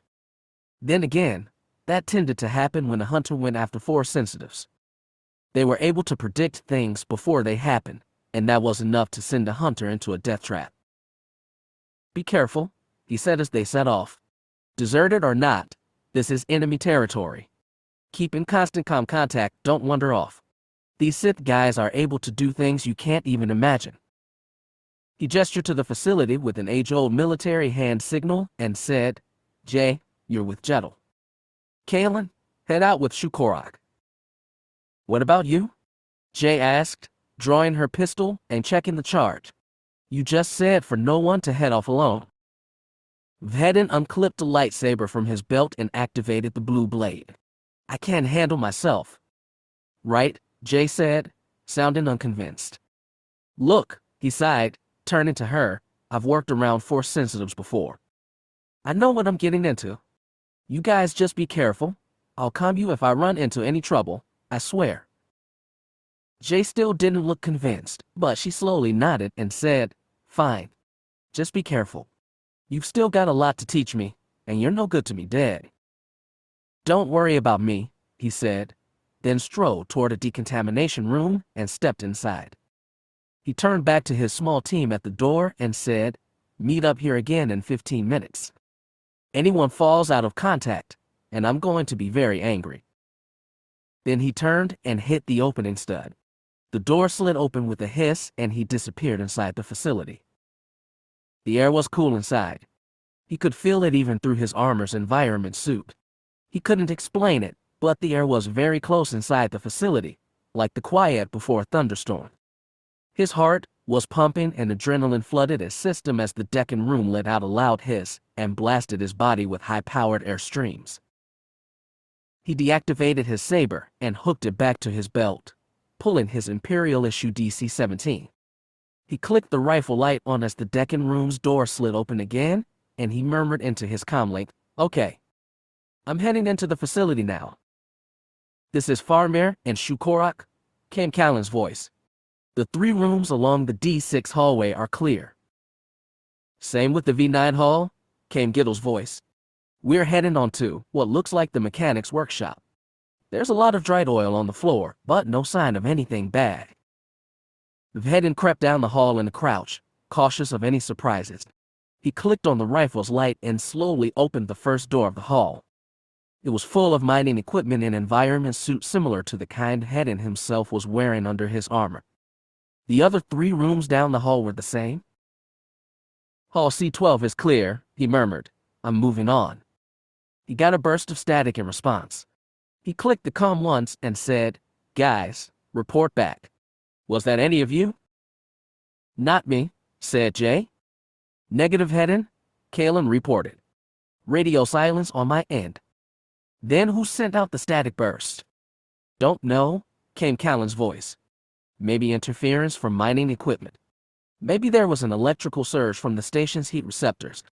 These magma mining facilities draw heat from the surrounding environment to power the different facility systems. I don't know, Jay murmured. There's no power in our section of the facility. Vhetin lowered his rifle and hit a light switch on a nearby wall. Nothing happened. He quickly shouldered the rifle again and said, Same here? Same, Kalen confirmed as Shukorak howled in the background. So much for that theory, Jedel muttered. Just stay cautious, Kalen whispered. Keep your fingers on your triggers, and we'll all get out of this. 10 minutes passed, with no sign of movement. They had almost the entire facility cleared with no problems. Vhetin was still suspicious of the seemingly empty facility, but he wasn't going to complain if they didn't run across hostile contacts. Hall C8 is clear, he reported. I'm moving on. He slowly made his way around the corner, then hit the opening stud for the nearest door and slipped inside. He quickly cleared the room, looking around shipping crates and behind a large piece of stationary equipment along one wall. He was about to leave the room when he noticed something. What the? He murmured, unaware that his comlink was still on. What? Jay immediately asked. What did you find? He didn't answer, instead stepping up to the machine mounted along the wall. He knelt in front of the machine and traced his fingers over the slightly curved dark blue metal. A logo on the side read Zerka Corporation Bar's free-holding cell. He clicked the activation switch forward, but like the rest of the facility, the machine had no power. It was an electro-force holding cell, a machine that utilized a mix of repulsors and electric shocks to simultaneously confine and subdue a captive. It was utilized predominantly by prisons and militia groups for holding prisoners. But research during the days of the Old Republic showed that the holding cells had a secondary use, as electric shocks were known to dull a Jedi's connection to the Force. Since then, they'd primarily been used as restraints for Force sensitives. So, he thought, looking around the room, this is where they held her. He booted up his scanners, looking for trace remnants of blood. The scan came back negative, which was a small consolation. If there was no blood, that meant Kestra hadn't been killed. She was still alive. He sat down on a nearby crate, overwhelmed by relief. Vhetin, are you there? He let out a long sigh and said, Yeah, Jay? I'm here. What the hell is going on? Nothing, he said. I found Kestra's cell. She's gone, but there's no sign that she was hurt. Oh, okay, stay there, she said. We're going to finish clearing our sector of the base. Then we're heading to your location. I'll be here, he sighed. Then he pulled his helmet off, set it on the crate next to him, and, despite his attempts to stop himself, grinned. This is where they kept her? Jay asked, looking around the room. Her gaze fell on the holding cell, and she frowned. So why would they need such fancy hardware to keep a 14-year-old girl restrained? Kestra's no ordinary 14-year-old, Vhetin said quietly, studying the machine. He'd taken out a side panel and was tinkering with the internal electronics, trying to figure out what had shorted it out. What do you mean? Kalen said, frowning at him. He hesitated, as if he suddenly realized he hadn't meant to say that. Then he shrugged and went back to work, muttering, Nothing. Is nothing. It didn't sound like nothing, Jay said to him, folding her arms. What do you mean? Vhetin, Jedel said slowly. I think now is the best time to tell them. Tell us what? Jay said, feeling a hollow feeling in her stomach. Something about Jedel's guilty expression told her that whatever was going to be said wasn't going to be good. Vhetin paused in his work, then sighed and sat back. He stared at the machine for a moment, then murmured, I wasn't completely honest when I was briefing you about Kestra's disappearance. What do you mean? She's not missing. What? Jedel frowned. No, not that. Kestra is Force sensitive, Vhetin murmured, sounding as if he was trying to get the words out before they caught in his throat. He kept his gaze fixed on the wires protruding from the Force cage in front of him, as if he were afraid to look Jay in the eye. He probably had more to fear from Kalen. She was staring at him furiously, hands clenched into fists at his side. She narrowed her green eyes, then whispered, What? She's Force sensitive, Vhetin said, his voice tense. She can't use the Force. Not as well as a Jedi or Sith, but... And when exactly were you going to tell me that? The huntress shouted, throwing her hands up in the air. She didn't wait for an answer, instead turning toward the door and running a hand through her hair and muttering Fearfeck. Fearfeck, Fearfeck, Fearfeck. Kalen, Jay began, stepping closer to her, stopping at Gittle's shoulder. I'm sure they have a good reason for. Do you have any idea how serious the punishment is for even interacting with Force sensitives? Do you know what the Imperials will do to us if they find this out? The woman whirled, drawing her pistol and aiming it at Jedel's head. Give me one good reason not to shoot you right now, she whispered, her hand tightening on the firing stud. Jay stepped in front of the Mandalorian and said, Kalen, calm down. This doesn't help anything. Farmer stared at them, then lowered the blaster, her eyes blazing. Jay let out a long breath she didn't know she was holding. She frowned slightly and looked down to find that she had unconsciously clasped Jedel's gloved hand in her own. She blushed slightly and quickly let him go. Meanwhile, Farmer turned the pistol on Vhetin and snarled, Or what about you? He sighed again and shook his head. You'd just be doing Kestra's kidnappers more good, trust me. Trust you. Kalen shouted. Trust you. You manipulated me into a contract with insufficient intel. I should kill you right now. Then do it, he shouted, suddenly on his feet. He stepped toward her, until the barrel of her pistol hit his armored chest with a metallic clack.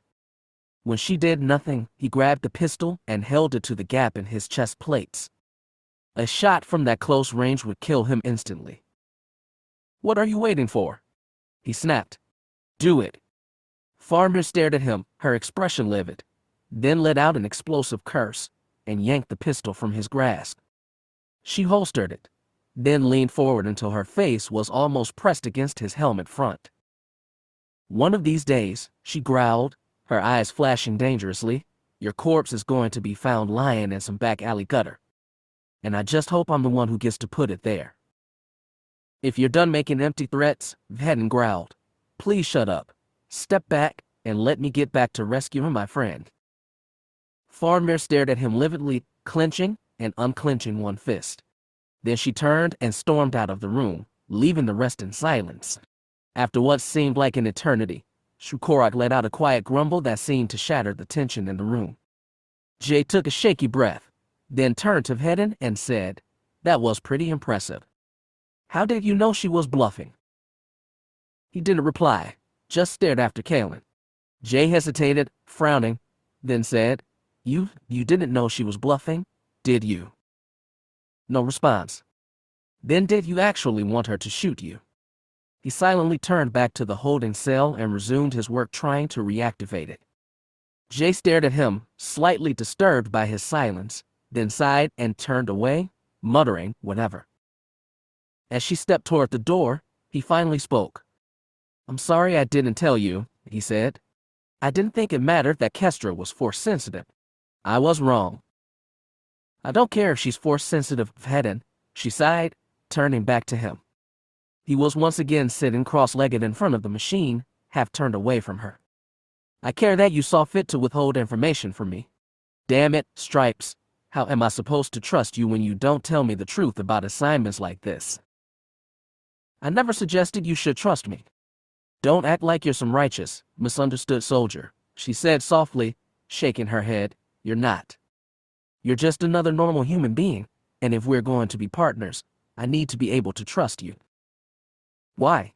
he asked. "You've gotten to know me better since Kurulag. You've been able to see the psychopath that I am. Why are you still wanting to be my partner?" Jedel and Shukorak were forgotten as Jay sat on a nearby crate and said, "Vhetin, I'm not going to lie and say that I agree with your opinions or your methods or even your career choice. But that doesn't mean I hate you." "Why not? Everyone else seems to." She hesitated, surprised by the statement. "What do you mean? If this is about Brianna?" He sighed and rested his helmet forehead against the metal of the holding cage in front of him. She could almost imagine him squeezing his eyes shut. It was a long time before he spoke again. When he did, his voice was very quiet. "It's my fault Kestra's missing." "Come on. Not this again." "No, it is my fault," he pressed. I was supposed to give her the strength and the skills needed to be able to defend herself. And now she's been captured, and I failed. Again, all I taught her was how to push other people away, how to believe that she was alone in the universe, and that there's no one out there to help her. He shook his head and finally looked up at her.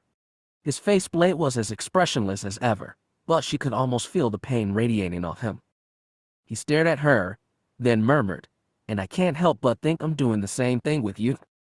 That I'm failing all over again." She hesitated, then stepped forward and placed a hand on his armored shoulder.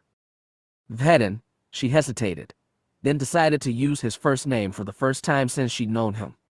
"Cin, I'm thankful for your teachings. I really am. And if anything, you've taught me that the only way to survive in this galaxy is to look to others when you're in times of need." "You don't mean that." "I do," she said forcefully. "And I know that if anyone has the slightest chance of rescuing Kestra, it's you. It's us." She gestured to Shukorak and Jedel and said, "We're right here with you. And we'll follow you all the way through this contract, whether that means rescuing Kestra or being killed by these stalkers. Although we'll be sure to try everything else before it gets that bad," Jedel pitched in. Vhetin shook his head and let out a quiet sigh. I wish I could believe you." Draco smiled to himself as he watched the bounty hunters talking, satisfied that the disconcerting ripples he'd sent through the ambiance of the force were having the desired effect on the three. In large enough amounts, disturbances in the force could be felt by non-sensitives. Most times someone got the creeps or felt a cold shiver run down their spine. They were actually subconsciously feeling the fabric of the force being twisted and frayed. And with the skilled practitioner of the dark side, it was little more than child's play to cause those disturbances. Tipping the blonde-haired woman over the edge was barely worth the time it took to meditate. Inside she was already a pulsing explosion of frustration and hatred, shot through with sporadic ripples of betrayal felt towards another called Cin. These emotions were buried impressively deep down inside her mind, yet it had taken him little more than 30 seconds of concentration to bring that anger and sense of betrayal to the surface. She had broken in moments. The black-armored Mandalorian was notably resistant to Draco's probing. His mind was built like a fortress, with each emotion carefully encased behind barriers of sheer will. But Draco was a Sith Lord, and no normal being could resist his terrible will for long. As he had discreetly slipped into his mind, he found that the man's heart was also in turmoil. He was at war with himself, fighting with conflicting feelings of love and nervousness revolving around a woman he called Bree, though he was currently overcome with fear for his compatriot Kestra. At the center of this storm was a fierce black fog of despair and depression that crept into every aspect of his thoughts, overrunning every second of his waking consciousness.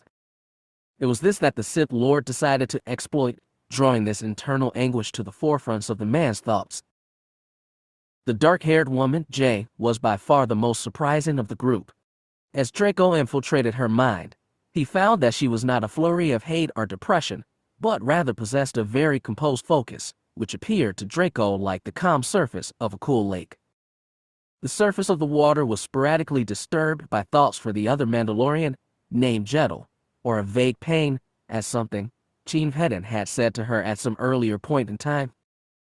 But she was almost single-mindedly focused on each moment, as if she were purposely keeping her mind from straying toward thoughts of the future, or, more likely, thoughts of the past. No matter what thoughts Draco tried to plant in her mind, be it anger, happiness, or attraction toward Jedel, she merely brushed it aside and focused on the task at hand. Jedel and the Wookiee were merely tagging along to help the search party, Draco found, and were divided on who they trusted more. He sensed that Jedel would follow Jay's lead no matter what happened, while the Wookiee trusted Cin Vhetin because of the Mandalorian's hunting experience. Draco almost smiled at that. That would make the two incredibly easy to turn against each other. With those they followed, Cin Vhetin and Jay, already at odds, it was merely a matter of breaking down the two partners and watching the others fall behind them. With Cin Vhetin and Jay Coulter reduced to whimpering idiots, driven insane by Draco's might, there would be little to keep the rest from succumbing to his supernatural powers. All he needed was to draw them into the right arena, and this unexpected complication would be dealt with sooner than he had anticipated. These were tried and true tactics, and had not failed the Sith Order yet. Divide and Conquer. Chapter 11. Nightmares. Jay and Jedel stepped out of the room, leaving Hedin and Shukorak to try and find out why the holding cage had no power. She sighed and ran a hand through her hair as she stared at the dark metal hallway. Jedel looked over his shoulder, then murmured, "Wow. That whole situation was interesting. I've never seen Hedin like that before," she admitted quietly. "He's always been very quiet, especially about the way he feels. To see him so open about it." She laughed, though there was no humor in the sound. "It's scary? This whole place gives me the creeps," Jedel said as they made their way down the hall. "I think it's getting to everybody." "Oh yeah, to that," she muttered. "Where do you think Kalen stomped off to?" "If we're lucky, off the side of the landing pad and right into the lava river." He hesitated, then said, "Wait a minute," and stopped. He looked down at his boots, then said, "Jay, I want you to know that I'm sorry. I'm sorry about what happened earlier, and I'm sorry for treating you like just another pretty girl I have a crush on. Hell, I'm sorry for even getting you involved in this whole mess in the first place." "Jedel," she said, "I told you, I'm not mad at you. I'm actually kind of flattered. And as far as getting me involved in this, well, trust me, I've been through a lot worse. He laughed a little, still looking at his boots. I can't imagine. As they began walking again, she said, "So how did you get involved with Kestra?" "What do you mean?" "Well," she said, "I told you about how I was arrested and how Hedden got me out."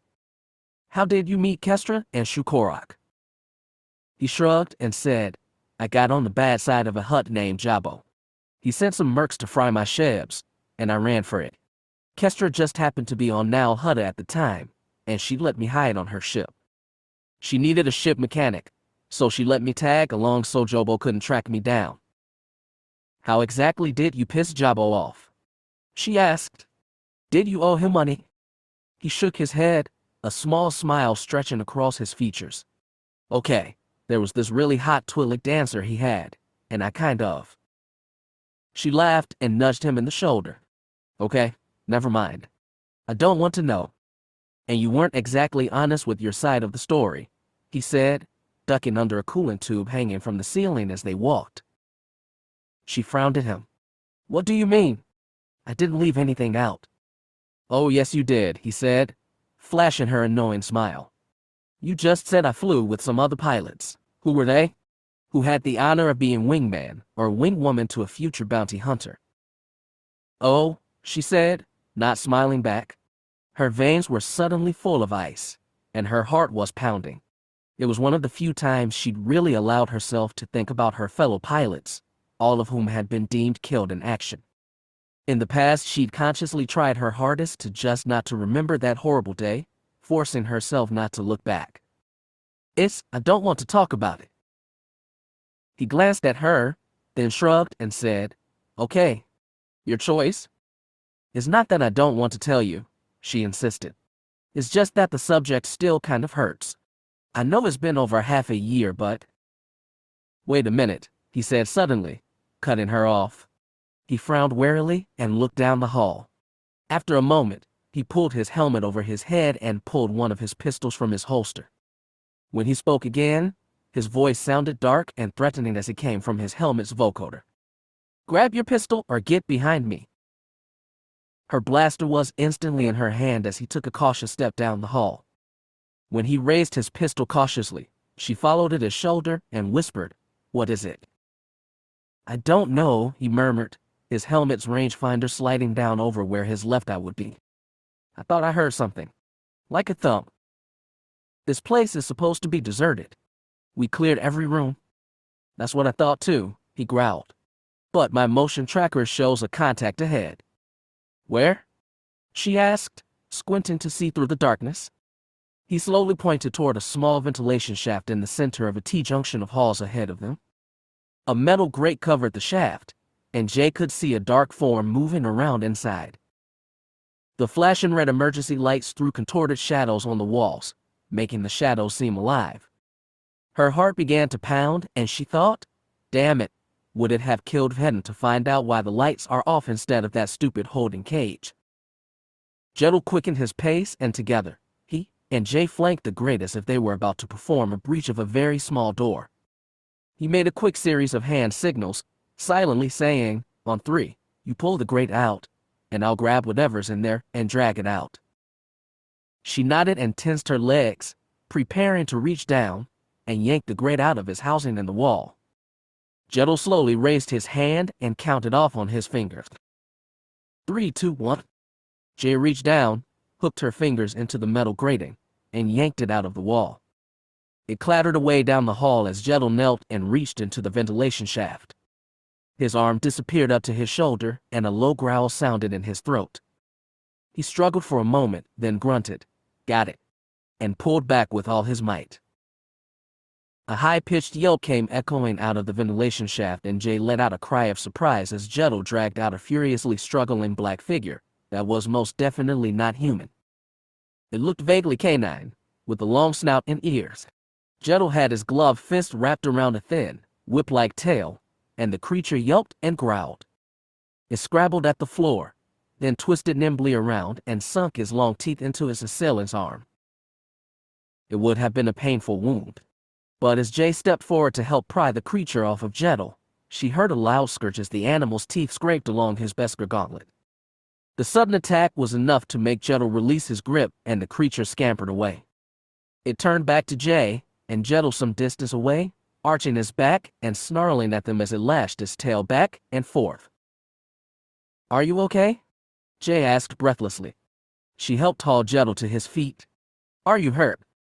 "I don't think so," he said, flexing his glove and staring at his scraped gauntlet. "I just didn't expect that." The creature snarled again and let out a chirping bark. Jettle's head snapped up, as if he recognized the sound, and he cocked his head as he stared at the beast. He slowly got to his feet and said, "Jax, is that you?" The creature's tail froze, and his eyes flashed. It let out a curious bark. Then it bounded forward, toward Jettle.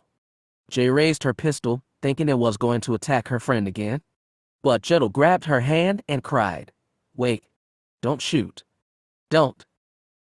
Then the creature barreled into him, knocking him to the ground. Jay moved to help him, then froze when she heard him laughing. She hesitated, then realized that the creature was no longer attacking him, but was licking his helmet with a long purple tongue and letting out high-pitched yaps of joy. "Hey," Jettle laughed, struggling to push the creature off him. "Come on, Jax. It's okay, it's me." The creature, this Jax, let out a happy bark, then hopped back a few steps and began to let out a low humming noise in the back of its throat, similar to a feline purr. Jettle was still chuckling as he clambered to his feet again and wiped saliva from his faceplate. Jay stared at him incredulously before saying, "Care to tell me what the hell is going on?" "Yeah," he laughed, wiping his gloves on his flight suit pants. "Jay, meet Jax, the fourth member of Kestra's crew." "The fourth member? What do you mean?" "Jax is a twirl," he explained. "A Faberian hunting hound. He's bonded to Kestra." "What, like a pet?" Jay asked, glancing between the canine creature and Jettle. "A little more in-depth than that," he said. "Faberians are paired with twirls when they come of age. The hounds work as guardians and companions as Faberians grow up.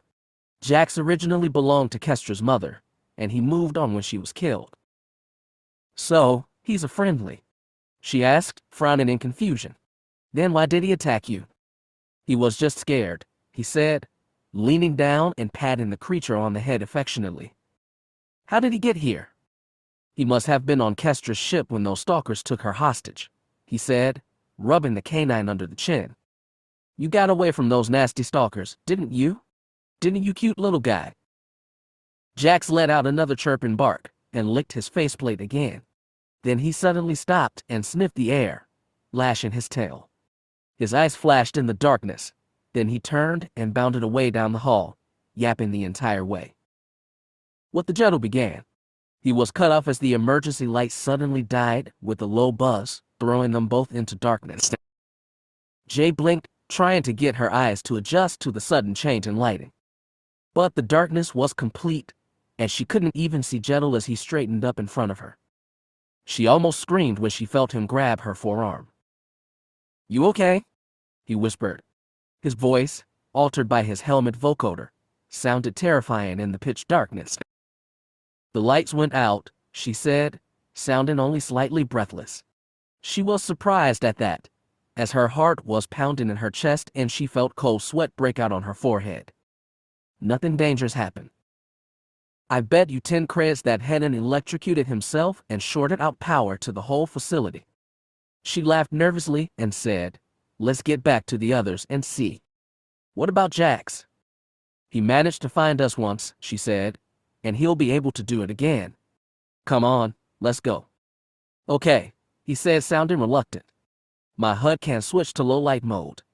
Stay close, don't let go of my hand, and you will be fine." "Okay," she said, and stepped after him as he set off down the pitch-black hallway. She was able to hear their footsteps on the metal grate floor, and her breath was loud in her ears. "Almost there," Jettle whispered. "Just a little further. Just wait."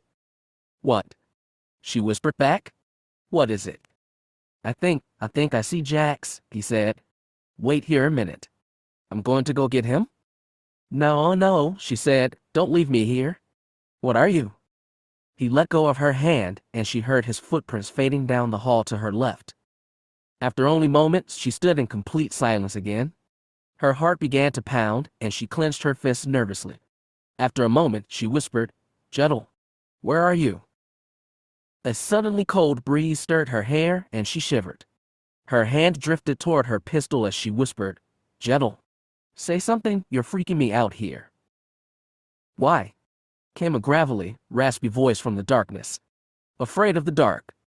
She let out a strangled cry and drew her pistol, aiming it blindly into the dark.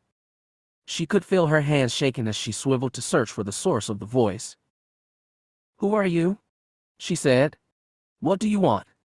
A raspy, unhealthy-sounding wheeze echoed through the hall, making Jay spin to aim behind her. When she did, an evil laugh rang in Jay's ears, and the voice said, "Ah, the indomitable spirit of the bounty hunter. We have tales of your kind, of hunters who aided the Sith during the days of the Old Republic. You were most valuable, if slightly dim-witted, allies." "So you're a Sith," she said. "How can you be sure?" The voice growled. As it spoke, something big brushed past her back. She spun, but could feel nothing in the darkness. She heard another echoing laugh. You're Darth Draco, aren't you?" "In the flesh," he hissed, not without pride. "Darth Draco, Dark Lord of the Sith, and Dark Lord of the Stalkers." She heard a heavy bootstep behind her, but this time she didn't turn. It was a trick, she knew it. "Don't try and screw with me. You can't get inside my head." "Can't I?" he said. "I am more powerful than you can imagine, girl." Jay slowly turned, listening for the slightest sign of someone following her. She heard the distant groans and pings of the cooling system grinding down after the power outage. If the cooling system was out, she thought, what was that cold breeze just now? Yes, his Draco, sounding as if he was whispering right in her ear. She could feel it, as if someone was standing right over her shoulder. "That's it. Use that analytical mind of yours. See the truth that you are out of your league with me." The temperature seemed to have dropped at least 30 degrees, and she thought she might be able to see her breath if the lights were on.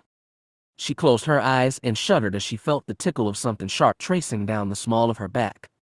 The razor-bladed finger of a Sith stalker, perhaps. "Your weapons are useless," the Sith Lord said, your fragile mind strained to breaking point. I can taste your fear." She slammed her elbow out toward the phantom she sensed hovering over her shoulder. She hit nothing but empty air. "Impressive attempt," Draco said, "but, in the end, overly pointless." A red lightsaber blade sprang to life in front of her with a familiar snap hiss she'd heard many times while hunting with Vhetin. The bar of light illuminated a nightmarish armored figure, with a thin stripe of a visor and wickedly sharp, razor-bladed fingers. She knew better than to attack again. She turned and ran as fast as safely possible, reaching her arms out to feel ahead of her to find her way, hearing Draco's echoing laugh follow her as she fled. She didn't know how long she groped in the dark, blindly retreating from the armored figure.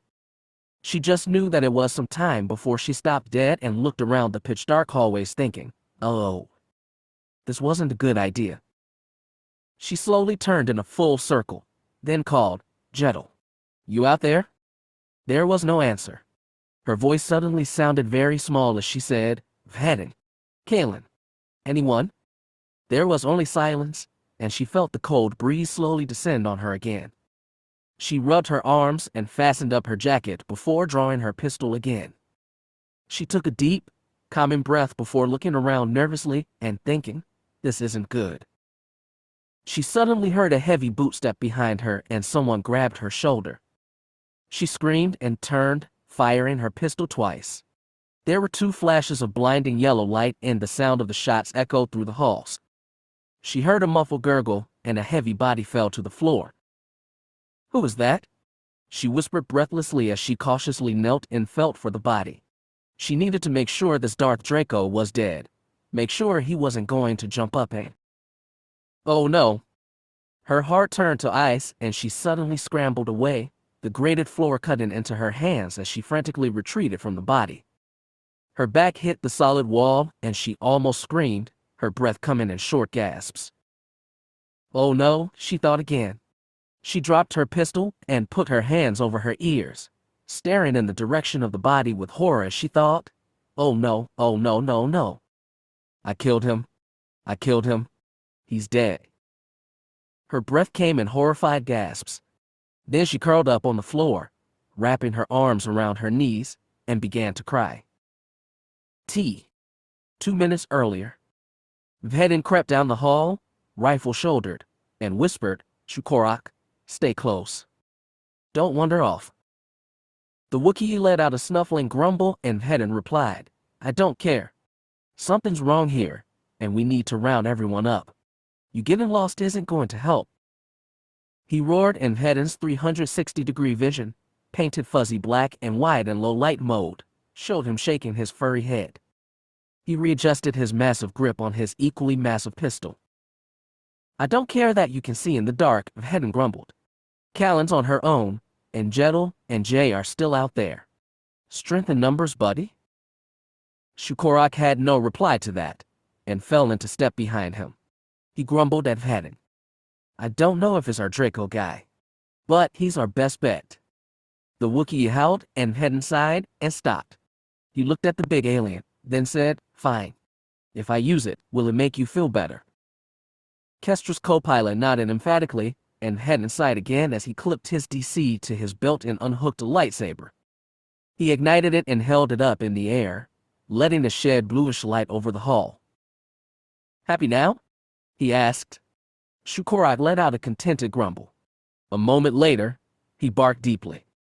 I don't know why the power is out, he said, frowning behind his helmet. I'm not sure. Kalen checked the generators and said they were working fine. Shukorak bellowed, to which Vhetin replied, I'm not exactly up to scratch on force techniques, so I'm not sure if a Sith could make the lights go out. You're Kestra's co-pilot. You should be more experienced with that kind of stuff than me. The Wookiee snarled, and Vhetin shook his head. Fine, fine. You don't need to get so testy. Shukorak began to howl something more, but Vhetin cut him off. Just try to stay quiet, will you? If this is Draco, he'd have to be deaf not to hear you howling. From then on, they walked in silence. Vhetin's low-light HUD was able to cut through the gloom, but there honestly wasn't much to see. Just hall after hall of metal grate floors and coolant tubes set into the ceiling. Vhetin held his saber out in front of him in a defensive posture as he crept around corners.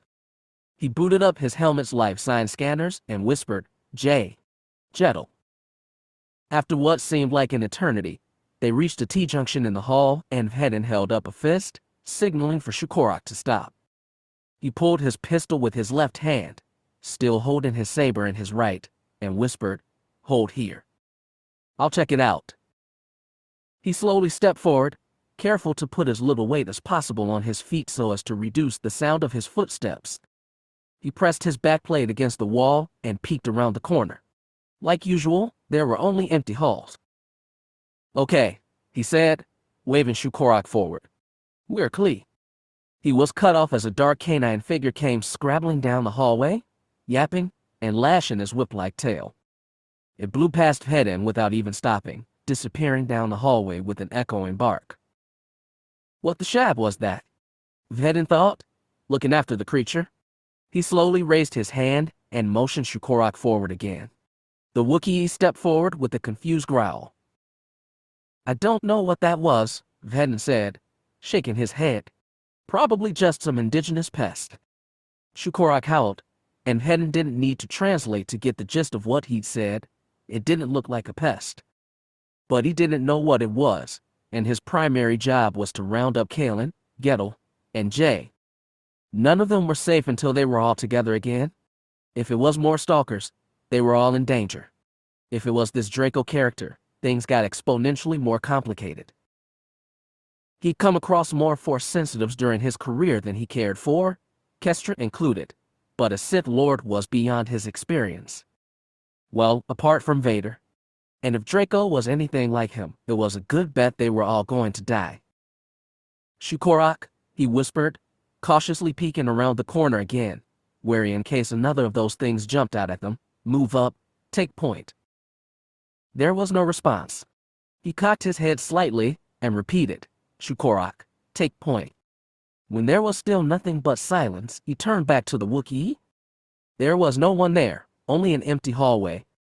Shuki began, but fell silent as a wash of static raced across his HUD.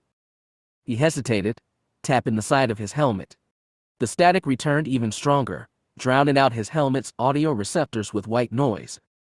He grimaced, clapping a hand to his helmet as his HUD completely faded into static. He cursed and ripped off his helmet, ears ringing from the noise. As he shook the sensation off, he looked around through the dark and called, Shukorak. I thought I told you not to wander off. His reprimand was met with silence. He rubbed his eyes, which were sore from the flashing lights of his HUD, and squinted through the darkness. He was just barely able to make out the shape of the walls and ceiling. The shadows retreated slightly when he raised his saber. Come on, fuzzball, he called. Stop screwing around. I am anything, came a gravelly voice, if not deadly serious. Vhetin spun, quickly holstering his pistol and taking his saber into a two-handed defensive grip. The blue light cast tall, ominous shadows on the contoured walls, making it hard to pick out one shape from the next. He narrowed his eyes as he slowly pivoted, making sure he wasn't keeping his back to one direction for too long. Darth Draco, he said, why don't you show your ugly face so I can ram a basket through it? There was a low chuckle. Ah, Mandalorians. Such spirit. Such fury. It is almost admirable. Compliments from a Sith Lord, Vhetin murmured, interesting. I'd feel more flattered if they were coming from a Hutt. Or maybe a Rancor. I'm fairly certain your attitude will change once you hear what I have to say. Or, more precisely, show you. What do you mean? An ear-splitting whistle cut through Vhetin's head, making him groan and press a hand to his forehead. His ears ringing, he fell to his knees as the sound amplified. The sound built, rising higher and higher in pitch until he thought his head would shatter like a sheet of glass. A blinding white explosion flashed through his mind, making him shout. It was like psychometry, but exponentially more painful. The image of Kestra, confined in the holding cell by crackling tendrils of blue-white lightning, faded into his mind. As he watched, purplish lightning arced toward her, enveloping her body. No! Kestra screamed, please. Stop. If you wish the pain to stop, Draco shouted over her agonized screams, give in to the dark side. Submit. No!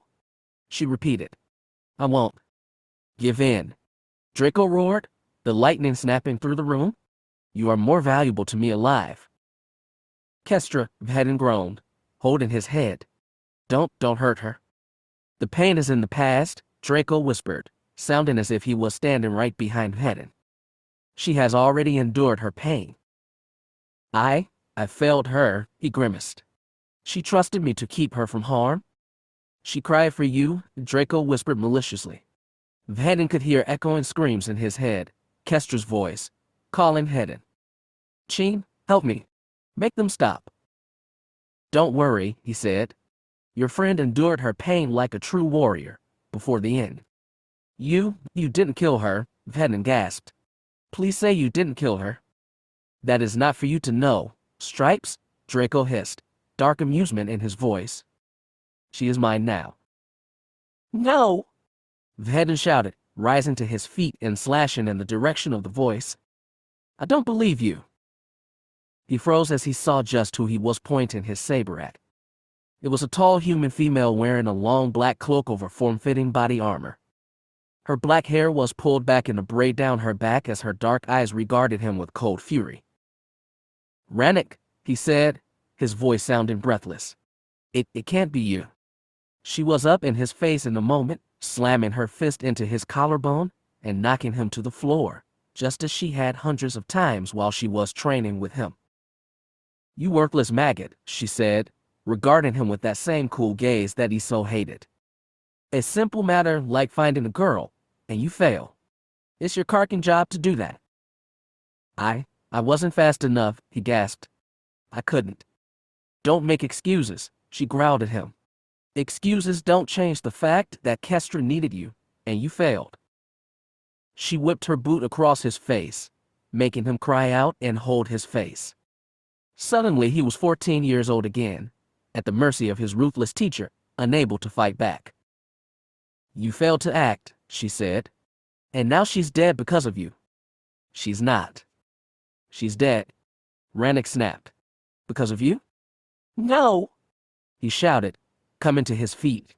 Rage boiled in his heart as he slashed up with his saber. Rannick cried out and staggered back, clutching at the smoking wound in her chest. He stared at her as she fell to the floor. His breath came in furious gasps and his eyes flashed in the darkness. All the rage he felt toward this woman, all the fury that had been pent up inside him for more than 5 years, all came spilling out in a flood. Now you listen to me, you bitch, he shouted, stepping forward and grabbing a fistful of the woman's hair. He slammed her against the metal grate floor and snapped, Kestra is not dead. And I will not fail her.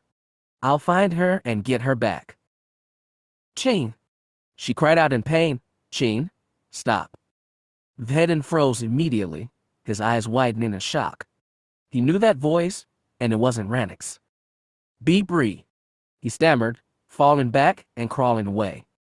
It was Brianna lying on her back, grasping for breath as she clutched at the burn in her chest. Silent tears of pain were leaking from her eyes, and she moaned in agony. Vhetin scrambled forward and took her hand, his body feeling numb as he did. Bree, he asked her. Bree, can you hear me? Cin, she gasped. Is that you? I'm here, he said, his vision blurry with tears as he kissed her hand gently. I'm sorry. I'm so sorry. I thought you were Rannick. You attacked me, she moaned, coughing and wheezing. After all I've done for you, you turned on me. I didn't know it was you, he pressed. Don't you know that? I didn't know it was you. You attacked me, she sighed, her grip on his hand slowly relaxing as her life slipped away. You killed me. No, he thought, shaking his head. No, it's a trick. It's just Draco trying to get inside your head. Brianna let out an agonized moan, close to a scream, and Vhetin put his hands over his ears to block out the sound. Stop, he murmured. Stop. Please stop. Cin, Brianna groaned. Don't leave me. You're not real, he shouted. He scrambled back, thinking, use your brain, Vhetin.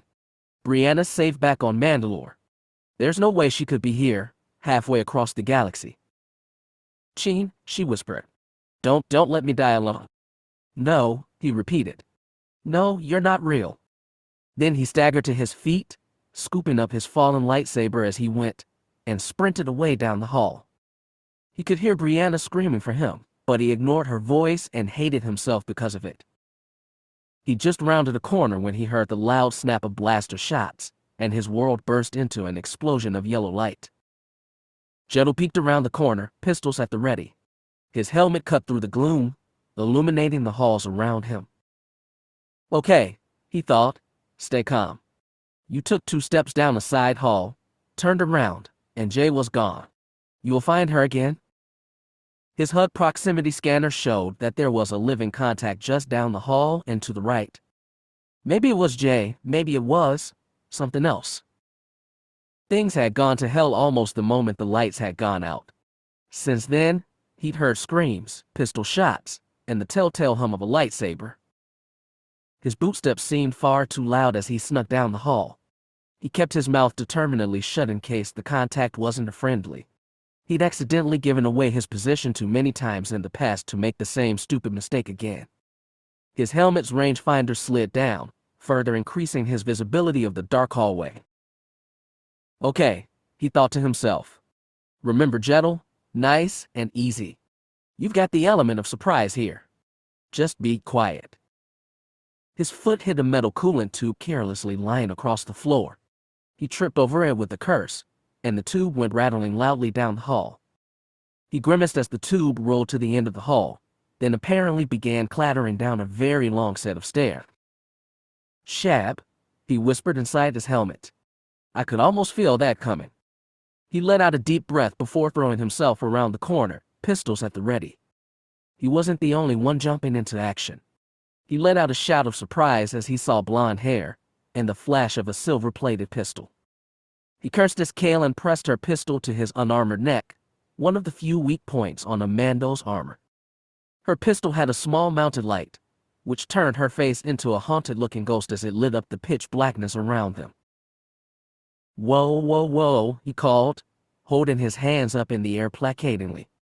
"Easy there, warrior babe. I'm a friendly, remember?" "Prove it," she snapped, her finger uncomfortably tied on the firing stud. "What?" "There's some weird cripping stuff going on in here," she said. "I've heard screams, felt some kind of freezing wind even though we're on a lava planet, and I've seen things." "Seen things?" he inquired. "Bad things," was as far as she would elaborate. Okay," he said, looking down at the pistol that was still pressed against his neck. "So do you want to take the gun off me?" "No." "Okay," he said calmly. "All right, why not?" "Because I have no way of knowing if you're just another hallucination," she growled. "Prove you're really gentle, and maybe I'll let you go." "Isn't my rugged attractiveness proof enough?" he inquired hopefully. She narrowed her eyes determinedly, and he cried, Okay, just calm down." I know you don't like Vhetin." "Everyone knows I don't like Vhetin," she snapped. "You'll have to do better than that. I know that we picked you up on Coruscant. Any one of those stalkers that were following Vhetin could tell me as much. One last chance." "I don't know what to tell you," he snapped, beginning to sweat now. I. He stared at the bounty huntress and decided to give it one last try. He swallowed nervously, then said, "I think I may be falling in love with Jay. Only the real me would be able to tell you that." She stared at him a long time, narrowing her green eyes again. Then she sighed and lowered the pistol, clicking the safety on. Jettel stared at the weapon, then let out a long, relieved breath. "You know," he said, removing his helmet for a moment to wipe the sweat off his forehead, "you could have just asked nicely if it was me. The whole gun in the face thing was kind of unnecessary." "I had to be sure," she grumbled, looking over Gittle's shoulder and studying the hall behind him. One of those stalkers in disguise would have fought back if they had a blaster under their chin. Only a spineless worm like yourself would have just stood there. Consider yourself lucky." "Thanks, I think," he said, scowling at her as she brushed past him. He pulled his bice over his head again and said, "In the meantime, if you're done eviscerating my ego, we have to find the others." "What do you think I was trying to do before you blundered into me?" she asked, pressing her back against the wall and peeking around a nearby corner. "This is exactly what this Draco guy wants us to do: split up, get lost, and turn on each other out of fear." "Divide and conquer," Jettel said, nodding. "Exactly," she whispered. "But if we can link up with Vhetin and Kolta, then we might be able to make it out of this alive." She turned her head and looked him up and down before saying, "How exactly did you make it out here?" He quickly filled her in on what had happened since the power went out, the way he and Jay discovered Jax, how Jay had disappeared, and how he'd heard distant sounds of terrified fighting echoing through the facility. She chuckled as he finished his quick story and said, "Interesting that this Draco guy has left you alone. Maybe he doesn't think you as much of a threat." "Man, you just never miss a chance to put me down, do you?" he sighed, exasperated. "It's like you're purposely trying to." There was another loud clash from behind them, and they both spun, blasters aimed at the source of the noise. The clatter of metal on metal continued for a moment, sounding like something was running around with the collar of plastic cans around its neck, before fading into silence. "That came from the direction of the mess hall," Jettel whispered, pulling up a map of the facility on his HUD. "What do you think it was?" She didn't answer, but instead shook a wayward strand of hair out of her face as she slowly stepped forward, turning up the illumination setting on her small pistol lamp. A thin cone of white light cut through the darkness, illuminating sections of the metal hall. "Maybe it was Vhetin," he guessed. "Or Jay?" "Maybe it was Draco," she replied quietly. They slowly headed down the left side hall, taking turns scouting out the area ahead. Every so often another clatter of metal would sound from further in the facility, making Jettle jump slightly every time it did. After what seemed like hours, a doorway faded into view on his HUD. A powerless sign over the door read Mess Hall. Kaylin quickly pressed her back against the wall near the door, double-checking her pistol charge and clicking off her light. "Okay," she whispered to him. "Get in there, secure the area, and I'll be right behind you." "What happened to ladies first?" She scowled at him, looking him right in the eyes even though she wouldn't have been able to see in the darkness. "In case you haven't noticed, you're the only one who can see in the dark, smartass." "Oh," he said, fidgeting with his pistol grips. "Right? On 3. "Screw that," he said. "I'm just going in there." Then he sprinted into the room, firing 2 shots into the ceiling and shouting, "Identify yourself, whoever you are." There was another crash, and he spun toward the sound. "Don't move. Hands on your head." Farmer stepped into the room now, as well, her pistol lamp unleashing a blast of white light. She aimed in the same direction as Jettle and shouted, "Do as he says. Now, or you're dead." But as Jettle's HUD filtered out the shape of whatever was making the noise, he saw that it wasn't a contact. It wasn't even really capable of understanding them. He lowered his pistols and sighed in exasperation as he saw Jax with his long-snouted face stuck in a Duraplast can of meal rations. The Toro was thrashing about on the floor, crashing his head into nearby eating tables and yelping each time he did. "Whoa there," Jettle said, catching the creature's head. "Easy, Jax." "It's me." Jax whimpered, the sound echoing slightly inside the can.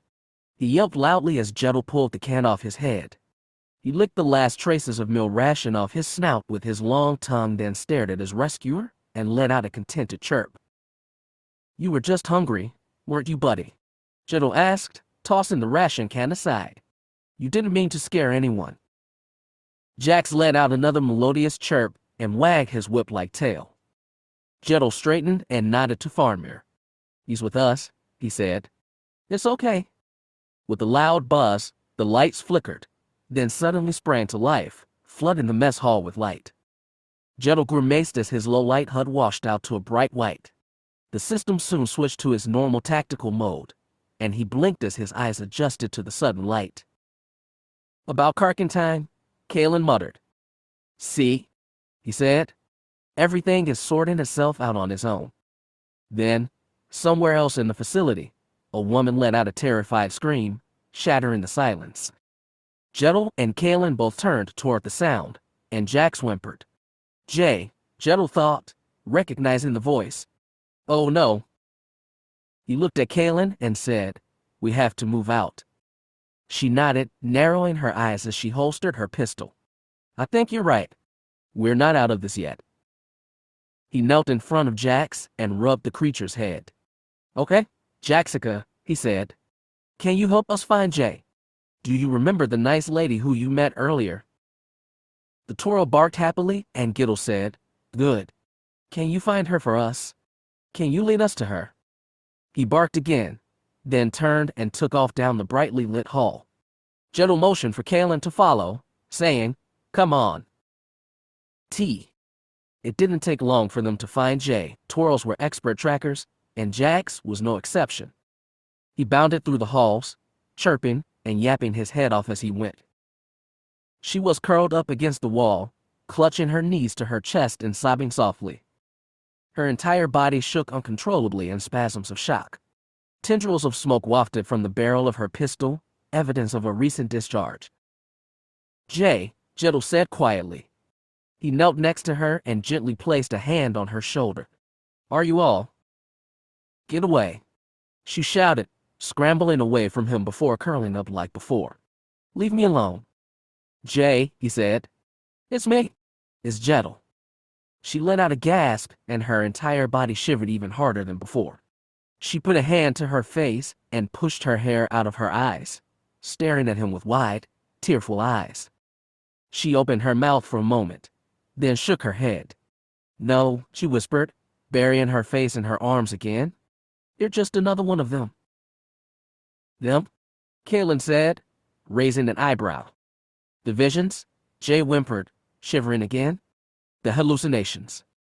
Jay, Jettel said, his voice slow and calm. He pulled his helmet off and set it on the floor beside him. Why are you crying? I killed him, she sobbed. He's dead. I killed him. He said, slightly alarmed. Who's dead? Vhetin. She shouted, curling into an even tighter ball. I killed him. I shot him in the face. What? He said disbelievingly. Where is he? She pointed with a shaky finger further down the hall, then broke down in sobs again. Jettel followed her finger and saw nothing but an empty hall, with 2 dark burn scars on the wall. He frowned for a moment in confusion, then said, Jay, calm down. Don't tell me to calm down, she shouted. I killed my partner and my best friend. She shook her head. I thought it was Draco. But when the lights came on, it was Vhetin. And his face, his F-face was gone. Colta, Farmir said, an uncommon look of sympathy crossing her face. Vhetin isn't dead. He's right there. She shouted, gesturing at the burns on the wall. Don't tell me he isn't dead. Jay, Jettel said, putting a hand on her shoulder again. It wasn't Vhetin. It was just another hallucination. He's not dead. She stared at him, then burst into tears all over again. He jumped slightly as she threw her arms around his neck and clutched at him tightly. He blinked, then awkwardly began to stroke her hair. And how do I know you aren't one of them? She sobbed into his shoulder. Because, he said with a slight smile, if I was a hallucination, there'd be nothing to hug. She let out a watery chuckle, then began to cry harder. Jettel patted her back and stroked her hair soothingly. Jax patted up and sniffed at Jay, then began licking her boot heel. Kalen stared at the 2 for a time, then stepped past them and kept watch on the hall leading deeper into the facility. She drew her pistol, then disappeared down a side hall. Come on, Jaka, Jettel said, taking her by the shoulders and helping her to her feet. Let's get you out of here. Together, they made their way slowly down the hallway, following Kalen. Jettel paused to scoop up his helmet, clipping it to his belt.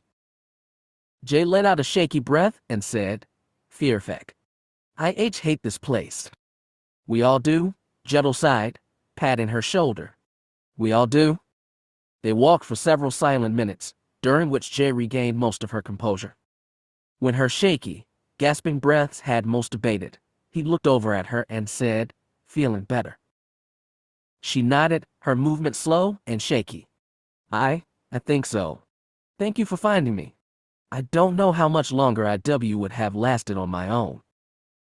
Are you kidding? He said. What are friends for? Besides, being your savior is actually kind of nice. She closed her eyes and rested her head on his shoulder as they walked, letting out an exhausted sigh. Are you sure Vhetin wasn't dead? I'm sure, he reassured her. All that was there was blaster burns from your shots. Oh, Shab, she sighed, closing her eyes. He was right there. I could see him as clearly as I can see you. I know, he said, but it was just that bastard Draco messing with you. Don't worry about it. They turned another corner and found themselves back where they began, outside Kestra's former holding cell. Jettel let out a sigh of relief as the door came into view. Then he heard Jay gasp as a familiar black armored form stepped out of the room. There you guys are, Vhetin said, nodding to each of them. His helmet was missing, but his face was covered by a black cloth face mask. His intense blue eyes regarded both of them with visible relief. Jay stared at him with wide eyes, then broke into tears again. She stepped away from Jettel and collapsed against Vhetin's chest. The Mandalorian visibly stiffened, looking down at Jay in confusion. Nice to see you two, Nervad, Jettel said, hooking a thumb into his belt. He gestured at his own helmet and asked, what happened to your bice? Lost it, Vhetin said stiffly, still looking slightly uncomfortable as Jay sobbed quietly into his shoulder. What's gotten into her? She had some kind of hallucination that she'd killed you, Jettel explained. It really got to her for some reason. The look in Vhetin's eyes told Jedel that he knew exactly what Jay had gone through. Then the Mandalorian blinked and the look was gone. "I'm so sorry," Jay cried. "I thought it was Draco, but when the lights came on you were lying on the floor and your face had exploded. It was so horrible." "It's okay," Vhetin said in as soothing a voice as he could muster. He held Jay at arm's length and said, "I'm fine. Why don't you head inside and see if you can get some sleep? All that adrenaline must have made you tired."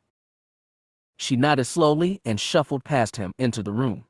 Vhetin watched her go, then turned his gaze thoughtfully to the floor. Jedel stepped forward and said, "How exactly did you manage to get back here? It's not exactly like this is the center of the facility. This place is like a shallow maze." He shrugged. "For reasons that are none of your business, I can see better in the dark than most. And once the power came back?" "Care to explain that as well?" "Shukorak and I got separated when the lights went out," Vhetin explained. "I wandered around in the dark for a while and, well, I saw some weird stuff." "We all have?" Jedel said, glancing after Jay. "I got pretty turned around, but I happened to meet up with Shukorak again. He was the one who almost shot me in the face. After I managed to keep him from ripping me limb from limb and convinced him I wasn't a stalker trying to ambush him, we made our way to the generator room." "What was wrong?" "Something had overloaded the generators with an electrical surge and tripped the generator safeties. It was just a simple matter of resetting the safeties." "Glad you guys were able to get that turned around so fast," he sighed as they headed into the room. "A few more minutes in the dark, and I would have probably freaked out as well." "Yeah, well, all that aside," Vhetin said, bending down over the deactivated holding cell, "it looks like the same thing happened to this piece of junk." "Wait a minute," Jedel said. He stepped quietly past Jay, who was already fast asleep with her back against the wall. "All this stuff was deactivated by electrical overcharge. Are you thinking what I'm thinking?" Vhetin nodded. "Force lightning. All this traces back to Draco." "Big surprise there," Kaelin said, sitting on a nearby supply crate. She leaned back, throwing her face into shadow. "He seems to be everywhere at once." "Force users can be like that," Vhetin said, studying the interior of the holding cage one last time before closing the access hatch and straightening. "I know. So what do we do, since you're such a professional on the subject?" she inquired. He shrugged. "We know from all these hallucinations we've been having that he's still somewhere in the facility. We need to stay somewhere he'll be sure to go, so we can be sure to get there first." "And where is that, exactly?" Jedel said. "I have no idea," Vhetin began, but Kaelin surprisingly interjected. "Think about it," she said. "Draco has kidnapped Kestra and is torturing her. The fact that he won't kill her means one thing. He wants to turn her into a twisted little stalker. And he's not going to leave her alone with his minions for long. He's going to try and get back." "So you're thinking he's going to head for the docking bay?" She nodded, and Vhetin froze. Jedel could understand why. Void was the only ship out there. And if Draco got there first, "Then what are we waiting for?" he said. "Let's get there before he bugs out." Chapter 12. Draco's Escape. Vhetin and Jedel sprinted toward the landing pad they'd come from. Vhetin's heart was pounding in his chest as he willed his legs to move faster. If Draco escaped with Void, not only would they be stranded here, they'd lose their only lead to finding Kestra. That could not happen under any circumstances. "Here," he said, reaching down to his belt and pulling an ammo clip from one of the pouches hooked there. He tossed it to Jedel as they ran. Jedel caught it and looked at Vhetin with surprise. "Shredder rounds. Are you sure you want to use these? Your ship?" "If Draco's already there," Vhetin growled, "I'd rather see my ship as a smoldering wreck than flying away with our only chance of finding my friend." "Oh," Jedel said. He hesitated, then ejected his pistol's magazine and slapped in the shredder rounds. The pistol charged up with a whine, and he said, "Okay then, as long as I have your permission."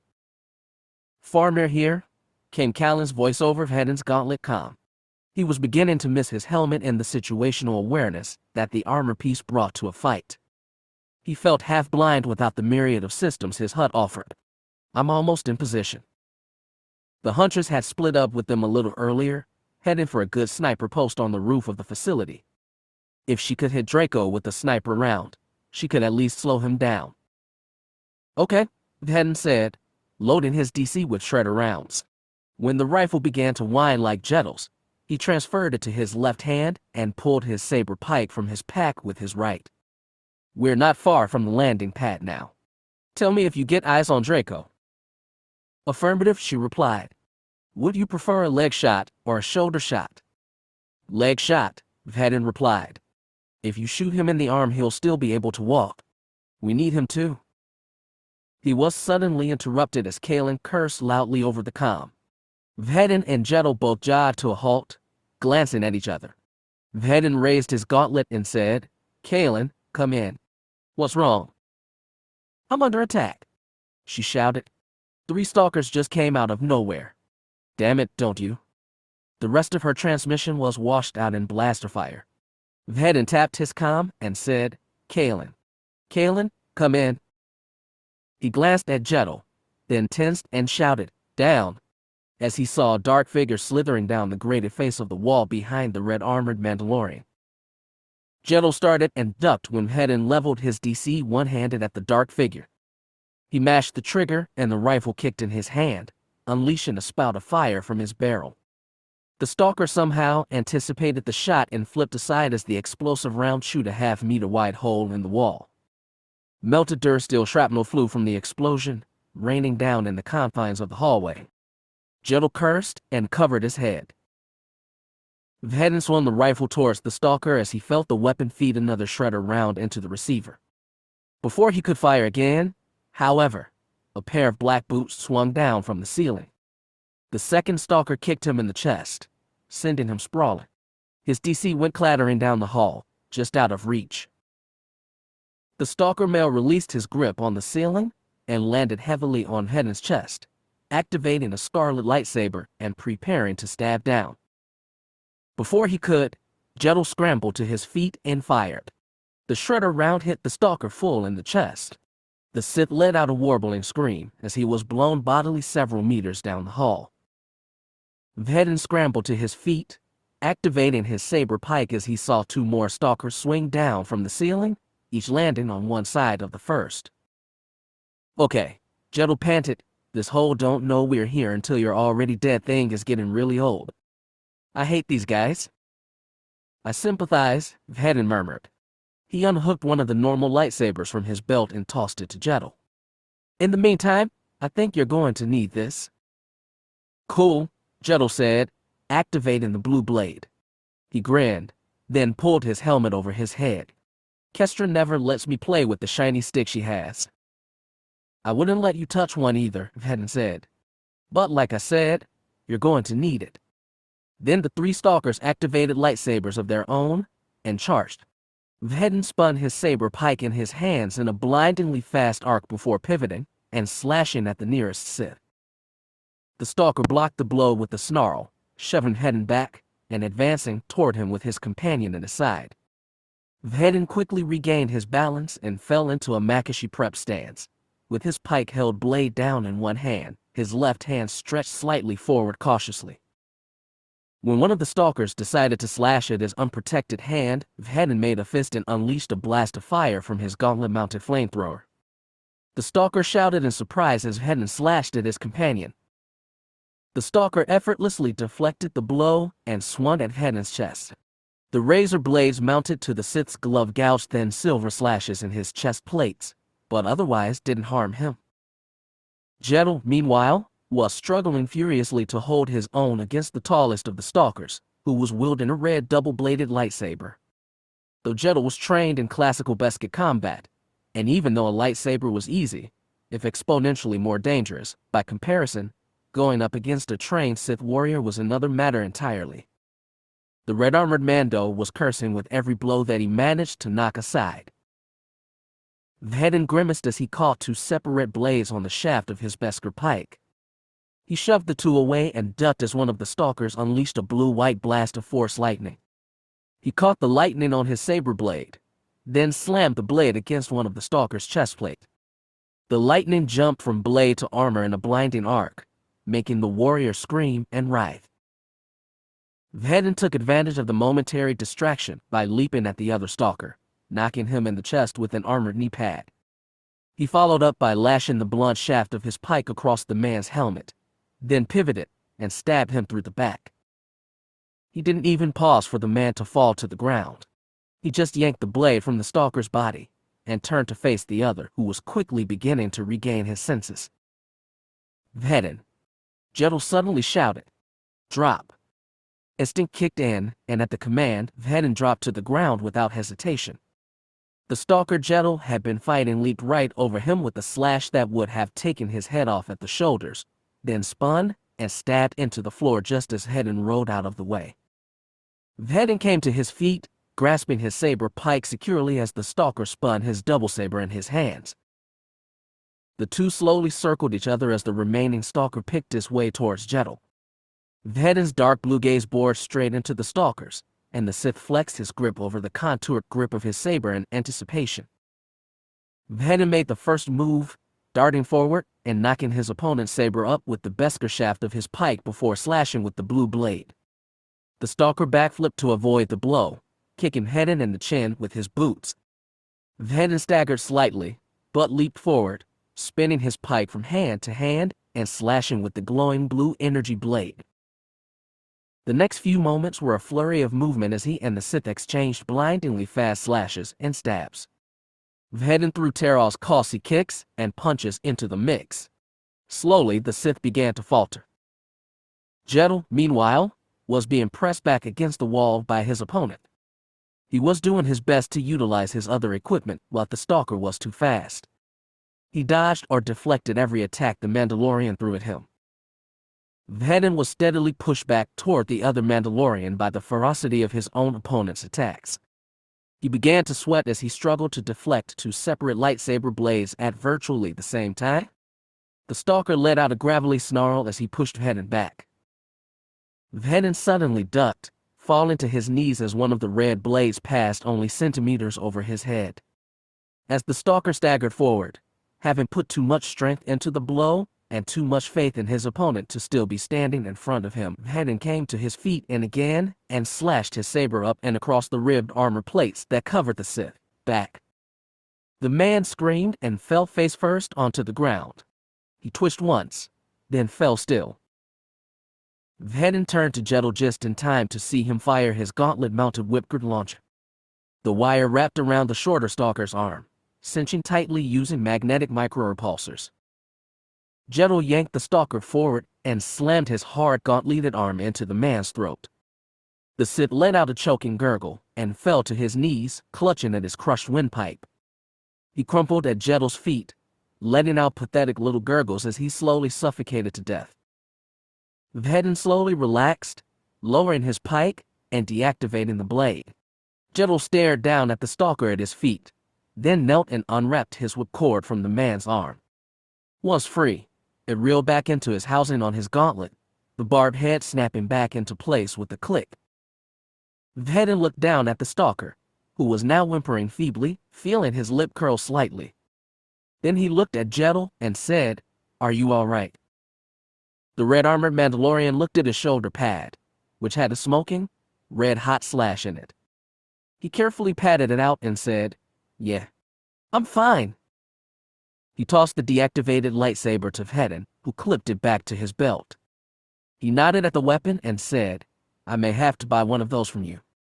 They're not as hard to use as everyone says."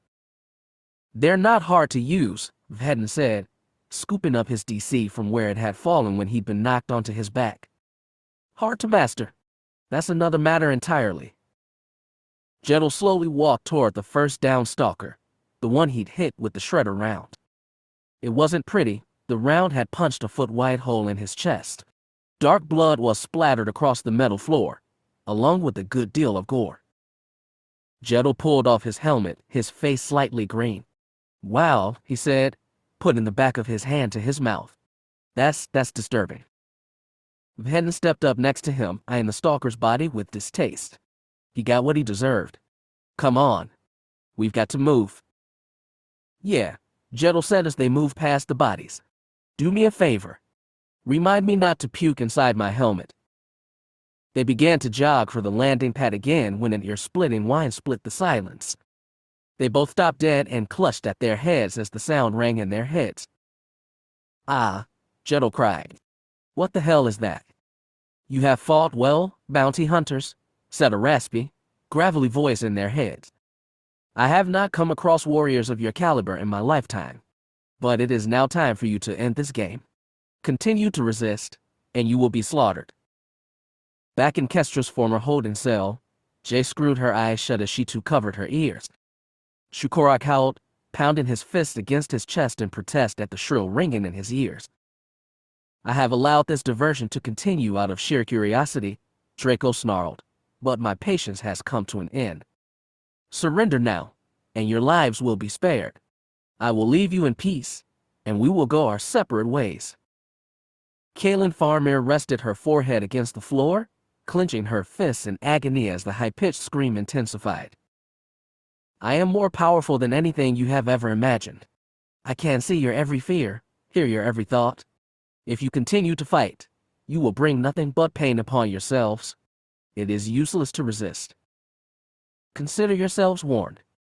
Suddenly Vhetin and Jedel were thrown into silence again. Jedel panted and shook his head. Vhetin looked up and rubbed his eyes. What? Did he just send some kind of telepathic message? Jedel said. And did he brag about himself while he did it? That's not good, Vhetin said, straightening his face mask as they started running again. That means he's closer to escaping than I thought. We need to move now. It wasn't long before the door to the landing pad came into view. Vhetin doubled his pace, activating his saber pike once more. Jedel got to the door first and yanked on the handle. Damn it, he shouted, pounding on the dursteel door. It's locked. Get out of the way, Vhetin said, stepping forward and leveling his saber at the door. As the red-armored Mandal stepped out of the way, he plunged the blue blade into the metal and began dragging it around in a rough circle. After a few moments, a human-sized circular section of the door fell out with a loud crash, its edges glowing red-hot. Come on, Vhetin said, jerking his head toward the hole. No time to waste. Then he ducked through the hole and into the hot exterior air. Ash floated through the air and huge explosions of magma erupted high into the dark, cloudy sky. Jedel cursed as he stepped out through the hole and muttered, "Remind me never to come back to a place like this."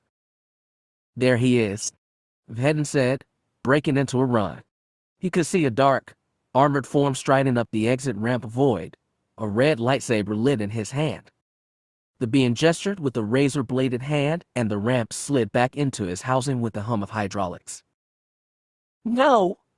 Vhetin shouted as his ship's engines warmed to a blinding bright blue and void lifted off into the air. He threw his saber pike aside and pulled his DC-17 to his shoulder. He fired off 3 quick shots, the shredder rounds making a loud ka-chunk, ka-chunk, ka-chunk sound as they exploded from the barrel. Plumes of flame burst across the ship's shields, but didn't penetrate to the bulkheads underneath. Son of a bitch, he shouted furiously, throwing the DC after the ship as it roared away into the ash-filled sky. The rifle clattered to the landing pad, then skittered away and fell into the lava river far below. The blue lights of Voya's propulsion drives faded away into the black clouds with a last, echoing rumble. Well, this is just criffing great, Jedel growled, sounding as if he was gritting his teeth. Now we are stranded here. Vhetin sighed and rubbed his eyes, which were watering from the heat. Then he saw something out of the corner of his eye. He slowly looked up and turned toward the shape. It was an Imperial shuttle, its wings folded up in a triangular shape. There were several figures hurrying back and forth. Their bodies were blurred by heat waves rising off the landing pad, but their razor-bladed hands were unmistakable. Stalkers. Do you see that? He asked Jedel, pointing toward the ship. Please tell me I'm not hallucinating. Jedel stared at the ship, his face unreadable behind his face mask, then said, Are you thinking what I'm thinking? Vhetin grabbed his saber pike from the ground and activated the blade, a dark scowl crossing his covered face. Yeah, he said. Time for some payback. Kaylin was jogging for the edge of the facility roof when her comm buzzed. She pressed a finger to the unit that was hooked into her ear, activating the channel. This is Farmir, she said. Kaylin, came Vhetin's voice. Draco got away with Void, but we found what looks like a stolen Imperial shuttle. It's crawling with stalkers. Can you set up 15 meters to the southeast? She craned her neck and looked over in that direction. She hefted her sniper rifle, then said, Sure thing. If we can get this ship before the stalkers manage to take off, it's a pretty good bet that they have the nav coordinates for their home base plugged into the computer. We need that ship. Got it, she replied, sprinting for the designated area of the roof. Minimal damage to the ship, maximum damage to our freaky Sith friends. Sometimes you aren't half bad, Farmir, Vhetin said appreciatively, then signed off his end of the comm. Kaylin shook her head as she came to a stop at the edge of the roof, getting down on her hands and knees and shouldering her rifle in movements that came as easily to her as breathing. She racked back the charging rod of the rifle and sighted in on the nearest stalker. I'm in position, she murmured, waiting for your word. Take the shot, Vhetin replied. Kaylin obliged. She pulled the firing stud back and the rifle kicked in her arms. A red blaster bolt shot through the air, drilling through the back of a stalker's helmet and out the front before he could even move. The Sith crumpled silently while his compatriots turned to see what the commotion was about. In the half-second of distraction, Kaylin fired twice more and 2 more bodies fell to the ground. There were only 6 stalkers left now. She was about to fire again when Vhetin and Jay plowed into the fight. The black-armored Mando had activated his saber pike and mowed through his opponents with ruthless ferocity. 3 stalkers were down before Kaylin could even squeeze off another shot. Jay braced his knees and fired his pistols. 2 more stalkers were blasted off their feet in a cloud of vaporized blood as Vhetin simply stepped up to the final stalker, batted a red lightsaber blade aside, grabbed the back of the man's neck, and rammed his pike through the Sith's chest. The man fell to the ground with a gurgle. The battle was over before it had barely begun. Despite herself, Kaylin found herself impressed by Vhetin's merciless tactics. He was finally showing some toughness, some initiative. She slowly got to her feet and pulled her rifle up to her chest. Jay looked up at her and waved, to which she nodded in return. Vhetin, meanwhile, was single-mindedly focused on his task. He didn't pause as he stepped over the stalker's body and disappeared inside the shuttle. Kaylin spotted an emergency escape to the landing pad below and quickly worked her way down.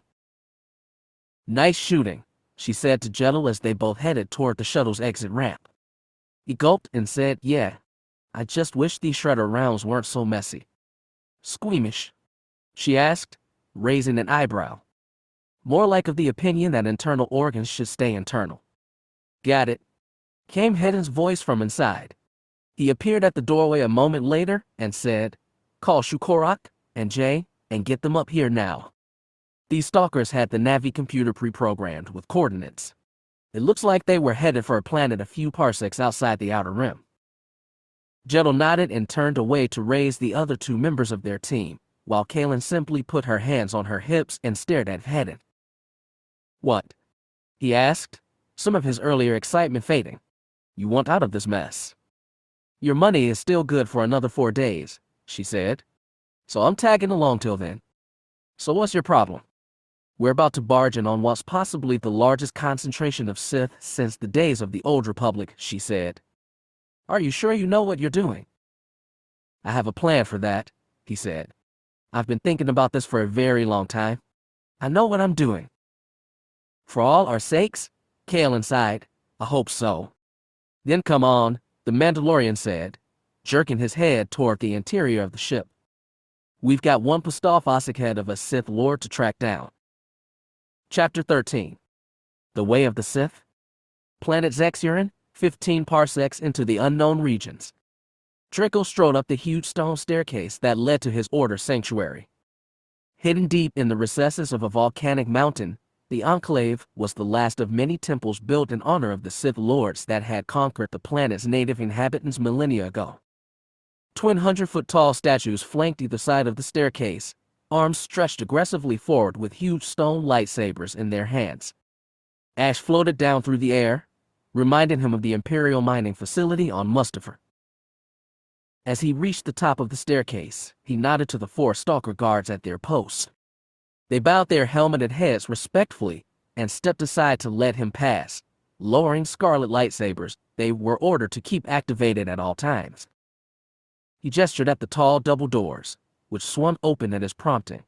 The barriers slid open with a tortured groan, revealing a huge interior chamber with floors carved from volcanic stone and huge reinforced pillars stretching up to the ceiling far above. Dark statues of the Order's greatest Grand Lords, known as Zexers to Draco's Order, flanked either side of the hall, dominated by a 30-foot monolith of the current Grand Lord, Zixero Savan. His giant stone arms were spread wide, his draping cloak making him look like a giant predatory soarhawk swooping in on his prey. No sooner had he set foot over the threshold than a booming voice called, "Darth Draco. Welcome home." He paused before quickly falling to one knee, bowing his head and murmuring, "High Lord Temerius." A tall figure stepped toward him, arms spread in welcome. He was wearing an immaculately kept black robe and a cowl that obscured his face. The shadows seemed to cling at his heels and swirl around his arms like living beings. As he passed, the lit torches on the walls seemed to dim for a moment, then spring back to life as his shadow moved past. The Sith Lord placed 2 pale hands on Draco's armored shoulders and said, "Rise, my friend." Draco slowly rose to his feet, still averting his gaze from the shadowy hole that should have been the Sith Lord's face. Temerius was one of the most powerful High Lords of Draco's hidden order. Rumor had it that he could drain years of one's life simply by touching them.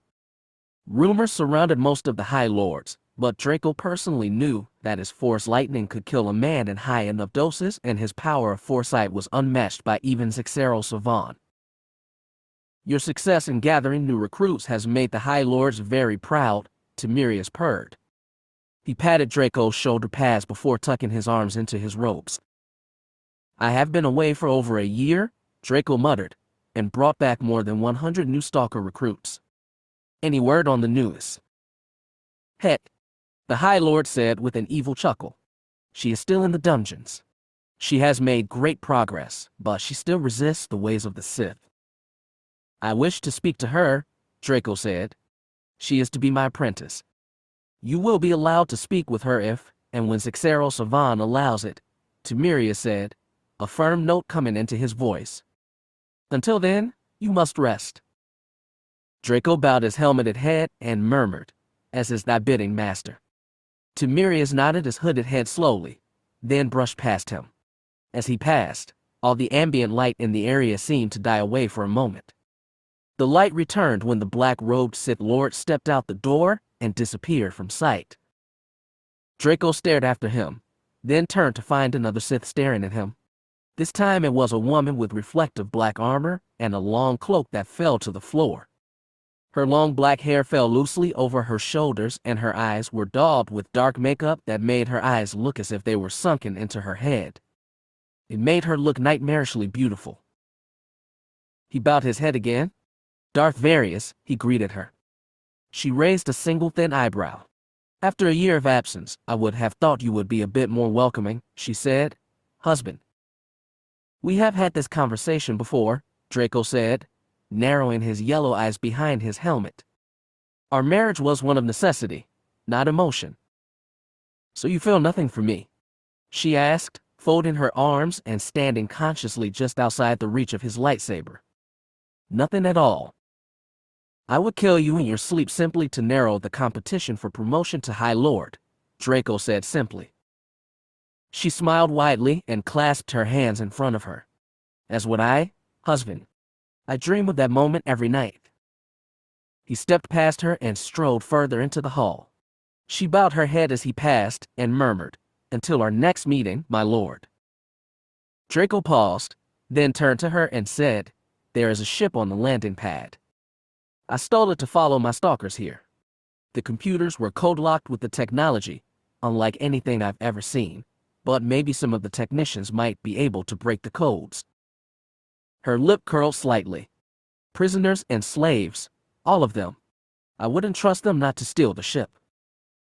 Then get a group of tyros to guard them, he snapped.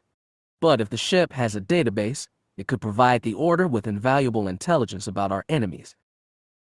Various eyes flashed and she whispered, Vader and Sidious. So I don't care if you have to post 4 of the High Lords themselves, Draco growled. I want those computer files. She bowed her head again, then swept away from him, heading for the slaves' quarters. Draco watched her go, then turned and strode toward the council chambers, where he had been ordered to present his report of the past year of his mission. Robed and hooded beings hurried past him, scuttling about on their private business. Draco paid them little mind as he strode toward the council chambers. As he walked, 2 stalkers melted out of the crowd and began walking on each side of him. Together, the 3 made a fearsome group, and other Sith quickly stood aside to let them pass. As feared as they used to be by the Jedi, the Sith were equally afraid of stalkers. They were the personal assassins of the High Council, and would kill anyone they were ordered to, from the youngest tyro to Zixero Savan himself. Draco was not well liked among the Sith Order for this reason, but there was no denying the respect with which the other Sith Lords regarded him and his stalkers. They bowed their heads or averted their eyes, keeping a safe distance away. Draco and his guards silently stepped into a turbolift leading down into the council chambers, buried far beneath the surface of the planet so the High Lords would be safe from orbital bombardment. The door slid shut with a snap and the lift began to descend. The High Lords are impressed with your services, Draco said to his guards. You are to be rewarded. Our only reward will be to see the completion of our mission, one of the stalkers rasped. When the corpses of Sidious and his dog are set aflame. Draco chuckled. Good. You will make me proud. As is thy bidding, master, the 2 stalkers said simultaneously. Then the door slid open and they stepped into the antechamber that led to the council chambers. It was a dark hall made of black marble, with bubbling pools of magma flowing through either side of the room. A wide bridge stretched across the pool of lava, leading toward a door flanked by 2 armored Sith warriors. Their contoured face masks, which annoyingly reminded Draco of Darth Vader's helmet, tilted to face him as they crossed their activated lightsaber pikes in an X in front of him.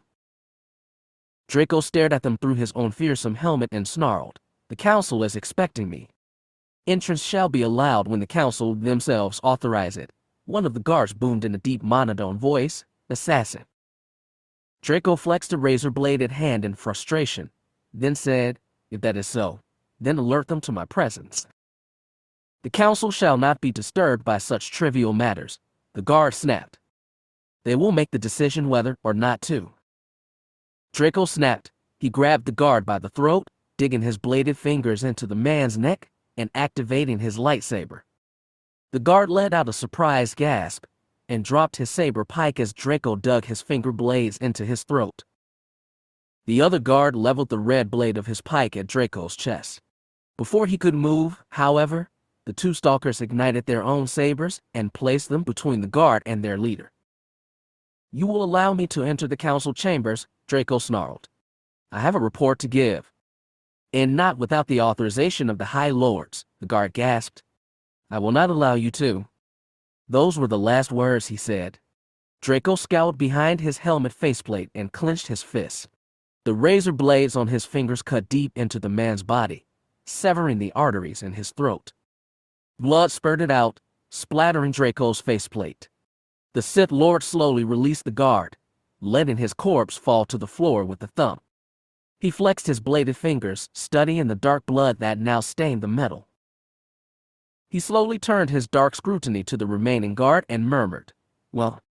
The guard glanced between the 2 lit lightsabers that were pointed at his chest, then stammered, The Zixero Savan has granted you clearance to enter. Good, Draco snarled, unclenching his fist. I knew you see reason. Why yes, my lord, the guard gasped, falling to his knees. The door leading to the council chamber slid open, and Draco stepped past his stalkers to enter. As he did, he gave a discreet nod to his disciples. A small grin stretched across his shielded face when he heard the guard suddenly scream, his voice cut short as one of the stalkers severed his head. No one defied Draco, not even those under the command of Kestra Hett. Then his stalkers were at his shoulder again as he stepped into the dark, circular room that housed the High Council of Sith Lords. Within, 13 dark thrones circled a meter-tall pyramidal holocron set into the center of the room. The holocron was the greatest treasure of Draco's order, and it levitated over a pool of molten rock, held in a slightly rotating anti-gravity field by centuries-old repulsors. The flickering light from the torches that lit the room raced across the contoured surface of the holocron, making it look like it pulsed with a living internal light. Every one of the 13 thrones were occupied by robed and hooded High Lords. Dominating it all was the colossal 12-foot seat of Kestra Hett, who reclined in the luxurious throne with pale, emaciated skin and eyes that glowed red in the darkness. "Lord Draco," the Kestra said, gesturing to the armored stalker leader with a wrinkled hand. "The High Council is pleased to see you return, and with no less than 70 new stalker recruits." He steepled his fingers and murmured, "Most impressive." Draco and his stalkers sank to one knee, bowing their heads in respect. Draco raised his helmet slightly and whispered, "What is thy bidding, my masters?" "We wish to hear the details of your mission," said one of the council lords, "especially regarding your newest recruit. The young woman seems quite resistant to our methods of conversion. Is she truly to be your apprentice?" "It is true she possesses a rebellious spirit," Draco said as he and his disciples rose to stand in height again. "But she is powerful. Quite possibly more powerful than any of the other stalkers I managed to convert. The fact that she resists our ways only proves that." "And what of your primary mission?" came a female voice. The council lady inclined her hooded head slightly and folded her pale hands in her lap as she asked, "What of Darth Sidious and Vader?" Draco narrowed his eyes behind his faceplate and snarled, "Sidious, this so-called emperor hides behind an army of spies and bodyguards in a manner that brings shame to the Sith name. He rarely appears in public and enforces his will through his subjects' fear of him rather than public displays of power." "Disgraceful," one of the council lords spat, "that a Dark Lord of the Sith would cower behind non-sensitives." "But," Draco continued, "his reign is not without power. He has expanded the borders of his empire beyond those of even the most powerful days of the Old Republic. He holds these planets together with an iron grip and ruthless resolve, and his will is enforced by his apprentice, Darth Vader." Draco pulled out one of the holoprojectors from his belt and threw it to the floor of the council chamber. The life-sized hologram of Darth Vader sprang to life in front of the lords. The Sith Lords gasped as one, and Draco saw Kestra Hett's eyes widen in surprise as the black-armored Sith Lord placed his fists on his hips and surveyed the room as if he could see the council member sitting before him. After a moment, the hologram sputtered and began replaying.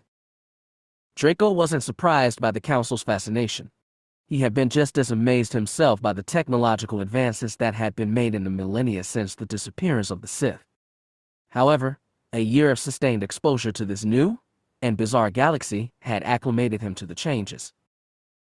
One of the first things he'd done was familiarize himself with everything that had happened since the Battle of Ruminations and the exile of Darth Kestra. He was amazed at how much had changed. The galaxy had a new Senate, new soldiers known as clone troopers or stormtroopers. A new Jedi Council had even risen from the ashes of the old. As much as he hated to say it, he had to admit a grudging respect for this Emperor Palpatine. It didn't take a genius to see that Darth Sidious had engineered the entire Clone War in order to wipe out the Jedi, though it was true that few other than the Sith Lord could recognize the intricacies of such a plan. His apprentice, though? "Darth Vader is another matter entirely," he said. "He is more powerful than any Sith I have ever come across." "You crossed sabers with this lord?" Kestra Hett asked, raising a thin eyebrow questioningly. Draco shook his helmeted head. "No, Kestra, but I have gotten close enough to him that I was able to sense his power. He is unique."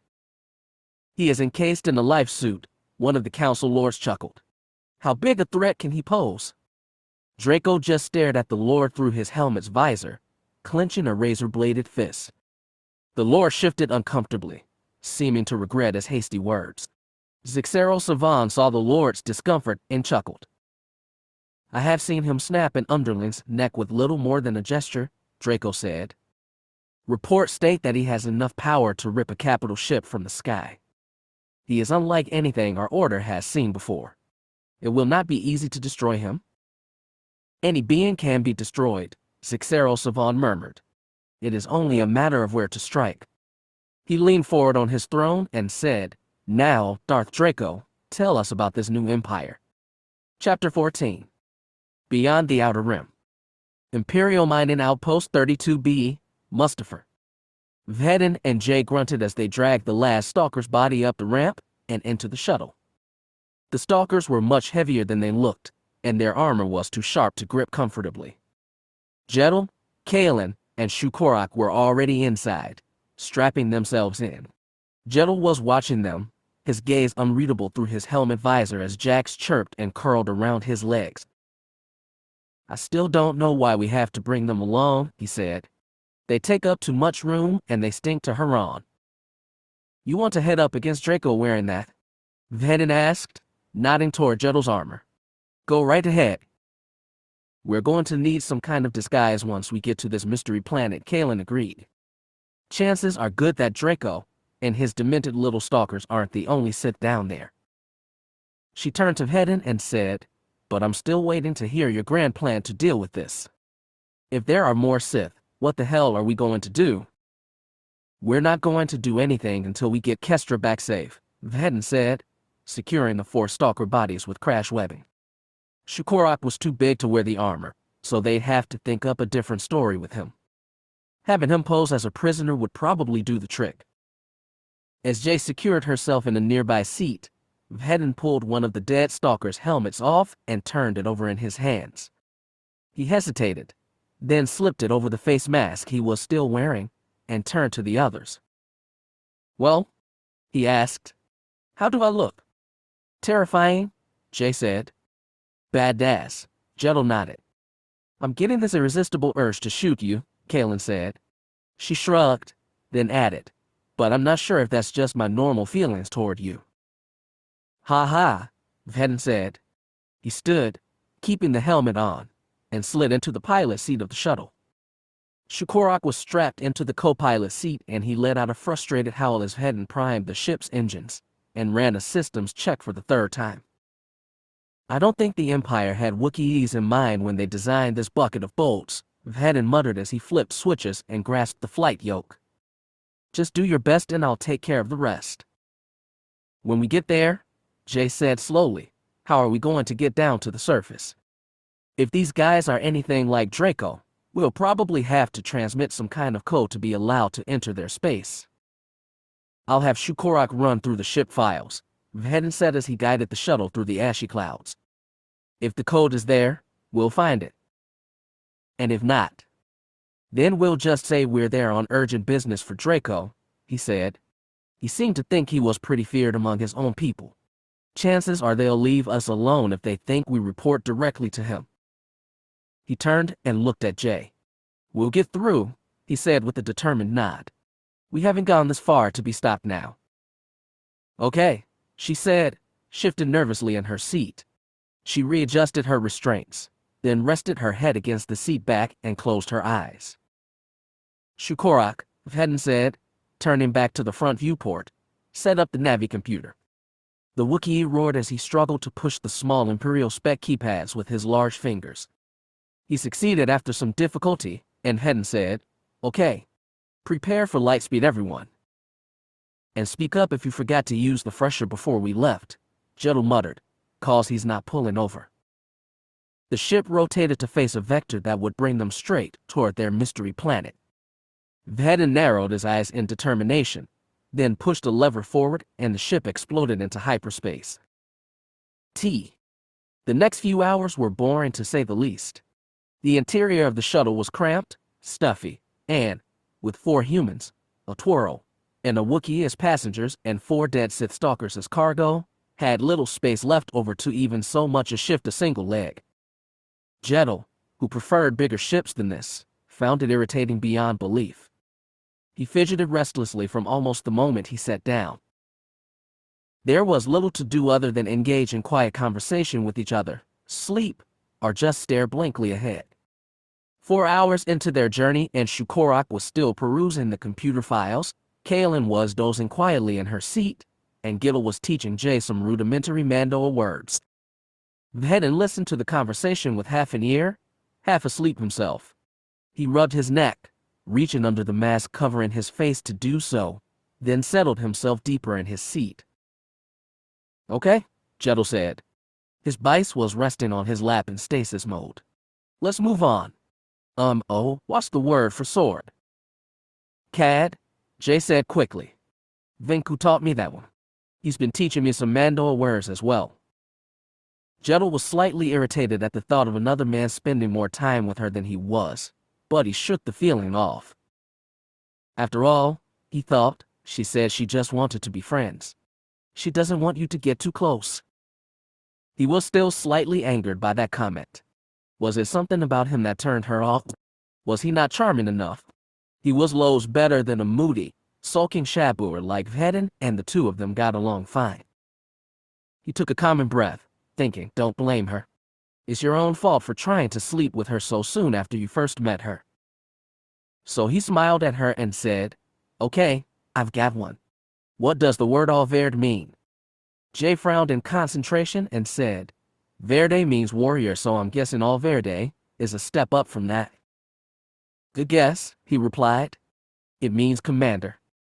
I've got one for you, Jay said. He was surprised, but humored her by raising an eyebrow and saying, oh, what is that? She grinned and said, Casca. What's it mean? It's not Mandoa, Jedel said slowly, thinking hard. What language is it? A Corellian slang word, Jay said. It's not really part of a language. It's just a word we sometimes use. And it means. She grinned and said, I don't think I'd be allowed to say it out loud. It's not exactly polite. Trust me, Jedel said. I've heard it all. Lay it on me. She bit her lip, hiding a grin, then leaned over and whispered the translation in his ear. He listened closely, then let out a laugh that he quickly stifled, and Kaelin shifted in her seat with a frown on her face. Shukorak leaned towards Vhetin and grumbled quietly. The black-armored Mandalorian shifted in his seat and began typing into the main control panel. Wow, Jedel chuckled. That's pretty impressive. I guess 100 different words for stupid can't compete with one that really gets the point across.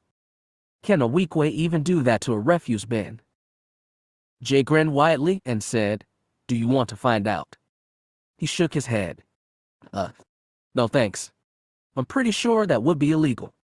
I don't mean to break up this most interesting conversation, Kaelin muttered, keeping her eyes closed, but this infiltration is going to prove to be a tough operation, and I'd like to get some rest before I engage in a suicide mission. Keep it down, please. Sorry to ruin your nap, Kaelin, Vhetin said, but the break's over. The Navi computer just brought the hyperdrive to half efficiency. We're almost there. Thank Tay Manda, Jedel said, clapping his hands on his thigh plates. I was getting a little restless. Now, Vhetin said, unstrapping himself from his crash webbing, we need to change into the stalker gear before we come out of hyperspace.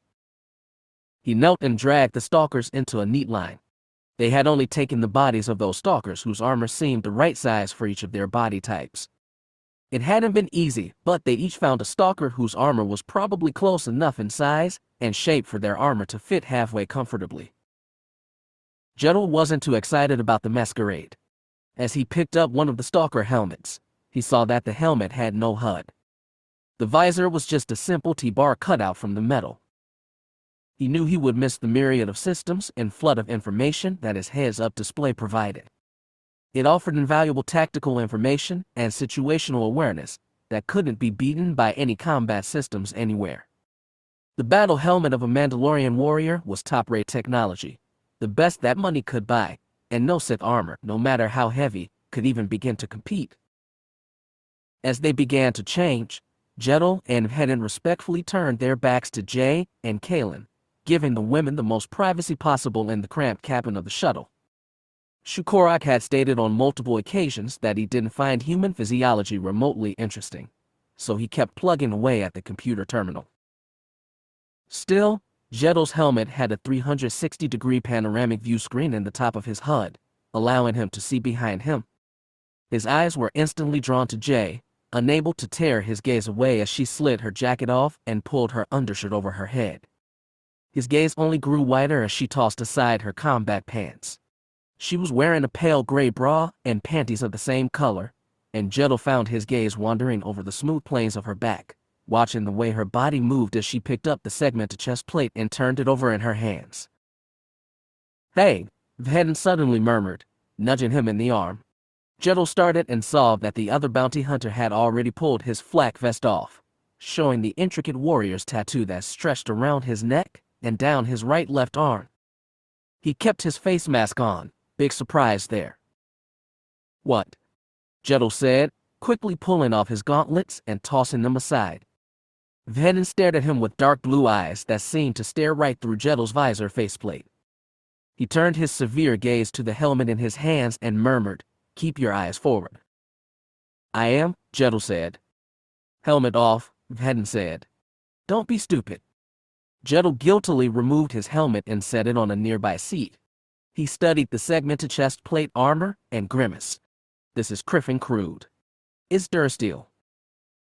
"It's not bad," came Jay's voice from behind him. Jettle fought the urge to turn his head as she said, "If you want something crude, try out Imperial flight suits. Those helmets don't do anything as far as cranial protection." Vhetin adjusted his stolen combat boots that stopped below the knee and muttered, "If everything goes to plan, we won't need this gear for protection. We'll just sneak in and escort Kestra to the shuttle."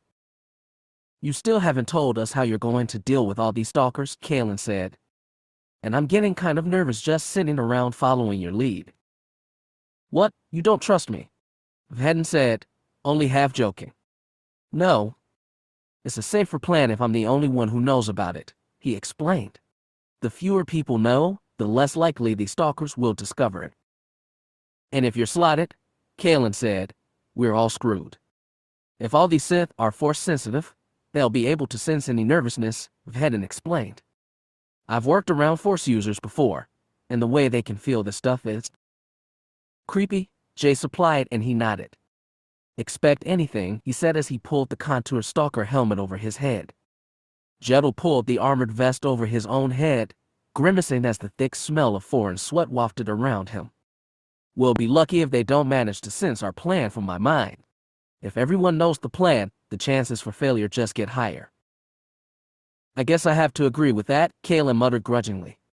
The suit left the wearer's arms bare, and Jettle found himself hoping that his own collection of Mandalorian tattoos wouldn't draw attention to them. He's seen several of Draco's minions with tattoos on their shoulders or forearms, so he didn't think he would. "Okay," Kalen's voice said, "you guys can turn around now." Jettle sighed in relief as he turned, glad that he didn't have to think about a half-naked Jay standing more or less right behind him. He quickly pulled the nightmarish stalker helmet over his head to hide the deep blush that was spreading across his face. Jay and Kalen looked fearsome when sheathed in their own bulky stalker armor. Jay was just pulling a glove over her left hand that featured razor blade rings on each finger.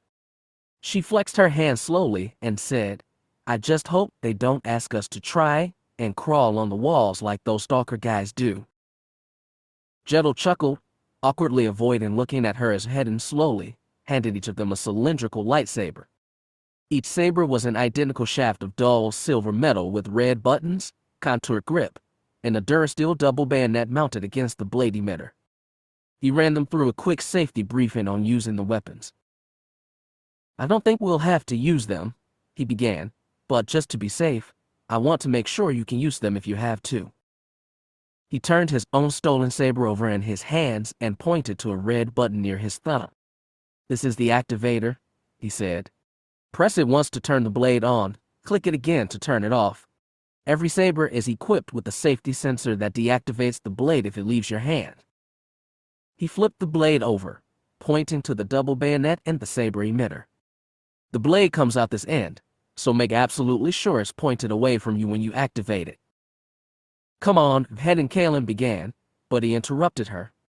It's more difficult to remember than you might think, and if one of you stabs themselves, it'll draw about as much attention as one of you jumping up and down and clucking like a nut bush. Jay laughed and said, so what else?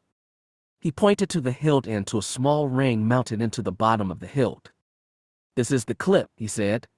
He mimed hooking it to his belt and said, it traditionally hangs on your right hip, but I don't think it'll matter much if you need it somewhere else.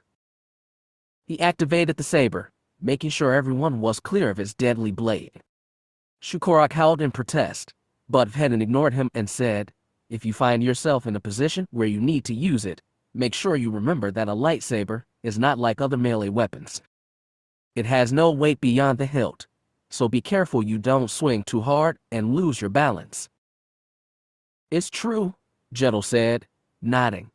He remembered the surprising ease with which he'd used the weapon earlier, which had quickly grown more difficult as he tried to keep up with the seemingly supernatural speed of his stalker opponent.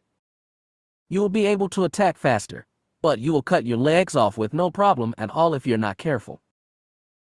Shukorak barked from the co-pilot seat and Vhetin nodded and said, okay. We'll be coming out of hyperspace in a few moments, so get ready. As he slid into the pilot seat, Jettel heard him mutter, what about you, fuzzball? You ready to do your part? Shukorak tossed his furry head and let out an affirmative growl. Vhetin nodded and said, okay, as long as you don't mind us setting you up with shock restraints when we head down there. The Wookiee nodded and grumbled. Vhetin flipped several switches and murmured, okay, begin. He reached above his head, toggling several switches and pulling a lever down. He glanced over his shoulder and said, strap yourselves in, guys. We're decelerating in 2 minutes. The 3 bounty hunters strapped themselves in, no small feat when trying to grasp the smooth crash webbing belts with razor-bladed fingers. Jay settled into the seat next to Jettel. She must have sensed his discomfort, because she touched his arm and said, don't worry. It's going to be all right. He chuckled, glad she didn't know that he was nervous because of her. I'm okay. Worried about Kestra, but otherwise fine. What about you? You had a pretty nasty run-in with Draco. Are you ready for this? She nodded her nightmarish helmet and said, ready to get Kestra, ready for some payback. Don't worry about me. He smiled and said, listen, just in case we don't make it. Don't talk like that. I have too, he said. It's a possibility. We'll be fine, Jay pressed. We've both been through worse. You've done something more dangerous than attempting to infiltrate a hidden enclave of evil force users who would be able to kill you with their minds. He asked, raising an eyebrow. Well, maybe not. But we'll make it out of this. These guys are mystics and philosophers, not bounty hunters like us. They can't outmatch our combat capabilities. Okay, he said. Let's make a deal. If we do somehow make it out of this, can I see you again? She fidgeted slightly and said, Jettel. I'm telling the truth, he said, staring at her through the narrow stripe of his helmet's visor. I would really like to see you again once all this is over. She hesitated, then sighed. Jettel, I can't. I want to, but I can't. Why not? Jettel needed a reason. The question was tearing him up inside. Why? It's not you, she murmured. But I really don't want to talk about it. Is it Vhetin? She stared at him. What? Jettel nodded toward the black-armored Mandalorian, who was preparing to bring the shuttle out of hyperspace. Is he the reason you don't want to talk about it? Jettel asked, turning back to Jay. She stared at him, pointing to herself. You think that, Vhetin and I? Then she burst out laughing. Jettel started, as did Vhetin in the pilot seat. The Mando turned in his seat and cocked his head curiously, then slowly turned back to the control. Jay quickly stifled her laughter and whispered, What? You think Vhetin and I are together?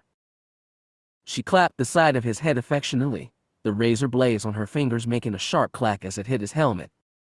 You're more Casca than I thought, Jettel. Of course not. Then what? What was keeping her away from him?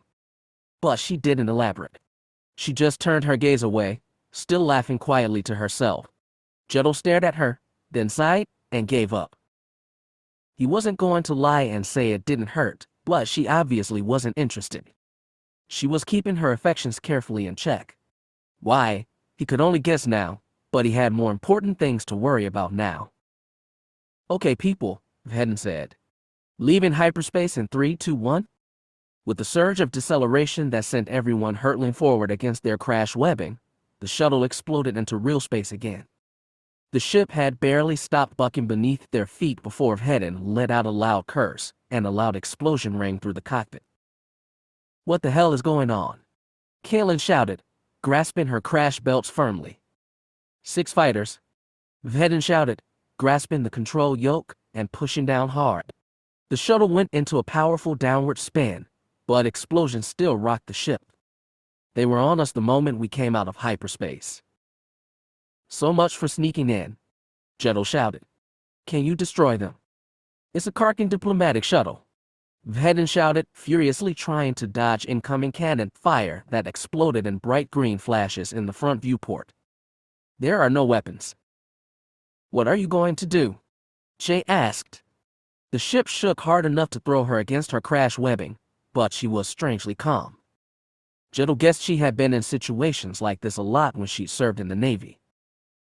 Vhetin cursed again, wrestling with the controls. I'm going to head toward the planet. We may be able to lose them in the atmosphere. Jettel saw that there was indeed a planet in their vicinity, a dark, dirty gray, or run-through with dark blue oceans and neon orange rivers of lava. If Vhetin's intel was right, this was Zexion, the planet where Draco's Sith Order was in hiding. Then the viewport began to glow red-hot with flame as the shuttle tunneled into the planet's outer atmosphere. Jettel had closed his eyes and turned his gaze away from the glow. Normally his HUD would automatically polarize to protect his eyes, but the crude cutout visor of the Sith helmet offered no such luxury. There was silence in the cockpit for the next few minutes, interrupted only by the sounds of cannon fire exploding outside and Vhetin's quiet cursing as he tried to lose their pursuers. The ship shook violently as it rushed toward the planet, like a dropship in the middle of a storm of anti-aircraft fire. Suddenly the flames died away, and the shuttle broke into the planet's sky. There was a moment of complete silence as the shuttle hurtled over the clouds faster than the human eye could follow. Jettel saw huge towers of gray-white clouds flash past the front viewport as the shuttle bore down into a thunderstorm. Then another huge explosion shook the ship as their pursuers followed them down, opening up with cannon fire again. A loud, muffled crash sounded from outside and Vhetin said, "Damn it. We just lost a meter of dorsal stabilizer wing. Can you get control of her?" He shook his head, yanking a cord from near his right knee from his housing and plugging it into a socket on the control console. "I don't know. I'm going to try and set her down near that volcano down there. The scanners say it's the largest collection of life forces on the planet. Hang on."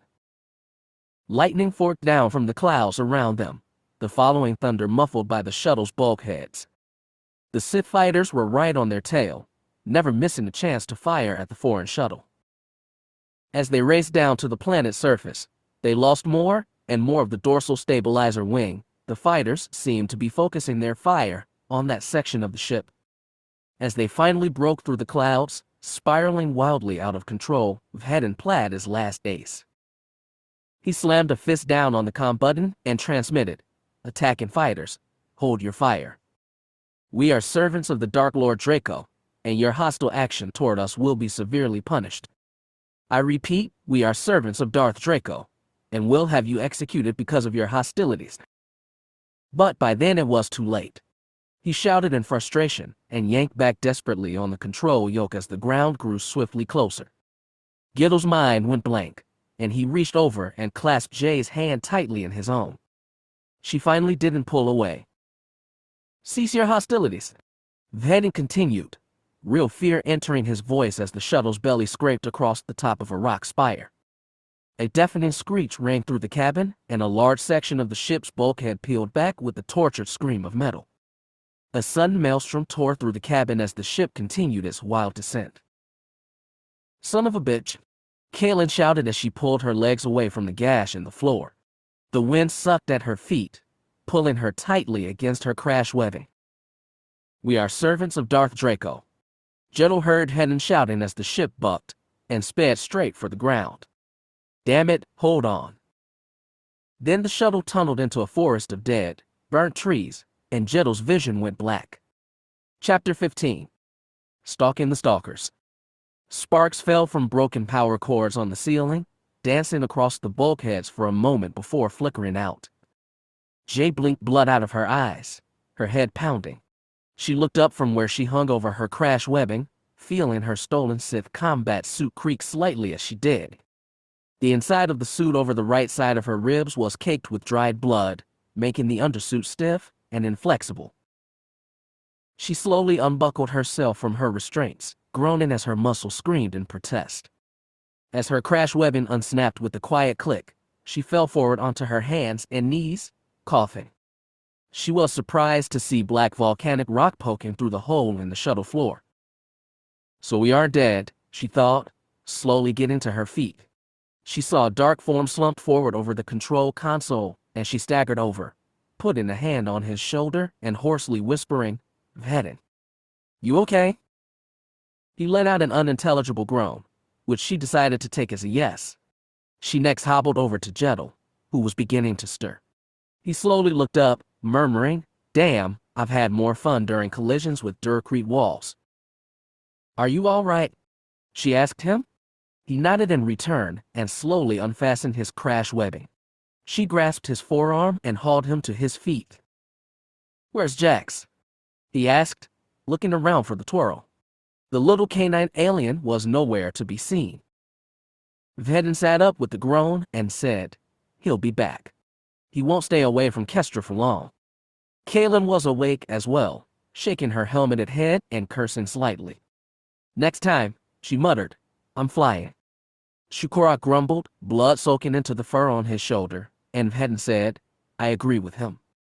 Next time you can step in at any moment. No one would think of stopping you." "I guess we're still alive at least," she said. "I have to give you that." Vhetin adjusted his stalker helmet and said, "As much as I appreciate finally getting a compliment from you, Kaylin, let's try to stay on target.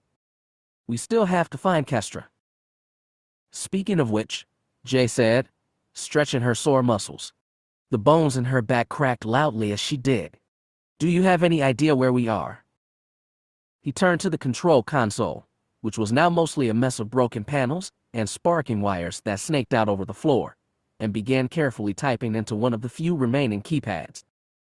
Jay pulled her helmet off, wiping blood from her forehead. Jettel saw her wound, a slight laceration to her forehead caused by a piece of flying shrapnel from when the floor had been ripped away, and said, "Hold up a sec." He picked up his belt, which was hanging from a twisted piece of metal jutting out from a bulkhead, and pulled a clean brown rag from one of the pouches. He handed it to her and said, "Here. You can tie it up to use it as a bandage." She smiled slightly at him as she tied the rag around her bleeding forehead like a bandana. His concern for her was sweet, but it reminded her a little too much of someone else. She silently reprimanded herself for allowing her thoughts to drift closer to memories of the past, and refocused on the task at hand. "Okay," Vhetin said, a slight note of relief entering his voice. "It looks like the onboard scanners managed to get an image capture of the area when we were crashing. So we've got a rough map." "Anything nearby?" Kaylin groaned, holding her head in her hands. "There's some kind of structure about 6 miles to the northwest," Vhetin supplied. He plugged a handheld holoprojector into the console and downloaded the map. "It's built into the side of a volcanic mountain. It might be where Draco's Sith Order is stationed." "That's going to be hours of hiking," Kaylin said. "Can we make it?" "We should be able to make it before nightfall. And we don't want to be caught in the dark with these stalker guys. If we work fast, we can infiltrate the Enclave, get Kestra, and hopefully steal Void back to get out of here." He kicked at the control console, which emitted a high-pitched whine and threw sparks toward his face. "Manda knows this piece of junk isn't going to fly again." "Then what are we waiting for?" Jay said. A low rumble sounded overhead and the ground suddenly began to quake beneath their feet. Jay's eyes snapped up toward the ceiling of the shuttle as the rumble resolved into the hum of a dropship's engines. "That," Vhetin said, also staring at the ceiling. "I thought those Sith would be right on top of us when we crashed. We need a safe window of opportunity to get out of here." As the rumble faded as the dropship continued its patrol, he said, "Okay, we need to split up. Jay, you're with me. Jedel, Farmir, and Shukorak will head out in their own group." "How will we infiltrate the Enclave?" Kalen asked, raising an eyebrow. "The thing is inside a volcano. It looks like there are patrol paths cut through whatever is left of the burned-out forest where we crashed," Vhetin said. "See if you can quietly tag along with one of the patrols. You'll be less likely to draw attention to yourself if you're traveling in a group. After that, we'll make our own ways to whatever detention facility they have in this facility." He tossed a tiny handheld comm unit to everyone present and said, "Stay in constant contact. If you're attacked, don't keep it to yourself." He projected the map into midair in front of them, holding the projector in his hand. He pointed to a small lake just south of the Enclave, surrounded by an outcropping of tall rocks. It looked to Jay like the main source of water for the Enclave. There were several large stone pipes leading to the volcano that housed the Sith fortress. "If anything goes wrong," Vhetin said, "we meet up there." "Okay," Kalen said. She moved to grab her pistol, but Vhetin held out a hand to stop her. "No," he said. "A Sith using a pistol would draw too much attention. Stick with the lightsaber." "Great," she sighed. "So we're going to infiltrate a stalker fortress, and we're forced to use weapons we've never used." "Stop complaining," Vhetin said, "and just get it done."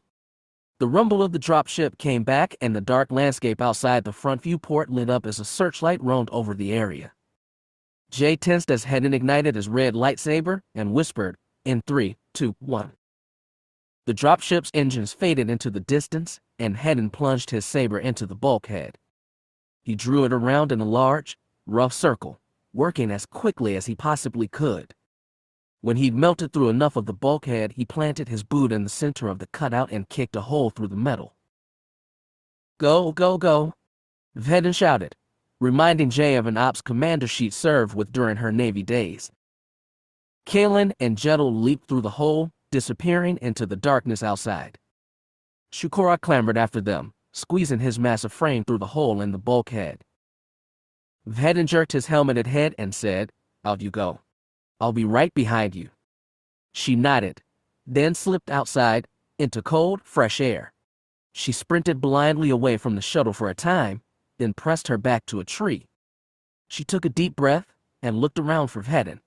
The cool air felt good after hours cooped up in that shuttle cabin, but her stolen stalker armor wasn't designed for warmth. Her arms quickly broke out in goosebumps and she shivered slightly.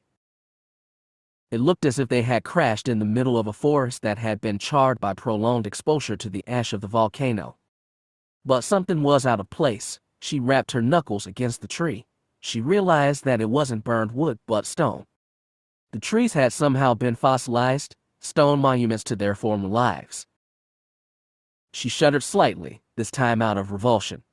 Something about death masquerading as life reminded her of the stalkers, half mechanical, half-dead assassins who walked and fought like normal living beings.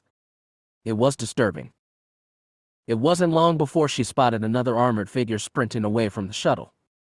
She let out a quiet hiss, and Vhetin froze, his helmeted gaze looking around for the source of the noise. He saw her and relaxed, slowly stepping toward her. "There you are," he said. "You okay?" She cocked her head as she heard the telltale rumble of the dropship as it circled around again. "For now. Come on, let's move." Jay sprinted through the stone trees, aware of Vhetin right at her side. "So," she panted, "when we find the Sith patrol, how are we going to get inside? What if they sense we're not like them?" "Then we kill them," he said. "Hide the bodies, and wait for another patrol." She laughed, and he glanced at her, surprised. "What's so funny?" "You," she said. "You're still going to adopt the barge-in, guns-blazing routine against an entire army of Sith. It's worked in the past, he said, although, admittedly, on a smaller scale. Let's just hope that Jettel and the rest are as lucky, she said. They'll be fine, he reassured her. You'll be fine. What? She said. They slowed as the dropship glided through the dark sky above them. Jay glanced up as the ship passed, silhouetted against the sky by flashes of dirty purple lightning. It was technically daytime, but the ash from a local range of volcanic mountains clogged the atmosphere with ashy clouds.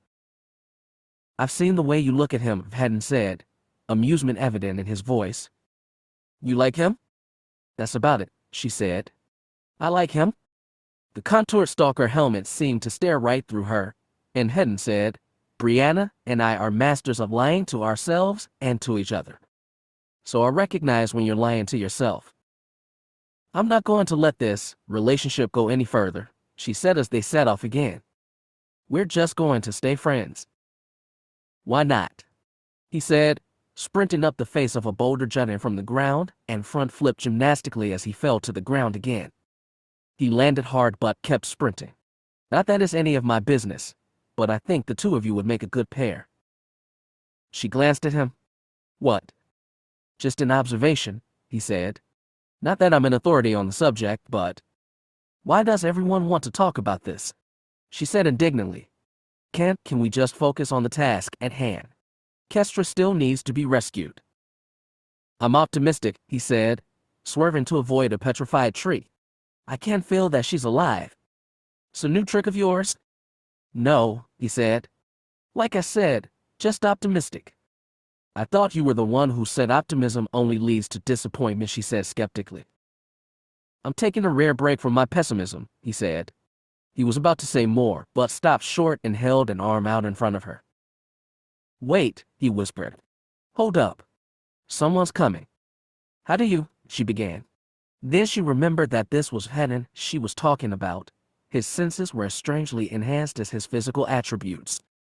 So she didn't ask how he knew there was someone coming, and instead hid behind a tree.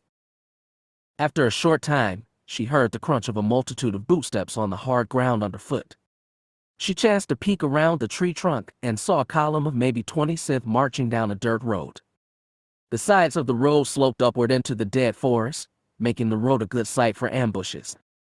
All of them had their lightsabers activated in their hands as a precaution. Damn, she thought. If we try and tag along without our lightsabers lit, we'll stick out.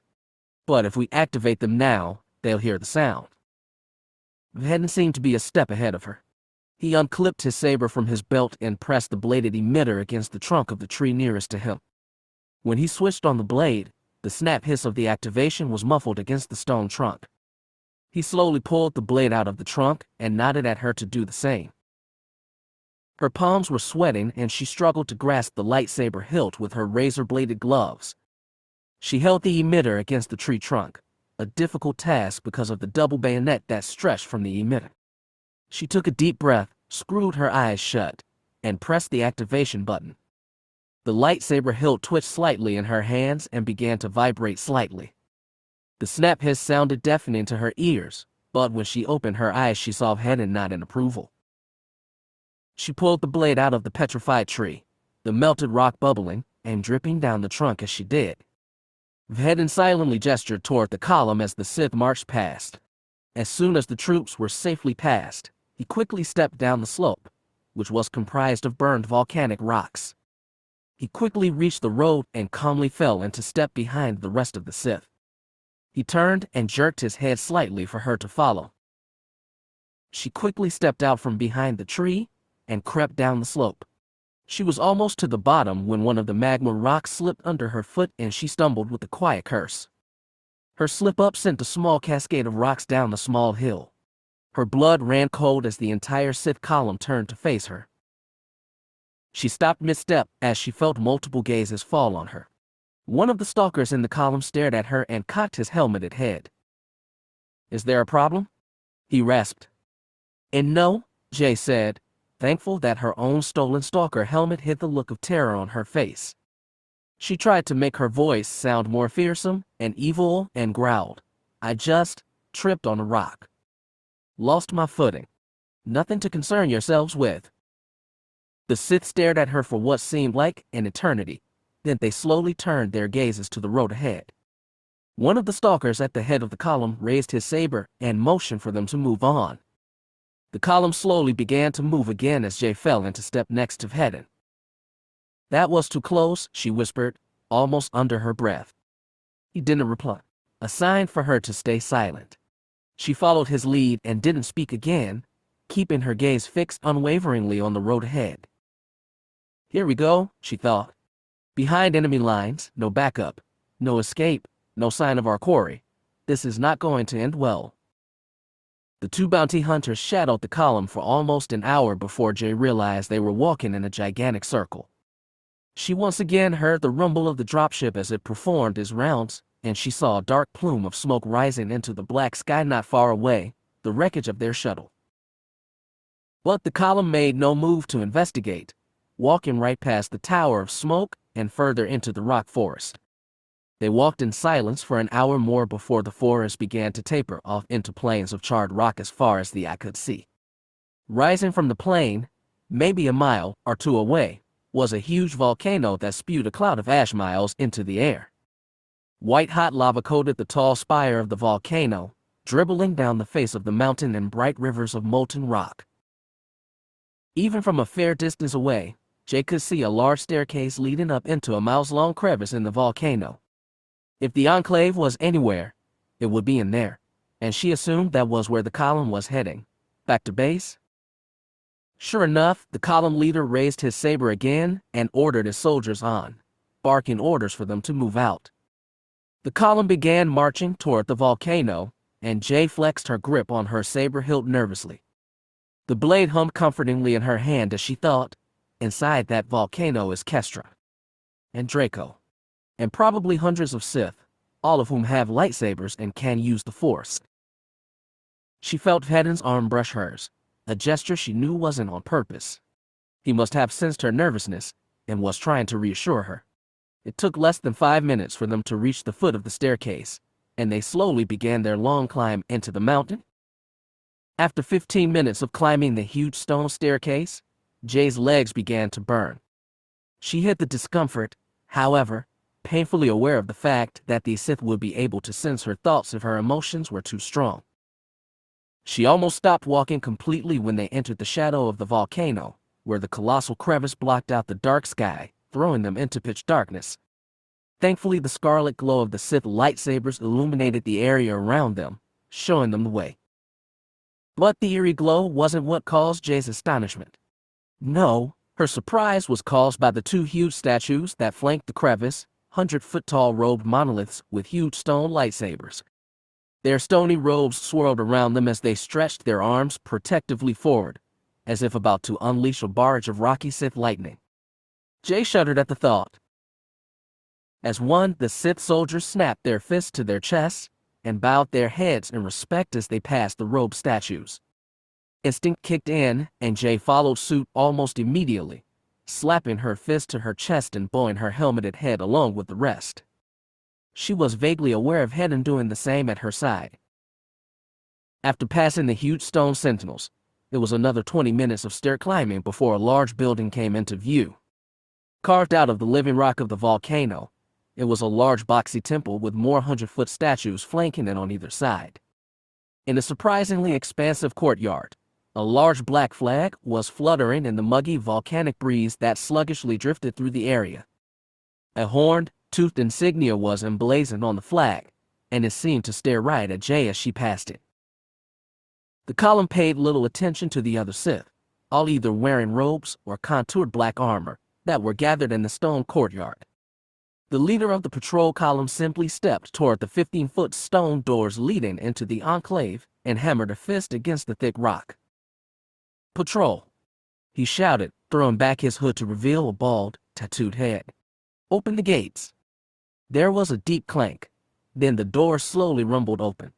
The column began moving again, stepping through the doors and into a huge stone chamber, the high ceiling supported by thick pillars. Vhetin put a razor-bladed hand on Jay's arm and whispered, "Let's break off here." The two discreetly slipped away from the column, sneaking away into a deserted side hall. Vhetin double-checked that there was no one eavesdropping, then sighed and relaxed, whispering, "That went well." "We're inside at least," Jay breathed, nervously looking over her shoulder before leaning her back against the cool stone of the wall behind her. "It's a start. Now that we're inside, we shouldn't have too much trouble." "How do you figure?" she said, frowning at him through the faceplate of her helmet. She pulled the heavy armor piece off and wiped her sweaty forehead. "These guys are telepathic. They'll be able to sense if we are so much as thinking of escaping." "We won't have trouble," Vhetin said, "because we look like them. They'll assume that we belong." "That seems like a pretty big assumption. Did you ever pay attention to the flight techs when you were serving in the Navy?" he asked her. "They were in charge of keeping your ship in top condition, but did you ever suspect that they were intruders, or that they were sabotaging your equipment?" She frowned thoughtfully. "Well, no. I guess not. I just assumed that they were meant to be there." Vhetin nodded. "These Sith may have a bunch of supernatural powers, but in big groups like this, they're bound to be the same way." "Okay," she said. "So how do we find where Kestra is being held?" "How else?" he said as he turned away and began heading down the hall. "We'll ask for directions." Jay started and moved to follow him, pulling her helmet back over her head. "I wonder if Jettel and the others are doing this well," she thought. This is not going well," Jettel thought as he watched Kalen shout at a hooded Sith guard, demanding to have access to the detention bay. "We are servants of the Dark Lord Draco," Kalen snarled, flexing her razor-bladed hand threateningly. She jerked her helmeted head toward the massive furry form of Shukorak, who was bound by electro-shock shackles that barely wrapped around his thick wrists. "We must deliver this intruder to the dungeons." The Sith guard shook his hooded head, passing an activated lightsaber pike, not dissimilar from Vhetin's preferred weapon, from one hand to the other. "No access is to be permitted without the direct authority of a Sith Lord. No lowly knight such as yourself will convince me otherwise." "Would you rather Lord Draco himself was called upon to persuade you otherwise?" Kalen said, her voice menacing when sounding from inside her contour stalker helmet. The guard shifted nervously from foot to foot. The thought of the Lord of the Stalkers himself being summoned for such a menial task was obviously not appealing. Jettel wasn't surprised that cheeky underling would not be tolerated in a colony such as this. "Very well," the man sighed, his shoulders slumping. "Bring this thing into the dungeons, then return. This area is restricted to all but knights." "Your cooperation will not go unforgotten," Kalen said, bowing her head with the cool grace that Jettel found surprising, coming from a gruff cat hound like Kalen. The guard grudgingly stepped aside to allow them to pass, and Kalen yanked on Shukorak's restraints to pull him along into the dungeon. Jettel silently waited outside, hooking his hands behind his back as he stood guard over their exit.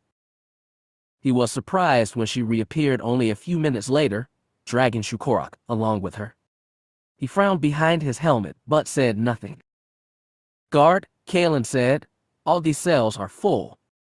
The Sith stared at her and said, "What?" "My shift report said." "Never mind," Kalen snapped. "I will take the prisoner to one of the other cell blocks. Next time, make sure you have extra space for unexpected arrivals." The guard grudgingly bowed his head and said, "As you wish." She shoved Shukorak roughly in front of her as they headed back down the hall and deeper into the enclave.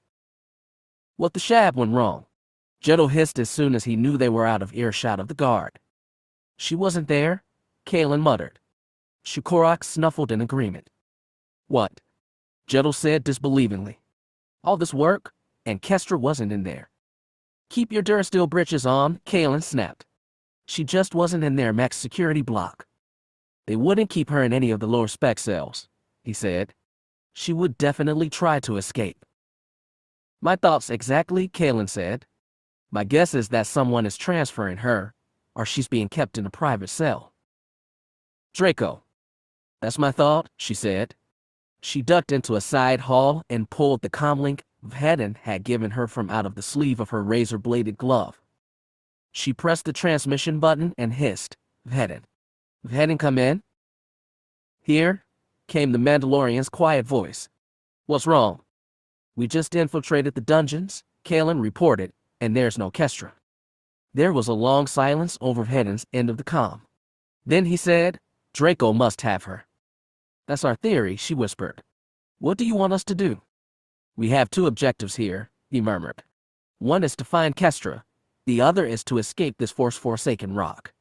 Kalen, you and Shukorak need to split up with Jedel and see if you can find Void. We'll come you when we're on our way. Jedel, you need to meet up with Jay and me so the three of us can track down Kestra. Shukorak let out a snarl, signifying that he wanted to find his kidnapped pilot.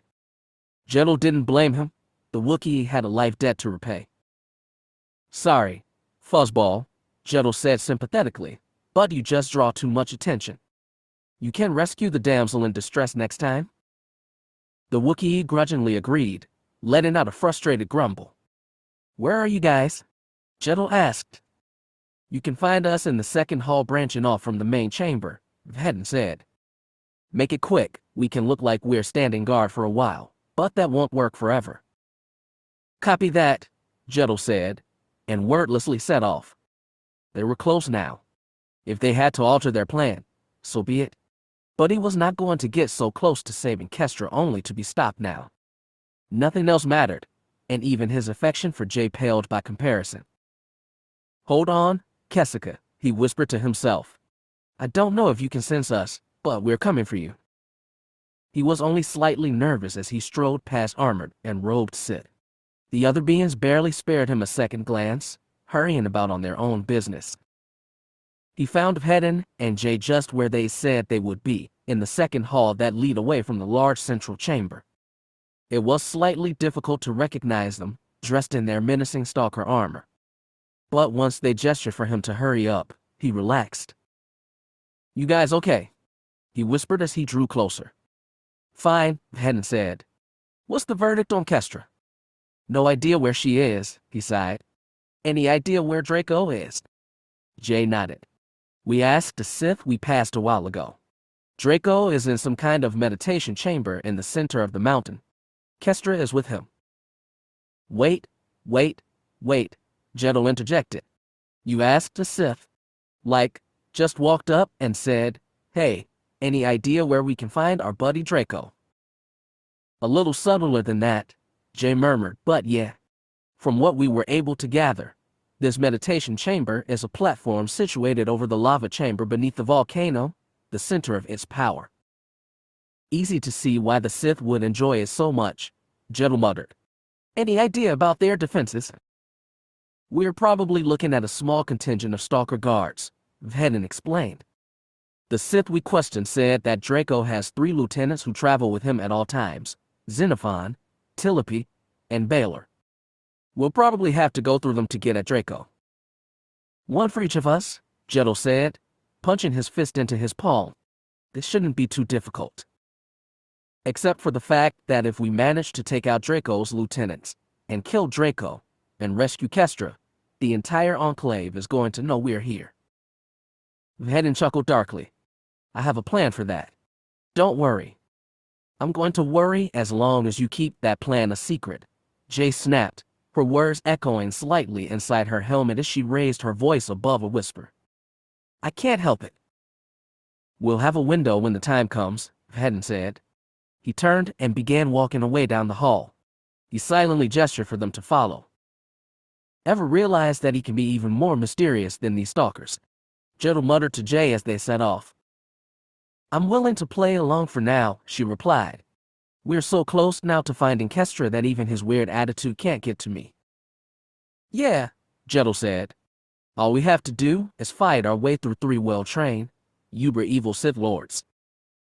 She laughed quietly in amusement and said, well, when you put it like that.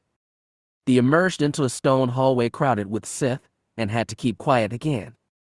Vhetin motioned for them to follow, and together the 3 disappeared into the throne. Chapter 16. Xenophon. Voices. Heat. Pain. She felt it all, but could see nothing. They are here, she heard a voice whisper. It was the voice of a young girl. It was familiar in a strange way, like a song she'd heard on a hollow net that she recognized. but didn't know the title of. Thinking hard, she realized that the voice was familiar because it was her voice.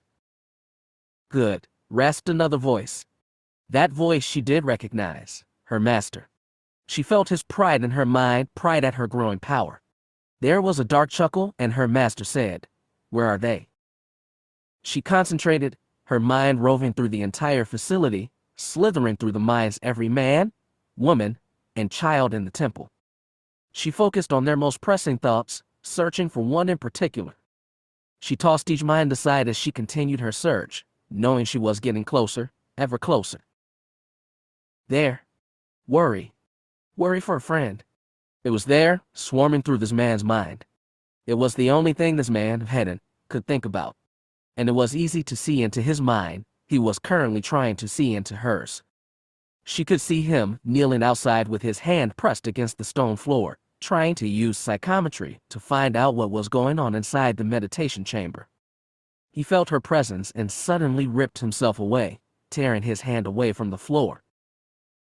She felt her lips turn upward in a grim smile, and she whispered, "Outside. Just beyond the antechamber, around the corner. Hoping to ambush us no less." Another dark laugh from her master.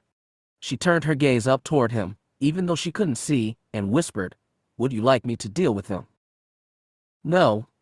Leave them to my lieutenants. If they survive that encounter, they will have earned the right to cross sabers with us." She bowed her head. "As you wish, my lord." Cin Vhetin quickly tore his hand away from the floor, blinking quickly to wipe the memory of what he'd felt from his mind. "What?" Jay asked, kneeling in front of him and looking worried. "What did you see?" "I wasn't able to see anything," he said, shaking his head as he pulled a razor-bladed glove back over his hand. "Something was blocking me. All I know is that whoever is in there knows we're out here." "So much for the element of surprise," Jedel muttered. "Now what?" Vhetin chanced to look around the corner. The three lieutenants were standing in front of a large set of stone double doors, conversing quietly with each other. "Okay," he said, pulling back behind the corner. "It looks like Draco's lieutenants still don't have a clue we're here. We're good." "Then what are we waiting for?" Jedel said. He double-checked that his lightsaber was secure, then strode around the corner. "Jedel," Jay whispered, "don't be stupid." But the Mandalorian didn't listen to her, instead walking straight up to the stalkers and saying, "Hi guys, how's it going?" Then he drew his saber and slashed it up across the biggest stalker's chest. The Sith let out a roaring scream and fell, clutching the wound. Jedel swung at the next closest enemy. But the stalker, a woman, had her own saber activated and the two blades met in a shower of sparks. "Damn it," Vhetin cursed, then drew his own saber and sprinted for the two stalkers. Jay was right behind him, activating her saber as well. Vhetin reached his opponent first, slamming his saber down against Xenophon's weapon. The Sith pushed him back, both with his own strength and a minor force push. Vhetin staggered back a few steps, whirling his saber in front of him. Xenophon leveled his hand and unleashed a barrage of force lightning. Vhetin brought his saber up and caught the lightning on the blade. Meanwhile, Jay caught up to the stalker woman who was fighting with Jedel and slashed at her helmet. Before the blow landed, however, the woman simply disappeared. One moment she was there and the next she was gone. For a moment everyone froze. Even Xenophon stopped dead, looking around for where the woman had gone. There was a puff of smoke, and the woman reappeared behind Jedel, driving her saber forward at his back. Jay moved to block the strike, but the woman vanished again. Xenophon let out a low chuckle and murmured, "Now see the true power of Dark Lady Tilipy." Vhetin turned toward the Sith, ready to continue his duel, but found that he too was gone. "Oh, come on," he thought, raising his red saber into a defensive position. "I'm not liking this," Jay said, mimicking Hedden's posture. "They can teleport now." "No," Hedden said. "I'm thinking only Tilipy can teleport. Xenophon can turn invisible." "That's not much better. Actually, it's better than that." Suddenly the snap hiss of a lightsaber sounded from behind him, and a red bar of plasma erupted out of midair. Vhetin spun with unnatural speed, pivoting to face his sudden attacker just as Tilipy exploded into view right in front of Jettel. She drove her razor-bladed fist in an uppercut against Jettel's chin before teleporting behind him and slamming both fists against his back. The Mandalorian was driven to his knees. Jay slashed at her, but Tilipy vanished again, reappearing a few feet away. She activated her saber and ran at Jay, teleporting right in front of her. The stalker quickly batted her blade aside and grabbed her by the throat. Vhetin lashed his boot across Xenophon's helmet, sending the Sith staggering away, and moved to help Jay. He stabbed at Tilipy's back, but she vanished again. Vhetin pulled short just before he rammed his saber through Jay's stomach. "Whoa," she said, taking a step back. "Careful with that thing." "Where'd she go?" he asked, looking around. "Is she whoa?" He ducked as Xenophon came rushing at him, lightsaber held high. Vhetin spun and slashed, catching him in the shoulder. The stalker cursed loudly but spun and slammed his saber against Vhetin's again. Vhetin shoved his opponent back, and the two exchanged blindingly fast blows, every strike a killing blow. Their fight brought them back around the corner, where Jettel and Jay were lost from sight. Xenophon was an accomplished swordsman, to be sure, but he couldn't compete with the sheer ferocity of Vhetin's aggressive Terros Kasi conversion moves. He made up for it by throwing in random bursts of force lightning or short blasts of telekinetic energy that sent Vhetin slightly off balance. Their slashes and stabs left red-hot gashes in the volcanic stone of the walls and floor, and the sporadic storms of force lightning sent sparks skittering across the reflective black floor. "Let me guess," Xenophon growled as he struggled to fend Vhetin off. "You plan to destroy us, then assassinate Darth Draco. I should have known Darth Various would attempt something like this before long." "Pretty perceptive," Vhetin grunted, "for someone who kidnaps teenage girls." "Ah," the stalker chuckled, though his laughter was strained by exertion. "So you are not Sith assassins, but allies of Lord Draco's new apprentice." "I won't let you hurt her," Vhetin snarled, landing a kick in Xenophon's segmented chest plate. The Sith stumbled back, but managed to deflect all of Vhetin's next furious attacks. "Not anymore. You don't understand the power of the dark side. What can you, a lowly bounty hunter, do to stop us?" "I think you will find I'm full of surprises," Vhetin said, shoving both their sabers to the left and headbutting Xenophon hard in the faceplate. There was a loud clang as their helmets slammed together, and the Sith cursed as he stepped back, holding his head. Vhetin leaped into the air and landed both feet against the Sith lieutenant's shoulders, sending him sprawling on his back on the floor. He stepped forward, driving his saber down at his opponent's stomach. Before the saber could pierce the stalker's armor, however, his body shimmered and disappeared. Vhetin's lightsaber sliced through nothing more than the stone floor beneath them. He quickly pulled the saber out, slowly turning in a circle, and said, "Among Mandalorians, cloaking technology is seen as a tool of cowards. Force cloaking even more so." "Then you are fools," rasped Xenophon's voice, seemingly from thin air. "You of all people should know the use of all technologies as useful as this." "I said it's seen as a cowardly piece of equipment," Vhetin said, narrowing his eyes as he watched the air in front of him carefully. "Not that we don't use it ourselves. I've used cloaking shields myself on multiple occasions." There, a slight shimmer on the air, slowly trying to circle around him. He grinned behind his helmet and murmured, "So I know what to look for." He stabbed forward with his saber, and Xenophon seemed to melt out of thin air. He easily dodged the strike, pivoting gracefully before driving his own red blade toward his enemy. Vhetin caught the stalker's blade as it descended toward his helmet. He was driven to his knees by the strength of blow, but successfully stopped it. He fought to keep the blade from cutting through his head, grimacing from exertion. "I've survived worse than you," he grunted, panting as his muscles strained to keep the blade from descending. "You're barely a pushover." "So was your friend," Xenophon rasped as he pushed against Vhetin's saber. "It barely took Lord Draco 10 minutes to break her." Vhetin's eyes widened, his blood going cold with fury. "You're lying." "She barely stood a chance," Xenophon chuckled, throwing all his weight against his blade. She embraced the stalker way with unprecedented speed. Lord Draco is most optimistic about her future among our kind. You're lying? Vhetin suddenly shoved Xenophon's blade away. The stalker staggered back with a curse before Vhetin spun his saber in front of him and stabbed him through the stomach. Draco's lieutenant went stiff, his lightsaber slipping slowly from his grip. He let out a quiet gasp before collapsing in a clatter of armor plates. Vhetin stood over his body, breathing hard. He ripped off his helmet as he deactivated his saber, nudging Xenophon's body with the tip of his boot. When the stalker didn't move again, he turned to head back to Jettel and Jay. Get her? Jay shouted, ducking as a scarlet lightsaber blade flashed over her head. Tilipy flashed in and out of existence all around them, teleporting back and forth between Jay and Jettel. What the hell do you think I'm doing?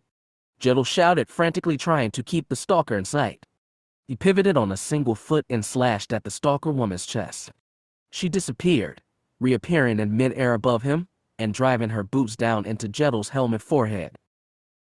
He cursed and collapsed as Tilipy somersaulted, coming to her feet and vanishing again. She rematerialized right in front of Jay, driving her saber blade forward. Jay barely knocked the saber aside before the stalker teleported behind her and tried again. Flash, flash, flash. Jay could barely keep up with Tilipy as the woman teleported across the room, attacking from a different angle every moment.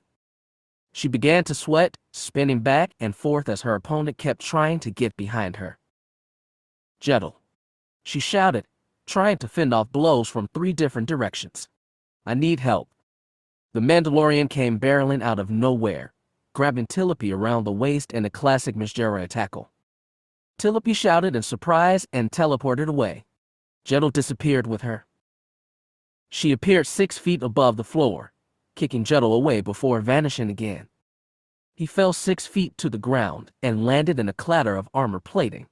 Tilipy appeared again, towering over Jettel with her saber raised high. Jettel, Jay shouted, racing for him. She knew before she first moved, however, that she wouldn't be able to reach him in time. Move. He just groaned and struggled to rise to his hands and knees. Time seemed to slow, and Jay watched in horror as Tilipy's saber blade descended toward Jettel's head. But before the stalker woman could decapitate her friend, a dark figure seemed to melt out of the darkness behind her. A hand reached out to grasp the woman by the back of the neck, grasping the unprotected part of her armor under the rim of the stalker helmet. A blaze of blue light exploded out of the shadowy figure's eyes, mirrored by the blue light that erupted from beneath the T-bar cut out of Tilipy's helmet. A red bar of a lightsaber blade pierced the stalker's chest, and she let out a high-pitched scream before crumpling to the ground. Vhetin stood over her, his eyes still glowing with the bright blue light. The glow slowly faded, and he deactivated his saber with a sigh. You okay? He asked, holding out an arm for Jettel. The Mando gratefully accepted, letting Vhetin haul him to his feet. Yeah, Jettel grunted, pulling off his helmet. His nose was bleeding, but he was otherwise fine. I'm okay. Thanks for that. What exactly did you do to her? Psychometry. I don't do it often, but I can sometimes use it as a weapon. It can distract an enemy for the split second needed to defeat them. Jay tossed her own helmet aside, readjusting her bandana bandage. The cut on her forehead was beginning to open up again, and she rubbed a slight trickle of blood from the side of her face. Think you can use that on Draco? Don't bet on it, he said. He knows we're coming. He'll be prepared for anything. Then what are we waiting for? She passed her lightsaber hilt from hand to hand. Every second we wait is a second Kestra could be killed. Remember, Vhetin said as he stepped toward the door, Draco is going to have Kestra restrained somehow. She'd try to escape if she wasn't. So be careful not to hurt her. Final hurdle, Jettel said, clapping Jay on the shoulder. One more push, and we're done here. Stay focused, Vhetin murmured. We're not out of this yet. Then he pushed open the door and disappeared inside. Chapter 17. The Dark Side. Vhetin stepped into the meditation chamber, a blast of heat hitting him in the face and making sweat break out on his forehead. He narrowed his eyes, squinting to see through the shimmering heat waves in the air. The meditation chamber was a huge circular platform, anchored to the walls of the volcano by heavy support struts. Ash wafted up into the air from the deep pool of magma far below, swirling around in dizzying clouds of glowing embers. "Didn't we just leave this party?" Jedel muttered behind Vhetin. "I've had enough of criffing volcano planets." A dark, armored figure stood alone in the center of the platform, bladed hands hooked behind his back. The hot breeze blowing through the area blew about his black leathery belt skirt, making it flutter against the light of the glowing magma far below the platform. "Draco," Vhetin said, narrowing his eyes and activating his lightsaber. The man looked up and slowly turned. He had segmented armor similar to typical stalker gear, but it looked higher spec than that of his grunts. It was comprised of polished chromium and a more flexible segmented chestplate, and his helmet had two heavy cheek flaps stretching around the helmet. An assortment of lightsabers was clipped to his belt, and his arms were sheathed in elbow-length black gloves, complete with the fearsome razor-bladed rings on his fingers. "Cin Vhetin," the Sith Lord said. His voice was cold and gravelly, and his breath came in dirty-sounding wheezes. His rasping voice echoed slightly within the confines of his helmet, making him sound like he was part droid. He inclined his contoured helmet. "You are to be commended for making it this far. Any normal being would have surely been killed by my stalkers. But to not only evade them, but infiltrate the very enclave where my order has made his home." He chuckled and shook his head. "Outstanding. I didn't come here for your insincere compliments," Vhetin growled. "Where's Kestra?" Jay and Jedel stepped up next to him, also activating their stolen lightsabers. Draco looked between the two, then stared at Vhetin again. "One last chance," Vhetin said, pointing his saber at the stalker. "Hand Kestra over." "It may be that she doesn't wish to be handed over," Draco murmured. "What do you mean?" The air rippled next to him, but this time not because of the heat rising from the magma lake beneath him. The heat ripples resolved into a human form, almost a head shorter than Draco.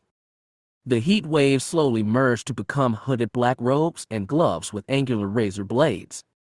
This new figure activated a bright scarlet lightsaber, holding the blade neutrally toward the floor. "Meet my new apprentice," Draco said, gesturing to the new black-robed figure. "Darth Kestra." Vhetin's eyes slowly widened in shock, and he numbly lowered his saber to his side. He slowly shook his head as the robed figure pulled back her dark hood to reveal sleek black hair, pale skin, and a diamond-shaped collection of tattoos that stretched across her cheeks and over the bridge of her nose. "Kestra," he stammered. She opened her eyes, revealing bright orange irises that seemed to pulsate with the glow of the magma lake far beneath them. She cocked her head and narrowed her orange eyes. "My name is Darth Kestra," she hissed. He stepped forward, his bootsteps shuffling slightly. He narrowed his eyes and said, "Kestra, get away from him." "My name is Darth Kestra." He held out his hand and said, I've come all this way to bring you home. Kestra, come with me." "It is a lost cause," Draco rasped, putting a protective hand on Kestra's shoulder. "Darth Kestra now belongs to me." Vhetin had eyes only for Kestra. He took a step closer and whispered, "Kestra, come with me. Please?" "Cin," Jay said warningly as Vhetin took another step closer.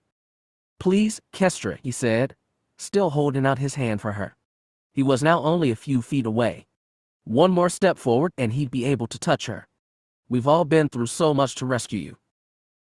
"I don't need to be rescued," Kestra said, a look of contempt on her face. "You've wasted your time." Vhetin's hand fell, a look of horror crossing his masked face. She must have sensed it, because she sneered at him and said, "Step away." "Why?" he whispered. "Why? Why not?" She hissed at him, clenching gloved fingers capped with razor blades. "You all but abandoned me. You just left me to wander around the galaxy, not so much as a calm call when you knew I was in trouble. You didn't care. What loyalty should I show toward you?" "But we've been through so much," he said, his eyes wide. Part of his mind kept refusing to accept this, and he felt a dizzy sensation as if he was dreaming. He took a slight step closer. I don't understand. We've... Her saber swung up, stopping only inches from his stolen stalker chestplate. She narrowed her orange eyes and growled, "You had your chance to play the part of the big brother, and you failed. Darth Draco is my teacher now. Step away." Vhetin and Jay said slowly, "I don't think she's kidding. You might want to back up." "We didn't come all this way," he snapped, "just to turn back now." "Turn back, Cin," Kestra said, the slightest hint of concern sneaking into her voice. "I don't want to hurt you." "I just want to know why," he said, feeling desperation in his voice. He was desperate. He had to know how he had failed so miserably. "Where did I go wrong?" "Your teachings were spot on, Stripes," she said, shrugging. "In fact, that's the reason I turned. You yourself told me that an intelligent warrior knows when to give in. That a smart soldier knows when the odds are so stacked against her that the choice is to surrender or die. And you know what? I chose."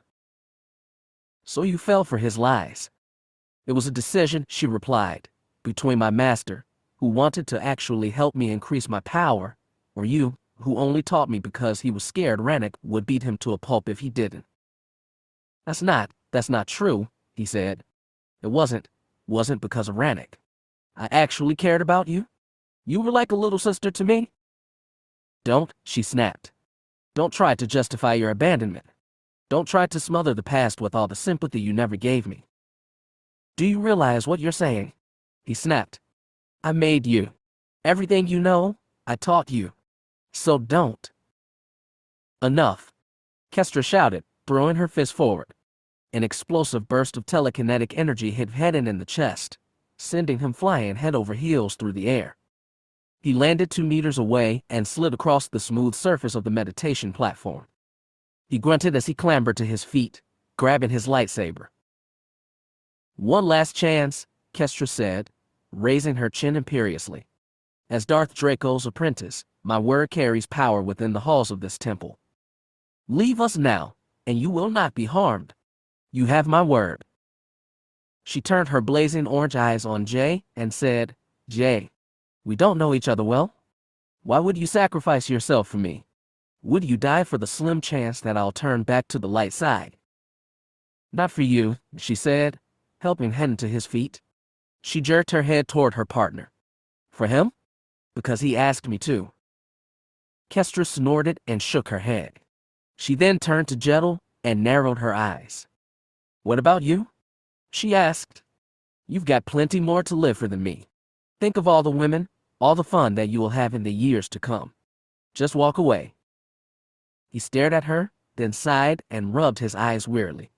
When he looked up again, his jaw was set in determination. "No." He looked at Vhetin and Jay and said, "I'm in this with these two. You're my best friend, Kestra, and I'm not just going to leave you behind." She turned her cold scrutiny on Vhetin, who was suddenly breathing hard. She put her hands on her hips and raised a thin eyebrow. "Well," she said, "what about you? If you stay, you will die. Leave now. Go back to Mandalore, back to Brianna. Don't throw your life away for me." He stared at the floor and gasped, I can't. I couldn't go back knowing that I left without at least trying to bring you with me." Kestra sighed, and her shoulders slumped. She readjusted her grip on her lightsaber, her razor-bladed fingers tightening over the cylindrical hilt. She shook her head and murmured, "I had hoped I wouldn't have to do this. But if you won't leave, I guess you will have to face your destiny." Draco had regarded the whole conversation with a gaze that was unreadable behind his contoured helmet. He slowly grasped one of the lightsaber hilts on his belt and ignited the blade. He flipped it around in a reverse sheen position, so the glowing blade was facing his shoulder. "I gave you your chance," Kestra said, taking a step forward. "Now your fate is sealed." "We're not going to give in without a fight," Vhetin said, his own blade activating with a loud snap hiss. He raised it in a defensive Makashi stance and narrowed his eyes as he heard Jettel and Jay raising their own blades. His heart hardened with a dark determination, and he knew he would do whatever was necessary. If you really are this Darth Kestra, he said, stepping forward, then Kestra is dead. And I need to stop you. If that's your wish, Kestra said softly. Cin and Jay Vhetin growled, taking a deep breath. Take Draco. Kestra is mine. Cin flexed his grip on his lightsaber blade and said, if you have to kill her, make it quick. She's earned that much. Vhetin said nothing, instead dashing through the floating embers toward Kestra with his blade held high. A vicious grin spread across her face, and she also sprinted for him, dragging her lightsaber across the smooth ground and slicing a red-hot gash in the floor as she did. As soon as she was near enough, she leaped high into the air and caught him in the head with a spinning kick. He cursed as he was knocked off his feet. He rolled back up just in time to block Kestra's next blow. She was quicker than he remembered, landing 3 slashes before he could barely blink. He had to pour all his considerable skill and speed into his defense.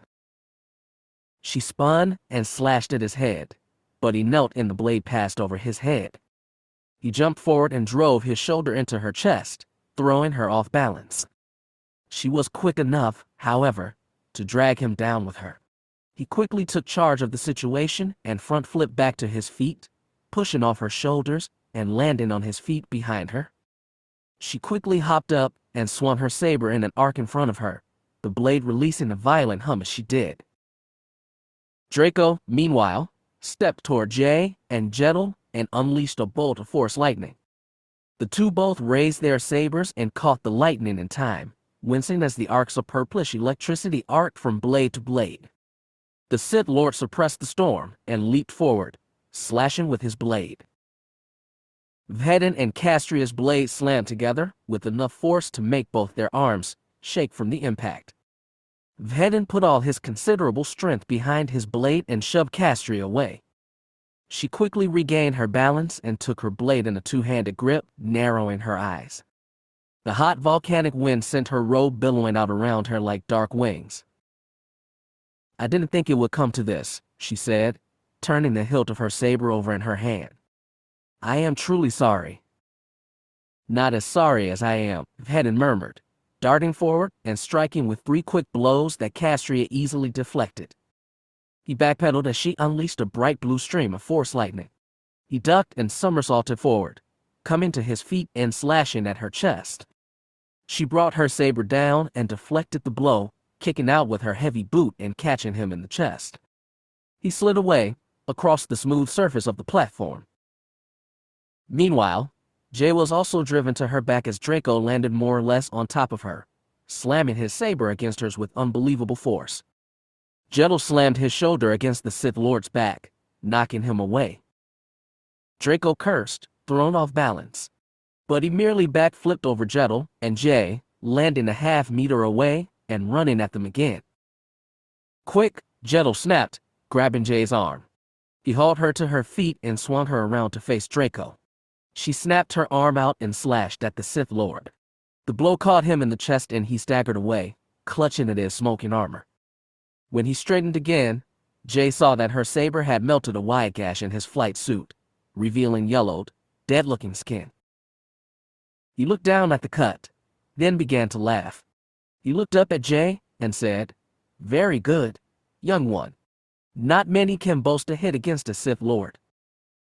Then he jumped forward again, his deadly intent translated into every movement of his armored body. Jay struggled to block his attacks, but was no match for a Sith Lord, trained in the ways of lightsaber combat. Draco slid his saber along hers and scored a shallow burn across her bicep. She cried out in pain, instinctively releasing her lightsaber. Draco backhanded her across the face before blasting her in the chest with a powerful force push. She went flying bodily through the air, landing almost a meter away and sliding toward the edge of the meditation chamber. She frantically scrabbled at the smooth surface, but was unable to get a firm grip on the floor. It was too late, momentum carried her too close to the edge. She skidded to the edge, feebly attempting to grab something to stop herself, then slipped off the platform and into open air. "No!" she heard Cin shout in dismay. Her eyes watered as she felt the hot volcanic air rush past her. This is it, she thought. I'm about to die." Then she shouted in surprise when a strong hand grabbed her wrist, abruptly halting her descent. Her eyes snapped open, and she saw Jettle lying on his stomach, reaching over the edge and grasping her arm. She stared at him with disbelief as he grinned and panted, "You didn't think I'd let you die without a second chance at showing you what a charming, gorgeous hunk I really am?" She dangled there in midair, holding onto his arm literally for dear life. "I appreciate the gesture," she gasped, her heart pounding, "but I'm still not going to sleep with you." A mock scowl crossed his face. Then he grunted as he pulled her back up to safety. As soon as she could, she clambered up onto the meditation platform. She collapsed face down onto the smooth surface, gasping for breath. "That was too close," she panted, pressing her face to the strangely cool surface of the platform. He was about to reply when he suddenly frowned and said, Where did Draco go?" Jay looked up and saw that the armored Sith Lord was nowhere to be seen. She frowned as well and said, "I don't know. Maybe he bugged out." "No time to rest, though," he said, clambering to his feet. He nodded toward the flash of lightsaber blades and said, "It looks like Vhetin needs our help." Vhetin grimaced as sparks flew into his face. Kestra yanked back her lightsaber before pounding it against his again with little more than simple brute force. "Why would I ever show you leniency?" she shouted, lashing out with Terros Causey movements that Vhetin had first taught her, all those years ago. "Why, when all you ever wanted was for me to get out of your life? I tried to give you the skills necessary to survive in a universe where the majority of beings would leave you dead in a gutter without a second thought." Vhetin shouted back, using his superior reflexes to counter Kestra's power. "I tried to help you live. You abandoned me, left me to die." If that was true, he grunted as Kestra kneed him in the stomach, "why would I have gone all this way to rescue you?" "You're a coward," she said as the sabers flashed in front of them, throwing sparks into their faces. "You only came to rescue me because you were scared of what Rannick would do to you if you gave up without doing anything." "That's not true," he shouted, landing a punch to her shoulder that sent her staggering dangerously close to the edge of the meditation platform. She swung her arms in wide circles for a moment, desperately trying to regain her balance. During her moment of distraction, Vhetin reached in, grabbed her by the throat, and threw her bodily in the other direction. She sprawled onto the platform and slid a few feet before clambering to her feet and running at him again. "I worried about you every day whenever I learned you were in trouble," Vhetin growled as he worked to deflect her next attacks. He could feel sweat soaking through his face mask, and his muscles were beginning to quiver from exhaustion. He wouldn't be able to keep up this fight for long. "I never contacted you because I was afraid you would be in trouble and the distraction would get you killed." "A poor excuse," Kestra said. "You're a liar, just like my master said you were." "Draco is evil," Vhetin shouted. He was now the one being driven closer to the edge of the platform. He could feel the heat from the magma on his back as he was forced to backpedal from Kestra. "He's filled your head with lies." "It's no more than what you did to me," she furiously shouted back. Her eyes blazed, and she suddenly landed a punch to his throat. He gagged and coughed, staggering slightly in surprise. She slammed his lightsaber away, knocking it far from his grasp, and seized his throat with her razor-bladed hand. With a sneer, she pushed him back until he was leaning back over the lake of magma, far below. He struggled weakly and grabbed at her arm to keep from falling. She raised her saber for a killing blow. "Give me one good reason why I shouldn't let you go," she snarled, her eyes glowing bright orange. Her robes were blown about her body, making her look as if she were made of swirling black mist. Vhetin coughed, choking because of her tight grip on his esophagus. I can't." She narrowed her eyes triumphantly. "I didn't think so. But I can show you," he continued. "What?" Then he swiftly pushed up her sleeve and grasped the flesh of her arm. He was dimly aware of an explosion of blue light erupting from both their eyes, and he heard her let out an agonized scream. A rushing sound filled his head and an image flashed into his mind's eye. It was the first day of his training with Kestra, a day he remembered well. "Careful," he said as Kestra had tried to penetrate his defenses. Her movements were powerful, but sloppy. He had easily been able to deflect her blows. Don't put too much emphasis on strength alone. If you're speedy enough, your momentum will take care of that.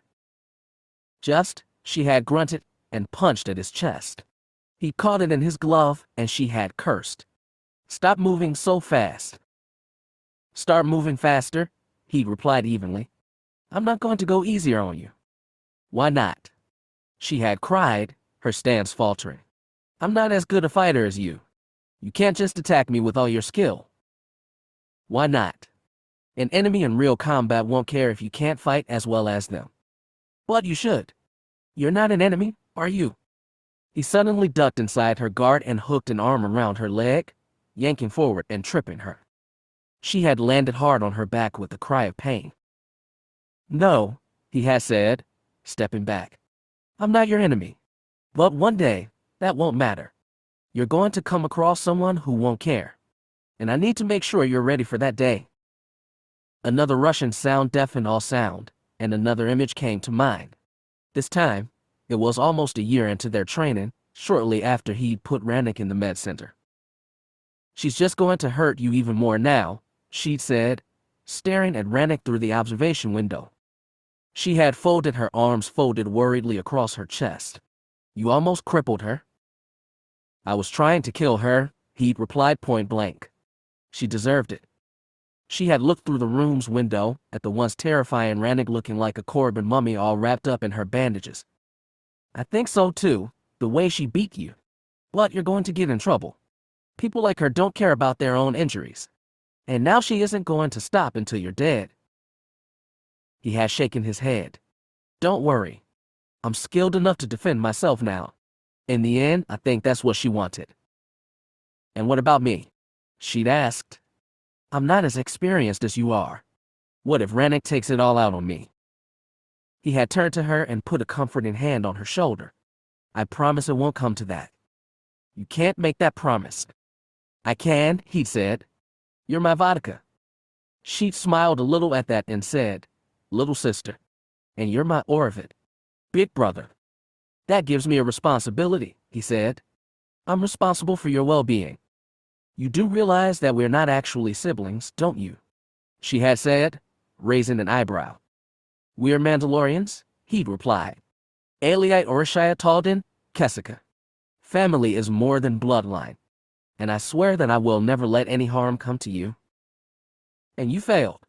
He heard Castria shouting, sounding as if it were echoing toward him from down a long tunnel. You lied to me? He concentrated hard and brought another of her memories to the forefront of her mind. Now, it was the last time he'd seen her before she'd been kidnapped. You sure you'll be okay? Raim had asked, surveying Kestra's new ship, the Cardator. It had been docked in the Keldabe spaceport on a warm summer morning, ready for departure. Raim had pounded a fist on one curved bulkhead and shaken his head worriedly. This bucket doesn't look rated for hyperspace travel. Hey, Kestra had said, rubbing lubricant oil off her hands with a dirty rag as she tinkered with her ship. She may not look like much, but she's fast and she's deadly. Don't underestimate her. Vhetin had surveyed the ship as well through his helmet as T-visor. His HUD scans had shown him the ship was structurally tough, and every room could be sealed off in the event of a bulkhead breach. It was indeed not to be underestimated. So, he said, hooking his thumbs into his belt as his comma had fluttered in the slight breeze. You've got your first contract. She beamed with pride. Yep. Some Twi'lek who murdered his wife when he was drunk as a Hutt, then stole all her possessions. The victim's sister wants him alive for 700 creds. He nodded, impressed. I'm proud of you, Kesika. Just remember to be careful. Don't expect this guy to go down without a fight. And don't. Hey, she said, flashing him a grin. I can't handle myself, Stripes. I'm not a little girl anymore. 13 years old and already hunting down dangerous criminals, he said, cocking his helmeted head. Most parents in the universe would disagree wholeheartedly. She nudged him hard in the arm and said, sometimes I wonder if you're more of a parent than a big brother. You worry enough to be my babur. I have to worry, he replied. You don't worry about anything. Besides, you're one of the few friends I have. If all my friends went off and got themselves shot, where would I be? There's that utilitarianism coming into play, she'd laughed. Always thinking about what's best for yourself. His smile had quickly faded. You know that's not true. I think about the situation as a whole, not just myself. I know, she said. I'm just joking around. That's another thing I've been wondering. Do you have a sense of humor? No, he'd replied point blank. She had laughed. It was an inside joke between the two. She tossed the rag back into one of her belt pouches, then said, I'll be fine. You don't have to worry about me.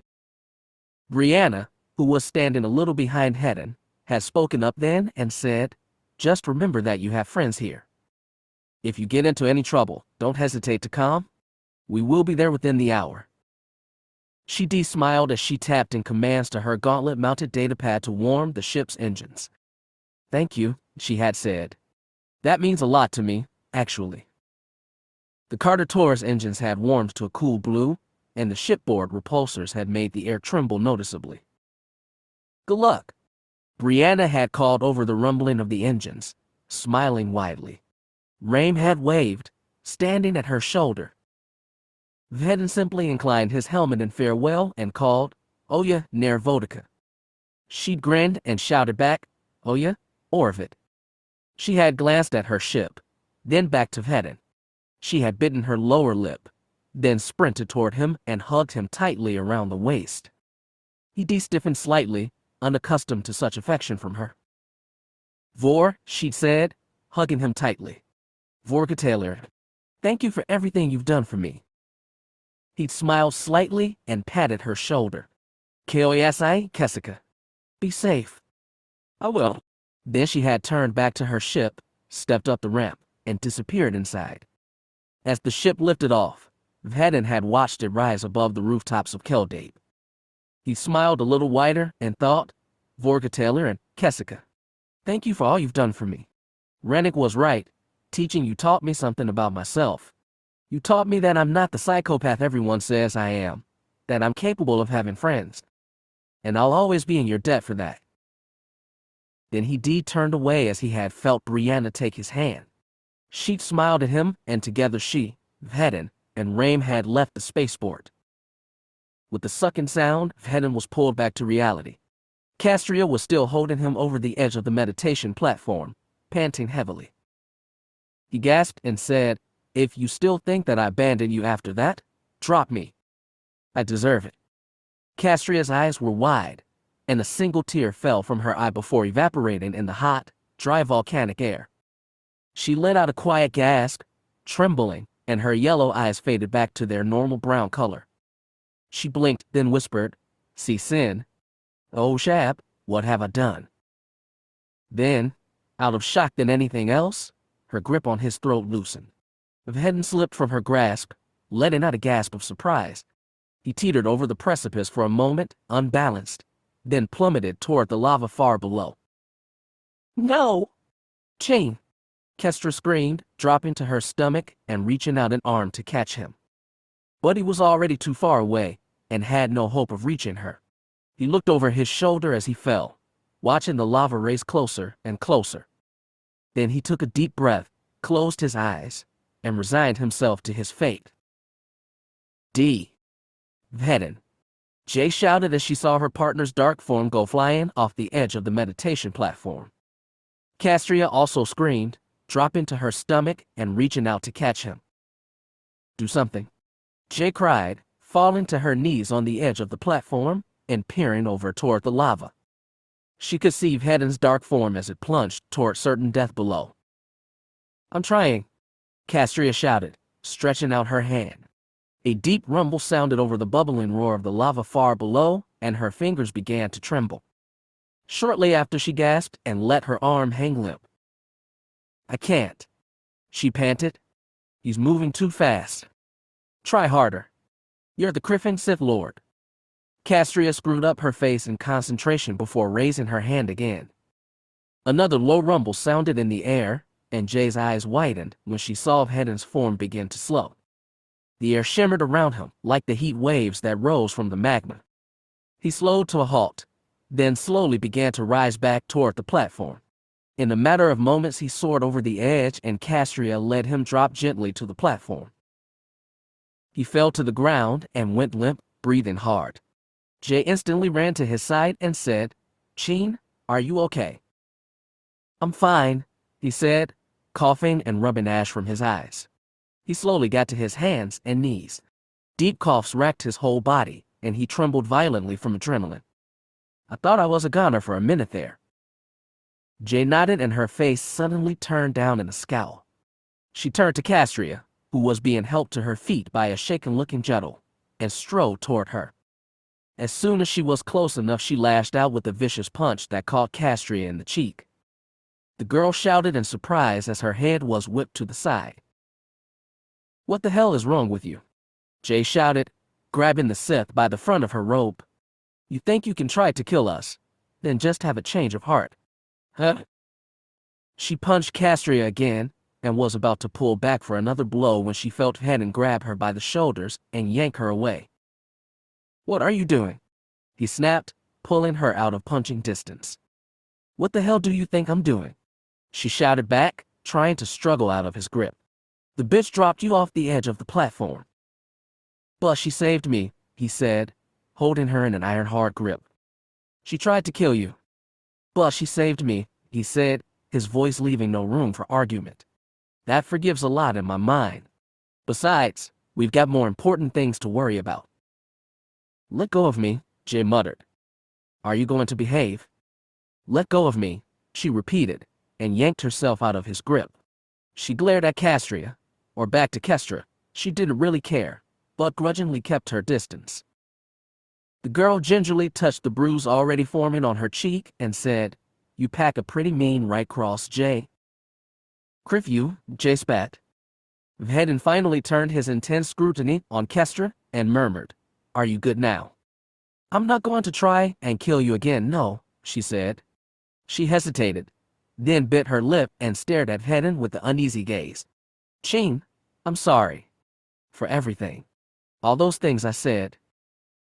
"Everything you told me was said when you were under a great deal of stress," Vhetin interrupted. "Right now our main priority is getting out of here alive." "You will not be leaving this enclave," came Draco's voice. Kestra suddenly gasped and clutched at her neck. The air shimmered and Draco faded into view, one razor-bladed clasped around her throat. He let out a snarl of frustration as he hoisted her into the air. Her feet dangled a few inches off the ground as he activated his lightsaber. "You had such promise," he murmured, raising the saber. Kestra's brown eyes widened in fear, and she began to struggle against the Sith Lord's iron-hard grip. It is truly a shame that it must end like this. Jedal was the first to act, throwing his arms Draco's shoulders in a futile tackle from the rear. The stalker leader barely flinched until Vhetin and Jay both barreled into his chest, knocking him off balance. He released Kestra, who collapsed to the floor coughing, and they all landed in a massive tangle of arms and legs. Draco released a telekinetic shockwave that sent everyone flying head over heels away from him. Jay hit the door they had entered through and fell to the smooth platform floor, her head spinning. Draco calmly picked himself up, retrieving his fallen lightsaber and activating it with a flourish. He brushed ash of his shoulder pad and turned his gaze on Vhetin, who was closest to him. "Most unwise," the Sith Lord said, raising his scarlet saber over his head. He was about to plunge the saber into Vhetin's back when a blast of blinding blue-white force lightning erupted out of nowhere, hitting him in the chest and sending him staggering back. "What?" he gasped in astonishment, clutching his chest as the storm abated. Jay looked up to see Kestra, her eyes blazing and her robe billowing out around her. The girl leveled her arms and unleashed another blast of lightning from her fingertips that brought Draco to his knees. "You almost made me kill my own friends," she snarled, hitting him with another bolt of lightning. "I won't let you finish the job." As she loosed another storm of lightning, Draco raised his own razor-bladed hands and caught the electricity in his hands. The storm swirled in flashing, crackling orbs before arcing up his arms and disappearing. Kestra grimaced and took a step forward, releasing more power from her fingertips. "Guys," she shouted to her friends, "get behind me." Jay staggered to her feet and did as she said, dimly aware of Hedden and Jettle doing the same. The entire chamber was now shaken and 100-foot-tall spouts of lava erupted from the deep pool far below the platform. Jay's eyes began to water from the heat, and she squinted to see. "You fool!" Draco shouted over the popping, snapping lightning. The electricity was now swirling around his arms in freakish blue-white whirlwinds. "If I can wield it, I can deflect it." "I'm counting on it," Kestra shouted back. She suddenly threw her arms wide, cutting off the storm, then pushed both palms forward. A huge blast of energy hit Draco in the chest, sending him flying further into the room. He landed more than 3 meters away. Kestra spread her arms again and made fists of her hands. Jay watched in amazement as the support cables anchoring the platform to the insides of the volcano buckled and twisted. Draco saw this too, because he scrambled to his feet and cried, "No!" He unleashed a huge storm of lightning that completely enveloped Kestra's body. Vhetin took a step forward to help her, but Jettle grabbed his arm and shouted, "No, wait. You can't help her." Moments later, the storm swirled around Kestra's body, spinning around her arms before exploding out toward the support cables. The huge metal supports let out tortured screams, then snapped away from the walls completely. "No!" Draco screamed again, stopping the flow of lightning and sprinting toward the hunters as the platform began to fall. As soon as he was close enough, however, Kestra let out a shout and hit him with another force push to the chest. Draco plummeted into a collapsing mass of twisted metal girders and quickly melting durasteel as the lava below exploded up to meet him. He disappeared into the mess with the last echoing scream. A moment later, the remains of the meditation platform sunk into the white-hot magma, disappearing from view. Kestra stood on a ledge that had once been the main bridge out to the platform, hands clenched at her sides, breathing hard. Jay shook a strand of sweaty hair out of her eyes, looking at Kestra with newfound respect. She may have tried to slaughter them, but killing the Sith Lord got her a long way in Jay's book. Vhetin cautiously stepped up to the girl and put a comforting hand on her shoulder. He nodded and said quietly, "You did well, Kestra." She shook her head and whispered, "No, he's not dead." "What?" Jettle said, frowning and taking a step forward. You did just see what we did, right? Sith Lord or not, no one could have survived that." She shook her head again. "I can't sense him. He's not dead." "If that's the case," Vhetin said, "we better get out of here." "Jay." "I'm on it," she said. She pulled her comlink and dialed in Callan's code. As soon as the huntress answered, she asked Callan, "Glad to hear your voice. Have you secured Void?" "In Kestra's ship?" Callan replied. "It's messy. There's quite a few ex-Sith troops out here, but flight systems red-green across the board." Jay gave Hedden a thumbs up and said, "We're good to go." He nodded, then surprisingly grabbed his own comm and activated it. He dialed in a code and said, "Vapid 20, calling local command. Whenever you're ready, guys." Then he deactivated the comm and tucked it into the back of his glove, where he'd be able to easily speak into it. Jay frowned at him, cocking her head. "Who was that?" "I'll explain later," he said, gently guiding Kestra toward the door. "Let's go. We're not out of this yet." Kestra nodded, grabbing 2 lightsabers from the ground. She kept one and handed the other to Vhetin. She looked to Jettle and Jay and said, "We'll find you guys weapons along the way." "Meanwhile," Vhetin said, "heading out. We'll be dressed as hostiles, so watch yourselves." Jay frowned at Jettle, who looked equally confused at the hunter's comm call, but they quickly followed the other 2 out the door and into the hall beyond. Chapter 18. Saved by Order 66. Vhetin had barely stepped through the door before he heard a wild war cry, and he instinctively ducked. He saw a stalker swing a scarlet saber at his head. Kestra quickly jumped into motion, grabbing the man by the shoulder and driving her saber into his gut. The man coughed and fell, dead before he hit the ground. Barely breaking stride, Vhetin scooped up the man's fallen lightsaber and tossed it to Jay. She caught it and activated the blade in time to block the blow of another hooded Sith. She deflected the slash and brought the saber up across the man's chest, knocking him to the floor. She didn't pause to see if he would rise again, just grabbed his saber, tossed it to Jedel, and kept moving. "Come on," Vhetin called, breaking into a run. Kestra must have already sensed his impatience. She was already at the end of the hall. "What's the rush?" Jedel asked as he and Jay broke into a run. "No time," he replied, checking the chrono on his comm unit.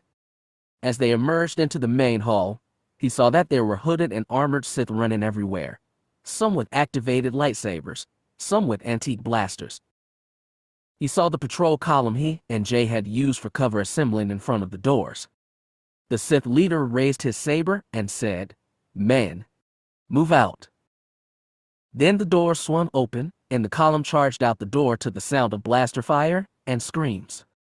They had barely stepped through the door before a gravelly voice shouted, "Open fire, men."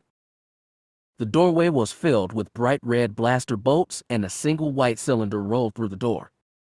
One of the Sith lords picked up the cylinder, frowning curiously. "Down," Vhetin shouted, shoving Jay to the ground. A moment later, the Sith lord disappeared in a detonation of blazing white light. A huge explosion shook the hall, sending chunks of volcanic rock falling from the ceiling. One of the rocks hit Jedel in the shoulder, and he grunted in pain. As soon as the explosion had faded, leaving scorched bodies in his wake, Vhetin hauled Jay back to her feet. "What the criff is going on?" she shouted as they began struggling through the crowd again. "Did this place break down into civil war in the minute since we last saw it?" Vhetin's comm answered for her as they took cover down a side hall, watching the Sith sprinted in all different directions in blind panic. It sputtered to life and a voice said, "Viper 20, come in." "Here," Vhetin said, raising his arm. Again, Kestra seemed to be a step ahead of the rest. She was grinning from ear to ear as she listened to the transmission. "Good to hear your voice, Vhetin," sighed the voice. "If you died, I'd owe either Miss Mokina or Miss Bellin a rather substantial favor. And an upstanding commander such as myself cannot allow such an occurrence to take place." Jay frowned, finally catching on, and said, "Is that who I think it is?" Vhetin grinned behind his face mask and said, "How long until the orbital bombardment?" "As soon as we receive confirmation from our commando teams that this so-called High Council of Sith Lords has been destroyed." 15 minutes. 10. Vhetin nodded and motioned for the rest of them to hurry. As he did, the voice from his comm said, "This is Fleet Commander Lanesh Polano, Mon Calamari Imperial 7th Armada. All topside ground units fall back to the gunships. Orbital bombardment in 10 minutes. Repeat 10 minutes." "That's the Criffin Empire," Jedel said as they ran down another side hall packed with Sith hurrying for safety. "Commander Polano owes Jay and me a favor," Vhetin said. "I called that favor in before we left." Jay laughed out loud, ducking out of the way of a towering Sith with heavy body armor.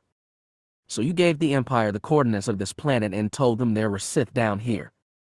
Cin, that's genius. Save the congratulations until we are out of here," he said, shoving a stalker out of the way as he ran. He'd never been more relieved when he saw the door to the hangar platform come into view. He and Kestra quickly carved a hole in the door and kicked it in, covering Jedel and Jay as the two stepped through. "You first," Kestra said, jerking her head toward the door. "Are you kidding?" Vhetin said, holding his saber in a defensive posture. "After all we've gone through to rescue you, I'm not letting you out of my sight. You get through there first." She opened her mouth to argue with him, then abruptly closed it and ducked through the large hole in the door. Vhetin took a last look up and down the hall, then moved through himself and sprinted toward the familiar shape of void. The sky was dark outside, dirty purple-white lightning flashing through the ashy clouds. A warm, dirty rain fell from the clouds, hitting Vhetin's lightsaber blade and hissing slightly as it did. He paused to crane his neck upwards and could just barely make out the massive triangular shapes of 3 Imperial-class Star Destroyers as they descended through the atmosphere. South of the landing pad, he could also see the bright white armor of stormtroopers and the flash of red lightsabers as Imperial and Sith troops fought for control of the huge staircase leading toward the Enclave. "This is Commander Pelano," sputtered his comlink. "Imperial commando teams have confirmed the neutralization of the Sith High Council. Commencing aerial bombardment in 2 minutes. All ground forces drop what you are doing and get to an evac vehicle." "Vhetin," shouted Kestra from the ramp of the Carter Tor. "Come on." He started and sprinted toward his own ship, very aware of the rumble in the air as the Star Destroyers charged their building-sized cannons. Cin and Jay were waiting for him as he hurried for the cockpit, as was, oddly enough, Jax. The Toro chirped at him, a bloody stalker helmet between his paws.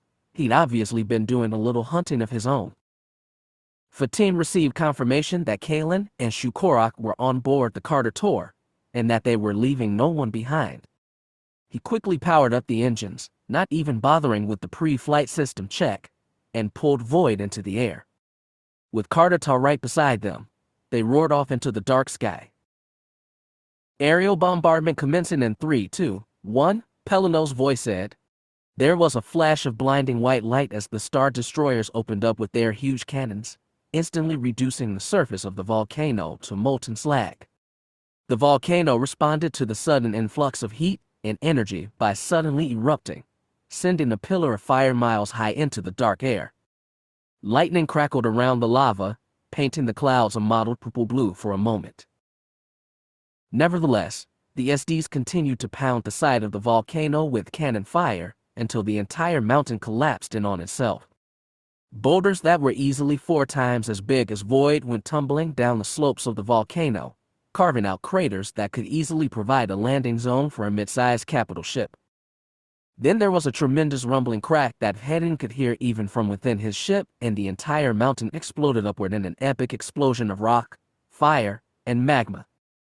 Vhetin watched in amazement as the sea of magma splattered against the bottom of one city-sized Star Destroyer, slopping against its shields for a moment before falling back to engulf the dark petrified forest below. The miles of land surrounding the volcano were now situated under a massive sea of molten rock. The volcano itself was now little more than a torch mass of boulders bigger than buildings, between which spouted geysers of magma.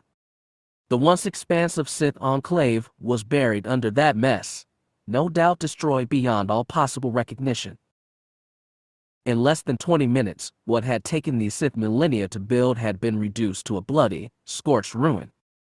Vhetin felt a momentary pang of sympathy, then remembered that these were the Sith that had sanctioned Kestra's kidnapping. "Wow," Cin said, craning his neck to watch. He let out an impressed whistle and said, "Now that is one hell of a mess."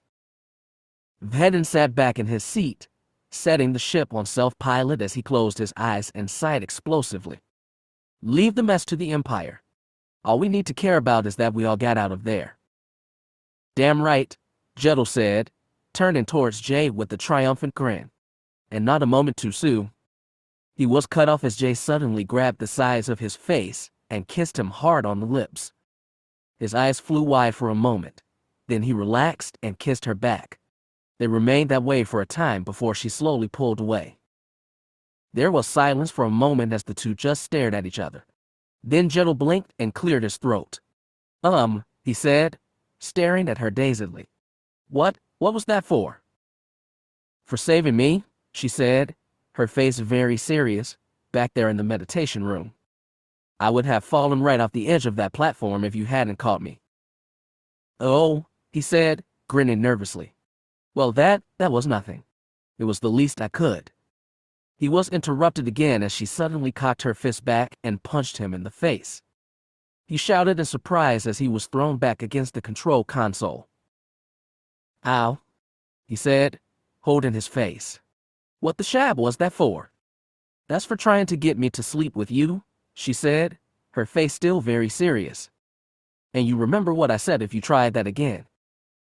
"Damn, yeah, I do," he said, rubbing his jaw. "Good," she said, then turned and strode out of the room without another word, rubbing her knuckles. The cockpit door slid shut with a hiss behind her. Jettel stared after her in confusion, then turned to Vhetin and muttered, "I like the kissing part better." Vhetin stared at him, then chuckled and turned back to the control console. "I'll bet. But you can't say you didn't deserve it." "Yeah," he sighed. "I guess I have to admit that." He said farewell, then stepped out of the cockpit as well. He looked up and down the hall, wary of another attack from Jay, then cautiously headed toward the circular center room. The door slid shut behind him, leaving Vhetin in silence. He sighed and sat back in the seat, putting his hands behind his head and trying to ignore his sore muscles. "It's over," he thought with a pleased sigh. "It's all over, we're all safe, and we're all going back home." The comm suddenly sputtered and Kestra's quiet voice said, "Vhetin, are you there?" He quickly sat up and said, "I'm here." "You okay?" "I'm fine," she replied. "I just wanted to say, I really didn't mean any of the things I said back there. I never thought you abandoned me. I don't know. It seemed that way after all that Draco showed me." "I understand," he said, nodding. "It's good to have you back. Aliite Orishaya Talden, Vodka." He heard a soft laugh from the other side of the comm, and she replied, "Aliite Orishaya Talden, Orvit." From Imperial HoloNet Newscast 25C30. News anchor, this just in. We are receiving reports that a major naval fleet has been deployed to a previously unexplored planet that seems to have been a haven for Jedi fugitives from the Clone Wars. Image. Bouncy helmet cam image of one of the stormtroopers fighting on the staircase leading to the Enclave. Troopers are being mowed down at the front lines by hooded beings using lightsabers. Only the most trained eye could see that the sabers have been recolored to show up as blue and green.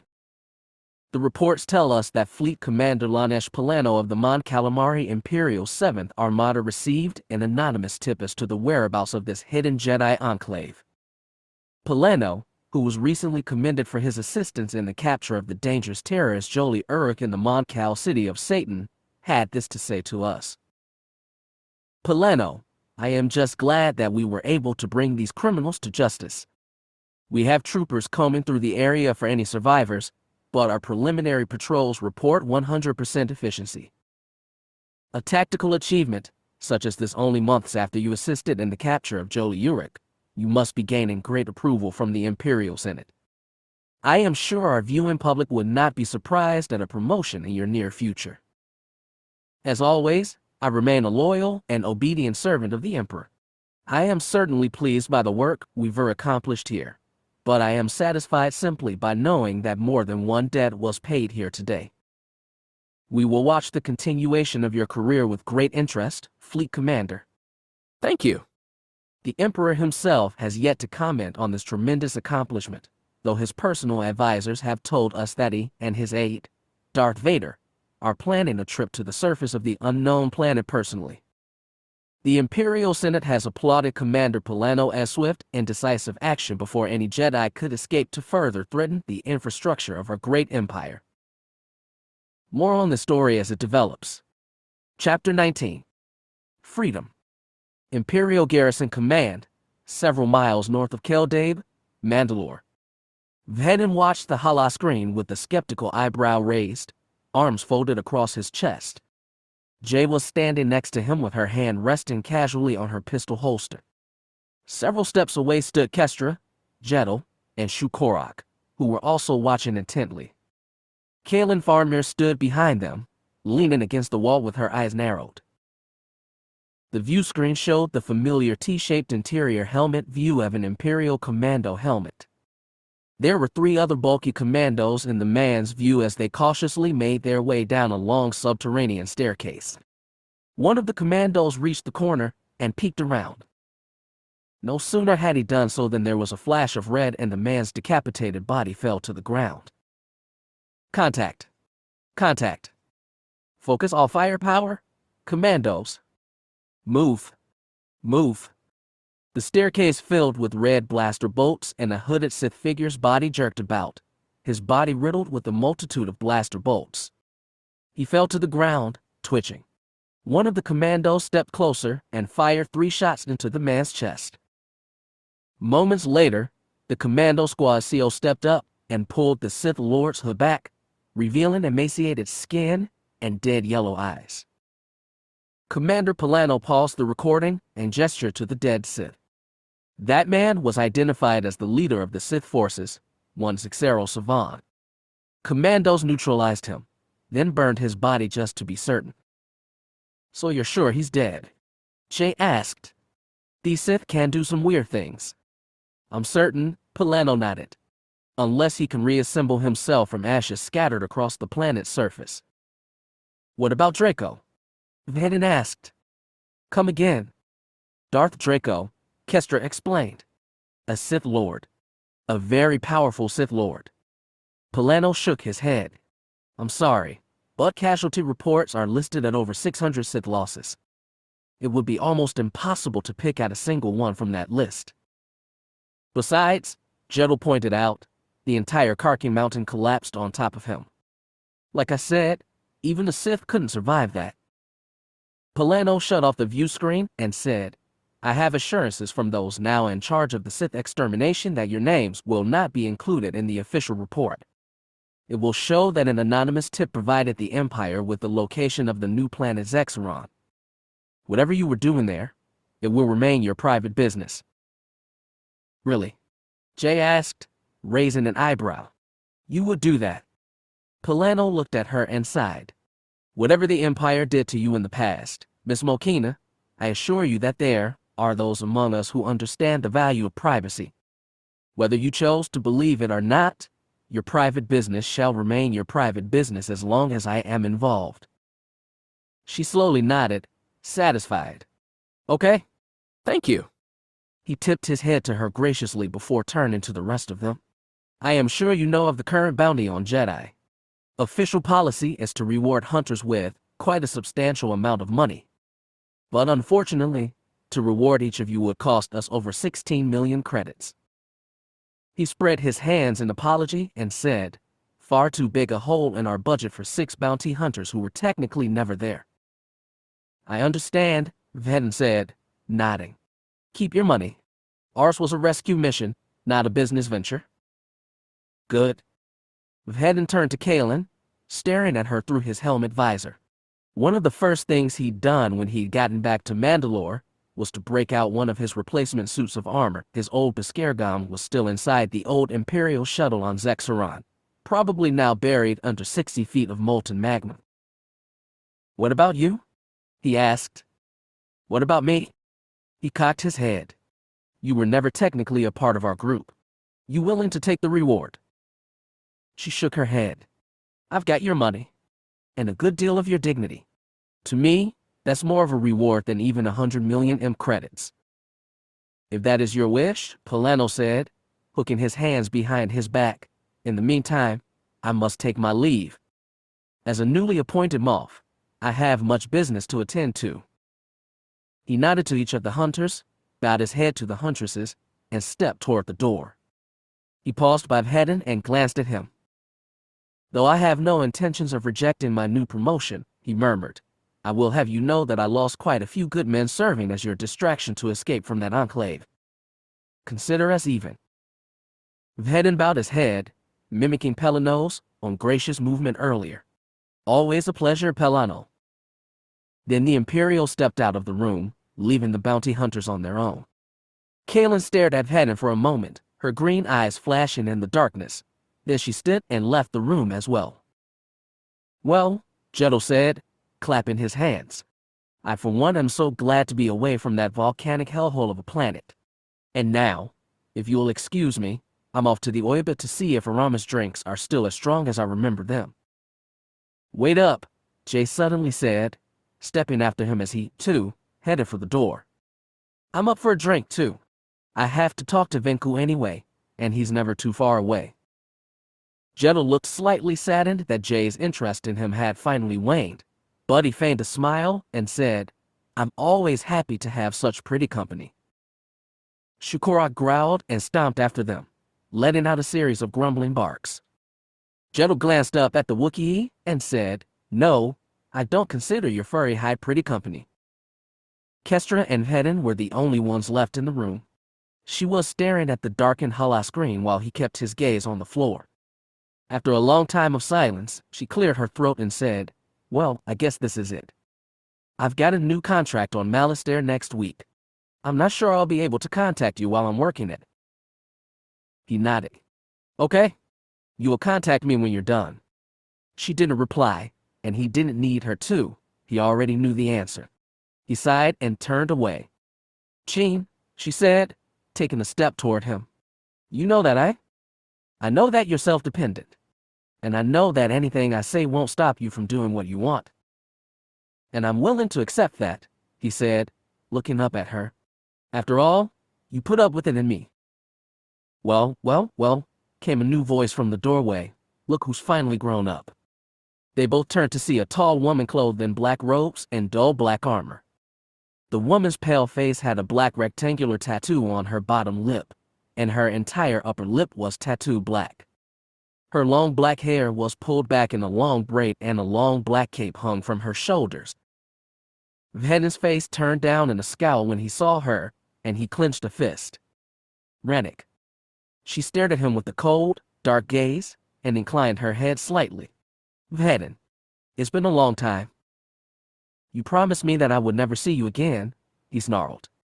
"Word is traveling around Keldabe," Rennick said, taking a step into the room.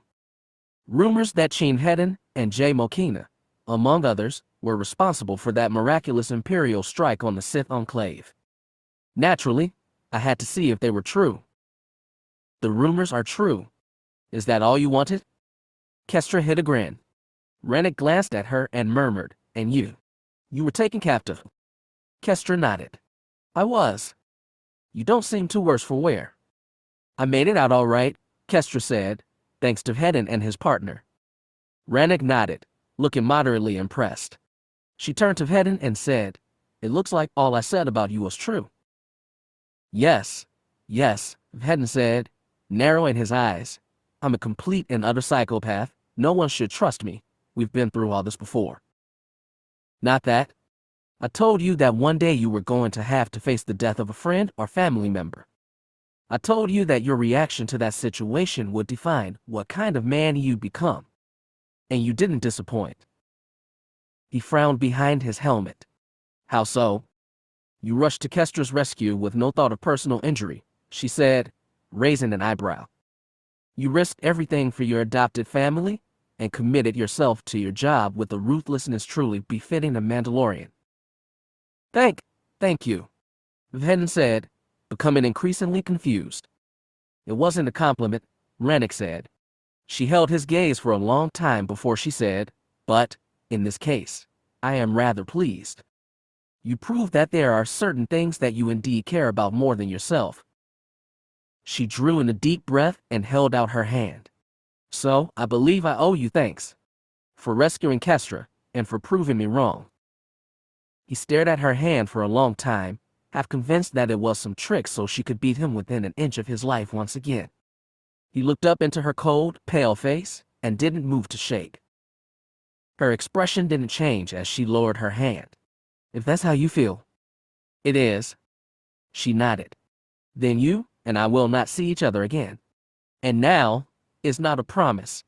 It's a guarantee." "Make sure it's for real this time," he murmured. "Next time I see you, I may not be so polite." She stared at him, then nodded slowly, and turned back to the door and disappeared through it. Moments later, the ringing boom of an Imperial spec-reinforced door echoed through the room. Vhetin and Kestra glanced at each other in silence for a moment. Then they both burst out laughing. Vhetin didn't find anything remotely funny about Rennick's appearance, but he reveled in the peace of this moment with Kestra and the happiness in knowing that they were both safe. A Mandalorian expression came to mind that summed up the feeling perfectly. "Eli Jaonik Orishaya man. Family is more important than anything." Yes, Vhetin was a firm believer in that fact, and that was why even Rennick's appearance couldn't dampen his spirits. Family was indeed more important than anything, more than old vendettas, more than fear of death, even more than his own personal doubts and shortcomings. In the end, everything else paled by comparison. So, Kestra gasped as she fought to stifle her laughter, "You up for a drink at the Audiobook as well, Stripes?" "Drinks are on me," he said, gesturing to the door. "After you?" "Nuha," she said. "I went through the door first back on Zexeron. It's your turn now." He grinned and grudgingly stepped through the door and into the hall beyond. Chapter 20. Revenge. Planet Zexeron, 15 parsecs into the unknown regions. Two stormtroopers picked their way through the rubble that was all that remained of the Sith enclave. Ash rained down from the sky, kicked up by the 50-meter explosions of magma from the new lava sea that still streamed out from the remains of the volcano. "So," said Trooper TT-320, "what's the deal with this place? Is it true that there were Jedi hiding out here?" CD-983 shook his helmeted head and poked at a boulder with the barrel of his rifle. The rock was splattered with blood, but there was nobody nearby. "Don't know. The guys from the 25th Battalion saw the most combat on the stairs, and they said that the guys had red lightsabers." "Red sabers? Like Vader?" "Yeah, like Vader." "Weird, huh?" 983 sighed. The guys from the 25th also said the report that said the operation had a 100% efficiency rate was a load of pooty. "What, so they weren't able to confirm that all the Force users inside were killed?" "The Griffin volcano collapsed," 983 said. "The explosion killed off most of the 25th. Of course they weren't able to confirm that the Force users were killed." "I guess it doesn't matter," 320 said, nudging a volcanic rock with his white armored boot. "Like you said, the volcano collapsed. Red lightsabers or no, they can't still be alive, right? I mean, even Lord Vader couldn't survive something like that." "Makes you wonder, doesn't it?" 983 said. "About why so many Imperial forces were deployed out here. Why we're still picking through this ruin." "Jedi are a threat to the peace of the Empire," 320 said. "And if they were allowed to survive, they would have just been another crazy group of Force users trying to run the galaxy," 983 interrupted. "Just like Vader. The guy can snap people's necks with his mind. What the criff is up with that? It's a powerful way to keeping your underlings under your control." "Yeah, I guess I have to give you that one," 983 admitted. "But that doesn't qualify him to be first gun to the Emperor and have hundreds of beings quake in fear at the sound of his name. If not." There was a clatter of rocks from behind them, and both troopers spun towards the sound. Their rifles snapped up to track a dark figure that staggered out from behind a large volcanic boulder. "Put your hands in the air," 983 shouted, gesturing with his rifle. "On your knees." The humanoid being staggered into the light. His leather belt skirt was scorched away, and what remained of his armor was red hot. His hands were covered by smoldering black gloves with razor-bladed fingers that were twisted and warped by high heat. He fell to his knees, letting out racking coughs that shook his entire body. 320, "Cuff him," 983 said, readjusting his grip on his rifle. "We're taking him to the captain." "Affirmative." 320 stepped forward and unhooked a set of electroshock binders from his utility belt. He'd barely come within a meter of the armored man when the bladed gloves snapped up and made a fist. 320 was hoisted into the air as if he were hooked onto rappelling lines. The trooper gasped and choked, clutching at his throat. The armored man looked up, an ugly-sounding wheeze emanating from his contoured helmet. The man clenched his fist harder, and 320 went limp to the sound of crackling bones. Moments later, 320 was tossed aside like a limp doll, his body clattering over the rocks before disappearing into the magma sea with a puff of smoke. "Contact! Contact!"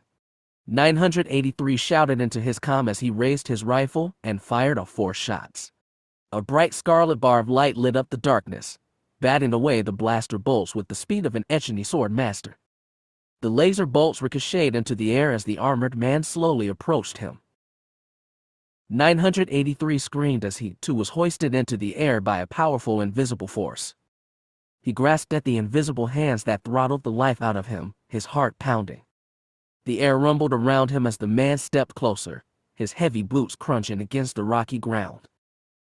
Then the man simply flicked his wrist and pulled 983 toward him, impaling him on his activated lightsaber. Darth Draco flicked his wrist again and let the stormtrooper's body fall to the ground. He nudged the corpse with his boot, then stepped past him. He narrowed his eyes, looking through the narrow T-strip visor of his helmet toward the roiling clouds and the 3 Imperial capital ships, these so-called Star Destroyers, that still hung over the remains of the volcano. He felt a dark rage boil up inside him, and he clenched a fist in hatred. His order was in ruins, his stalkers were decimated, and, with no way of escaping Zexeron's surface, his mission could very well be impossible to complete. And it was all thanks to those meddlesome Imperials and the surprisingly inventive bounty hunters. Draco cocked his head and closed his eyes, taking a deep breath as he let the heat of his anger flow through his body. He could feel it like warm water lapping around his limbs, over his head, down his arms. It sent a thrill through his body, making a wide grin stretch across his hidden face. The currents of the dark side told him that his order could be rebuilt, his stalker forces retrained, and that his mission, though impressively delayed, was still very far from over. A sudden moan brought him out of his reverie, and his gaze snapped toward the sound. He saw a large rock slide with a large pool of blood leaking out from beneath the rocks. With a single gesture, he lifted the rocks off the ground and tossed them several meters away. The absence of the stones revealed the twisted, crushed body of a woman in crushed black armor. He knelt next to her with a sigh as she opened bloodshot eyes and whispered, "Darth Draco." He inclined his head. "Darth Various. No husband now, I see." She let out a weak chuckle that made blood bubble up out of her mouth. She blinked slowly and said, "The situation is far too important to worry about such trivial matters." "The mission?" he murmured. She nodded. "Why, you are the last remnant of our order. You have been entrusted with the power to complete our mission." She reached up and clasped his gloved hand tightly. Her eyes widened slightly with insistence as she struggled to get the words out before her life force slipped away. "Find Sidious and Vader," she gasped, her hand trembling as she clutched at him tighter. "Destroy them and bring peace to the galaxy. The peace that only the true lords of the Sith can bring." "It is my burden," Draco said, unclipping his saber again. He pressed it to her chest, his thumb hovering over the activation stud. "My purpose in life is to complete this mission. I will kill these false lords. For the Sith." He nodded. "For the Sith." Then he pressed the activation stud. Various eyes flew wide as the blade penetrated her chest, carving through flesh, muscle, and bone. Then she relaxed with a sigh and went limp. Draco dropped her hand, a sneer crossing his face, and straightened again. He once again looked up into the ashy, cloudy sky, watching the Star Destroyers with interest. Unless he was very much mistaken, they were his ticket off of Zexuran. Yes, he would complete his mission. For the glory of the Sith and as retribution for his fallen order, he would complete his mission. With a deadly determination translated into every movement of his body, he set off across the volcanic wasteland, ready for whatever came next.